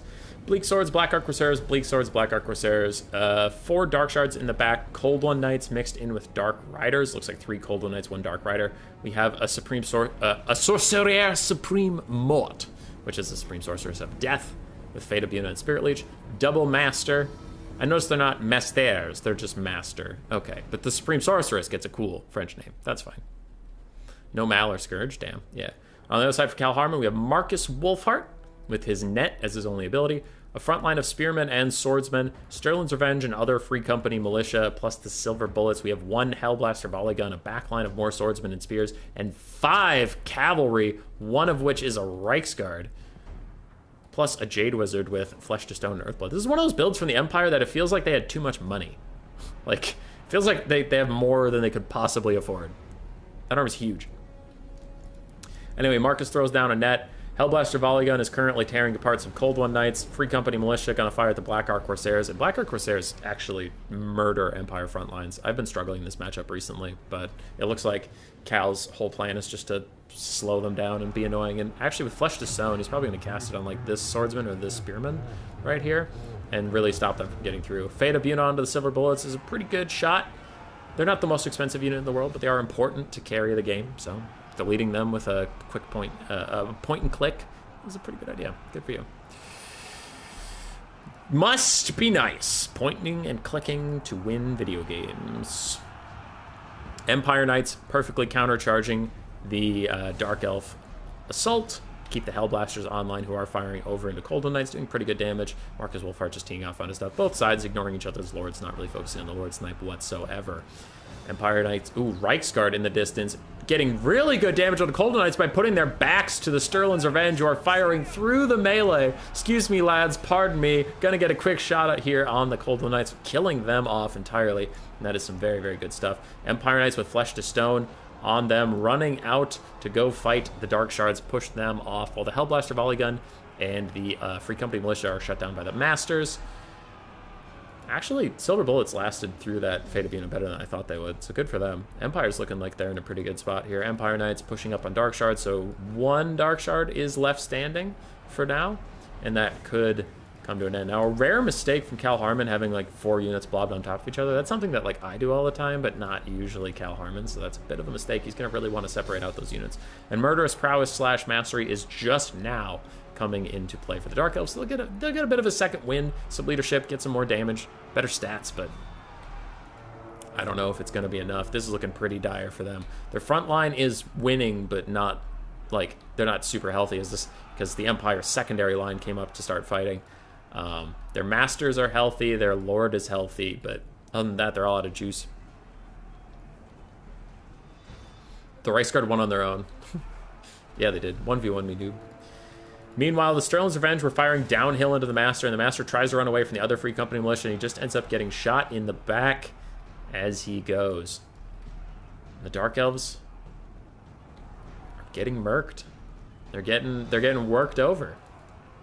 Cold Knights fighting the last of the Reichsguard, but with Empire support coming in. Sterling's Revenge and the other Free Company militia still alive, still very healthy and fighting. Marcus Wolfhart's very healthy.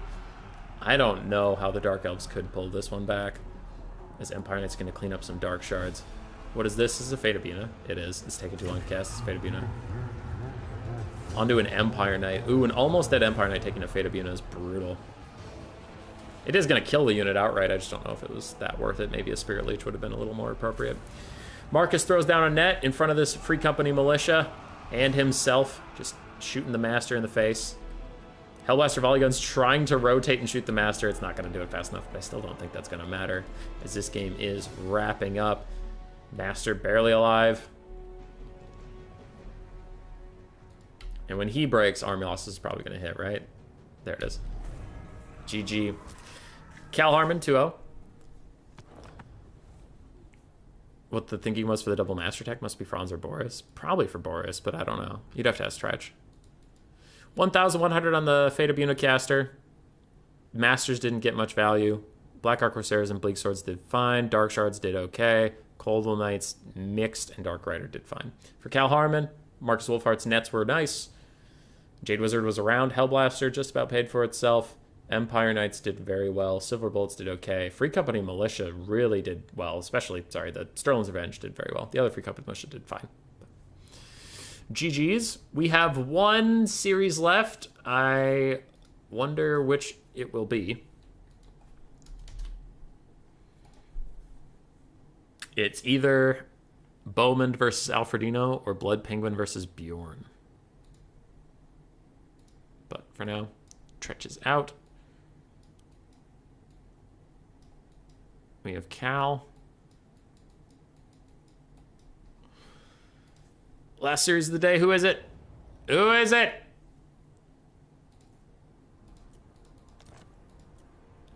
Alfredino versus Bowman.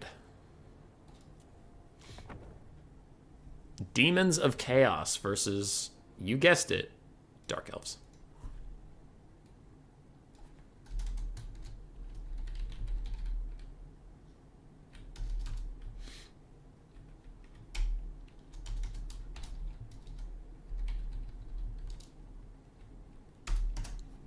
All right. I like the few Free Company Militia tech. It's good. It's good. It's good. For Demons of Chaos, we have Be'lakor, a Soul Grinder of Tzeentch, Fiends of Slaanesh, the Heralds of Khorne's Fury, Blood Crusher ROR, 4 Fleshhounds, 4 Nurglings. For the Dark Elves, 2 Scourge Runner Chariots, Malice Darkblade, 2 Dark Rider Repeater Crossbows, 4 Cold One Knights, 4 Dark Riders, a Sorceress of Fire with Flaming Sword of Ruin, and 1 Harpy. Okay, so it's like a full cav kind of kite build versus a full cav kind of rush, kind of kite. Don't know. Scourge Runners are trading with the Soul Grinder of Tzeentch, but a little bit of a whoopsie here as the Scourge Runners are caught in melee with Fleshhounds. They need to start running now. Be'lakor is going to land next to Malice Darkblade. The Scourge Runners taking a lot more damage than I think the Dark Elves bargained for. Now, there are some Repeater Crossbows nearby to take their day out on the demons, but the Fiends plus the Blood Crushers murdering the Cold One Knights, and this has been a big mistake, unfortunately, for the Dark Elves. A Pit of Shades follow-up hitting 2 Cold One Knights a bit, mostly 1, but the other one's taking a bit of poke, and the Dark Elves are having a terrible start to this game. Their Scourge Runners already took a lot of damage. They've lost 2 Cold One Knights so far. It's brutal. Fiends and the Blood Crushers now taking down another Cold One Knight. This one flanking them, and they just turn around and like, sure, we'll take the fight. Fuck you. I don't give a shit. And give a shit they do not. Dark Rider Peter Crossbows firing onto Be'lakor, but with 40% resistance from the Shadow Shroud and from the healing he's getting from the nearby units routing. He doesn't give a single shit about that. The Demons of Chaos take a lead on the balance of power only a minute and 40 seconds into the game. Soul Grinder of Tzeentch is getting Scourge Runner gaming a little bit. He's getting poked down. A lot of the arrows are actually missing him, which is surprising. But, man, these Blood Crushers and the Fiends of Slaanesh pairing up have just been putting the slap down on these Golden Knights. It's not even close.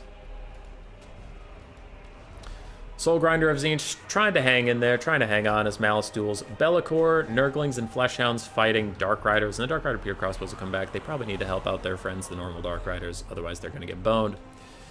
Fiends of Slaanesh catch out the Scourge Runner Chariots. Do get pretty good damage onto them. Nice job there. And Dark Riders get pushed off by Nurglings.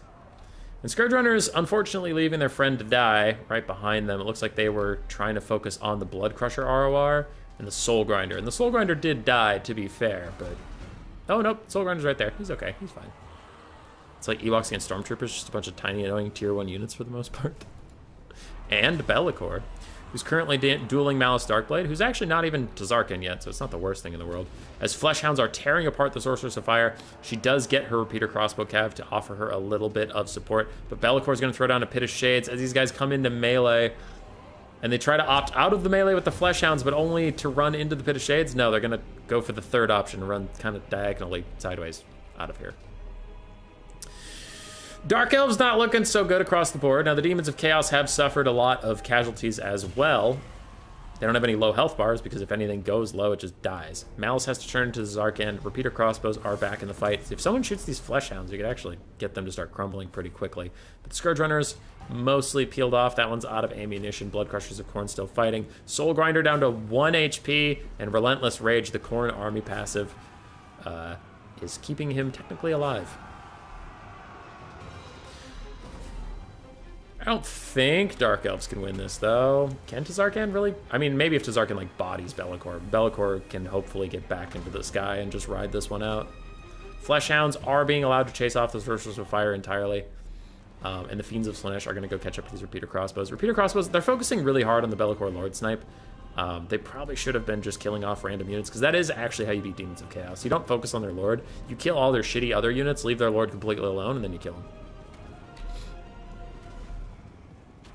But unfortunately, it looks like the Scourge Runners and the Repeater Crossbow Cav put very little stock in protecting themselves, and they just kept firing into the fight. And now they're all just getting peeled off. It's a bit of a rest in pepperonis moment. Tzarkan still fighting against Be'lakor, but Blood Crusher's just getting rid of any support he could possibly have. And it's looking a bit doomed. Unless Malice can actually just put the literal whole game on his back. Fiend's still chasing down the Dark Riders. Fleshhound's caught the other Dark Riders. Malice still fighting. It's fighting time! But it's not enough for the old boy.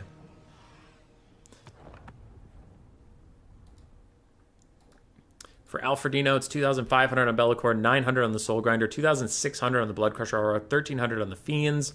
Fleshhounds all did pretty well, and Nurglings were just there to die, but they did good.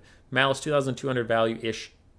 Pretty good from him. Golden Knights got completely murdered. Scourge Runner Chariots did well. Peter Crossbows did honestly fine, and Dark Riders did fine, but Golden Knights didn't get to do very many fun things. They just died. They died a horrific death.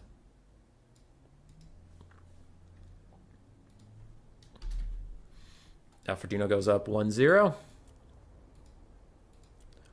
We enter game 2. Oh, God. What the hell? Okay, this is one to end on. Okay, sure. This is one to end on. Okay, yeah, all right. Dark Elves versus Cathay. Double Medusa. Double Medusa. I imagine this is going to be a little bit like the Bjorn Kite versus Cathay. I think that's what this Medusa thing is about, where you just like dodge spells and then you get a shot in and then you dodge spells. Still though.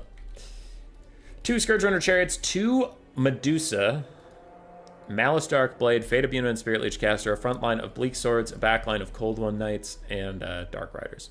On the other side, for Cathay, it is triple Peasant Horseman, double quadruple Jade Lancer, triple Peasant Horseman, triple Longbow Rider, one of which is the ROR, Dragon-Blooded Shugi Lord of Yin with Talons of Night and Storm of Shadows, 1 Grand Cannon, and 3 Peasant Long Spearmen. Gonna play on ×2 speed for just a hot second, as there is gonna be a bit of dodge versus shoot versus dodge versus shoot. All right, Shugi Lord of Yin opts into a fight with Malice and the Deathcaster. Seems a bit bold. She does have 75% physical resist, and she is giving the cannon more time to shoot. But now she's going to try to get back up in the sky. Jade Lancers are trying to chase down the Bloodrack Medusas, who are running away. The cannons are now starting to focus onto Scourgerunner Chariots once more. Those guys are going to get out of here. Jade Lancers getting fought. Getting pushed off the map already. Their leadership is dipping, and they are going to fuck off before they tear her out in a second here. Nope. They actually managed to not tear her out. Good for them. Peasant, Horseman, plus Longmas. Everybody is committing to a complete collapse on the backfield, really trying to shut down those 2 Scourgerunner Chariots. And the cannons are now moving onto the Sorcerers of Death, maybe trying to catch them napping or something. Scourgerunners showing their broken models by just as long as they keep moving, they cannot die. Though these ones stop a little bit. Oh, are you going to take damage? No, you're not going to take damage. Meanwhile, the Righteous Lances of Wei Jin paired with Peasant Horsemen are going to be able to take out those Coldon Knights most likely. These guys are pushing away from the Longmas, killing them on the way. Just how? Just how you do so much damage to those Longmas. You guys are dicks. Peasant Horsemen getting routed off. Coldon's barely hanging in there. How's the rest of the fight going? Medusa takes 2 cannon shots to the face as she waltzes back up to get a shot off somewhere. In the dark, these Scourgerunner Chariots. It's been a long day. Scourgerunner Chariots do actually rout. Good for them. The Storm of Shadows onto the Bloodrack Medusa, trying to keep her in place. Big cannon shots. Ow. Ow, ow, ow. As Malice is going to sprint up, he's like, hey, don't touch my wife. And they're going to be like, you're what? That's gross. What? You have a whole thing. He's like, shut up. Shut up! Shut your mouth. Talons of Night is going to delete that entire Bleak Sword unit if it's overcast. I will not sit and watch that because I have other things to do. Peasant Horsemen and Longbow Riders trying to finish off these Coldon Knights while more Longmas chase more Scourgerunner Chariots and more Jade Lancers chase more Dark Riders. Cav engagements going on everywhere. Malice is going nuts right now on some cannons as they continue to fire at his wife. We've established it. It's canon. Hi, Knighthood. And the cannons are getting bodied. They only have 1 model left. Malice is probably going to go over and kill it pretty soon. Peasant Longspears are coming over to say hello, and the Deathcaster is getting chased around by the Shugi Lord of Yin. Scourgerunners killing Longbow Riders that are following them around the map. Coldon Knights trying to come back and peel, while Cathay has a Cav resurgence in the back line, backfield, whatever you want to call it. Now, the balance of power is pretty heavily weighted towards the Dark Elves, though I will say the Bloodrack Medusas having full ammunition is a large part of that, and if they actually get caught in melee, they won't service as much as the balance of power thinks they will. So that is a big question. There's a lot of Cathay cavalry left. The Shugi Lord of Yin is getting Spirit Leeched by a dead lady, which is fun. That's an exciting time for everybody involved, but the dead lady is dead, so she hopefully will not hurt us anymore. Longbow Riders just T-posing on some Scourgerunners, but not actually landing any attacks because of reasons, and the Scourgerunners are going to fire at them the entire time. So that's pretty cool. That's pretty fun. Scourgerunners still running around. Bloodrack Medusas trying to find somewhere to chill out. And the Righteous Lances of Wei Jin taking a fight over here, but taking a fight into chaff like Bleak Swords. Bleak Swords are actually pretty good as far as chaff go, so that's not going to end well. Spirit Leech Caster is officially dead, meaning the Dragon-Blooded Shugi Lord of Yin can come home and help out. Now, if she has another Talons of Night in the bank, she could kill off the last really healthy Bleak Sword and give her Cav free reign to just attack these Bloodrack Medusas. More cavalry still chasing Scourgerunners, and remember how the Scourgerunners have been getting chased for like 55 years and they're all still alive? Yeah, me too. Me too, bro. It's pretty cool. Gotta hate Scourgerunners. Now they actually stop and get caught in melee, meaning they take real damage and they fucking die. They outright fucking die. Talons of Night's gonna kill off these Bleak Swords. Good for them. Scourgerunners feeling the burn, except for that one that killed a whole Longbow Rider that was following it. Good job, you. Bitch. Gotta hate Scourges. Bloodrack Medusa fighting the Righteous Lances of Wei Jin should go the way of the Righteous Lances. Another Longbow Rider is trying to chase down the Bloodrack Medusa. And the Yin Lord is going to help out that excursion. Get a big hit there. Cathay is very far down in the balance of power. I think the balance of power is being a little overzealous. Now Malice is full health, and Malice has a transformation left in him. Sure. But Cathay still have some units on the field here, so let's just calm down balance of power, alright? Alright. Righteous Lance Wei Jin trying to get back up into the sky. Yin Lord chases down and kills one of the two Medusas. This Bleak Sword is also about to rout, and soon the Dark Elves will be down to just Malice and a couple little Bleak Swords. Little tiny Bleak Swords! A little bit of fast forwarding. We do still have a Talons of Night caster. It looks like she's going to Talons of Night cast on the Talons of Night subjects. A little overzealous, though. Could have used it on this Bleak Sword whenever they got involved somewhere because they have more health, but maybe she has another one in the pocket, then that's worth it. Route off some of those Bleak Swords. Scourge Runner Chariots still running around being dickheads. Jade Lancers are back. Yin Lord dives onto the Bloodrack Medusa. Malice immediately gets attack orders onto her, and she is not opting out of it. Instead, she is doubling down. She is tripling down. She's going in, and going in means going to jail. Do not pass go. Do not collect 300 schmeckles. You are just going to take a bunch of damage from Malice Darkblade. Though 75% physical resist, you're actually going to be okay. And your Longma ROR will bail your ass out of danger. Storm of Shadows onto Malice for fun gaming. Pushing off more Bleak Swords. Scourge Runner Chariots are here with their last ammunition. They fired it. That's it. It's over. They charge into melee against Longmas. Longmas should be able to body them. The Yin Caster is diving back onto the Bloodrack Medusa, even though Malice is right there. Right there! Big shot onto the Bloodrack Medusa, trying to push them off. Longmas still chasing Scourge Runner Chariots forever because reasons and stuff. Longmas are back. Bloodrack is shooting. Balance power tips dangerously close to army losses for Cathay. Cathay throws a Talons of Night that misses entirely. The Yin Lord tries to land. She does rout the Bloodrack Shrine. The Bloodrack Medusa, sorry, it's not a shrine. And Jade Lancers are going to try to bail her out of this bad spot. She wants to get back up in the sky and chase down that Bloodrack Medusa, probably. She's now cycle charging Malice, and army losses will hit. Is that similar to a shekel? Maybe.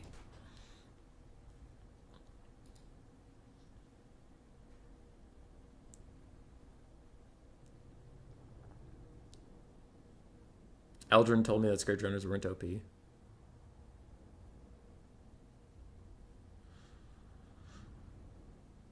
Don't know what you're talking about? Doomsage, look at that! Look at that whole game.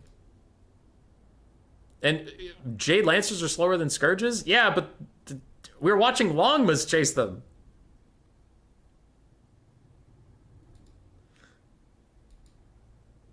Alright.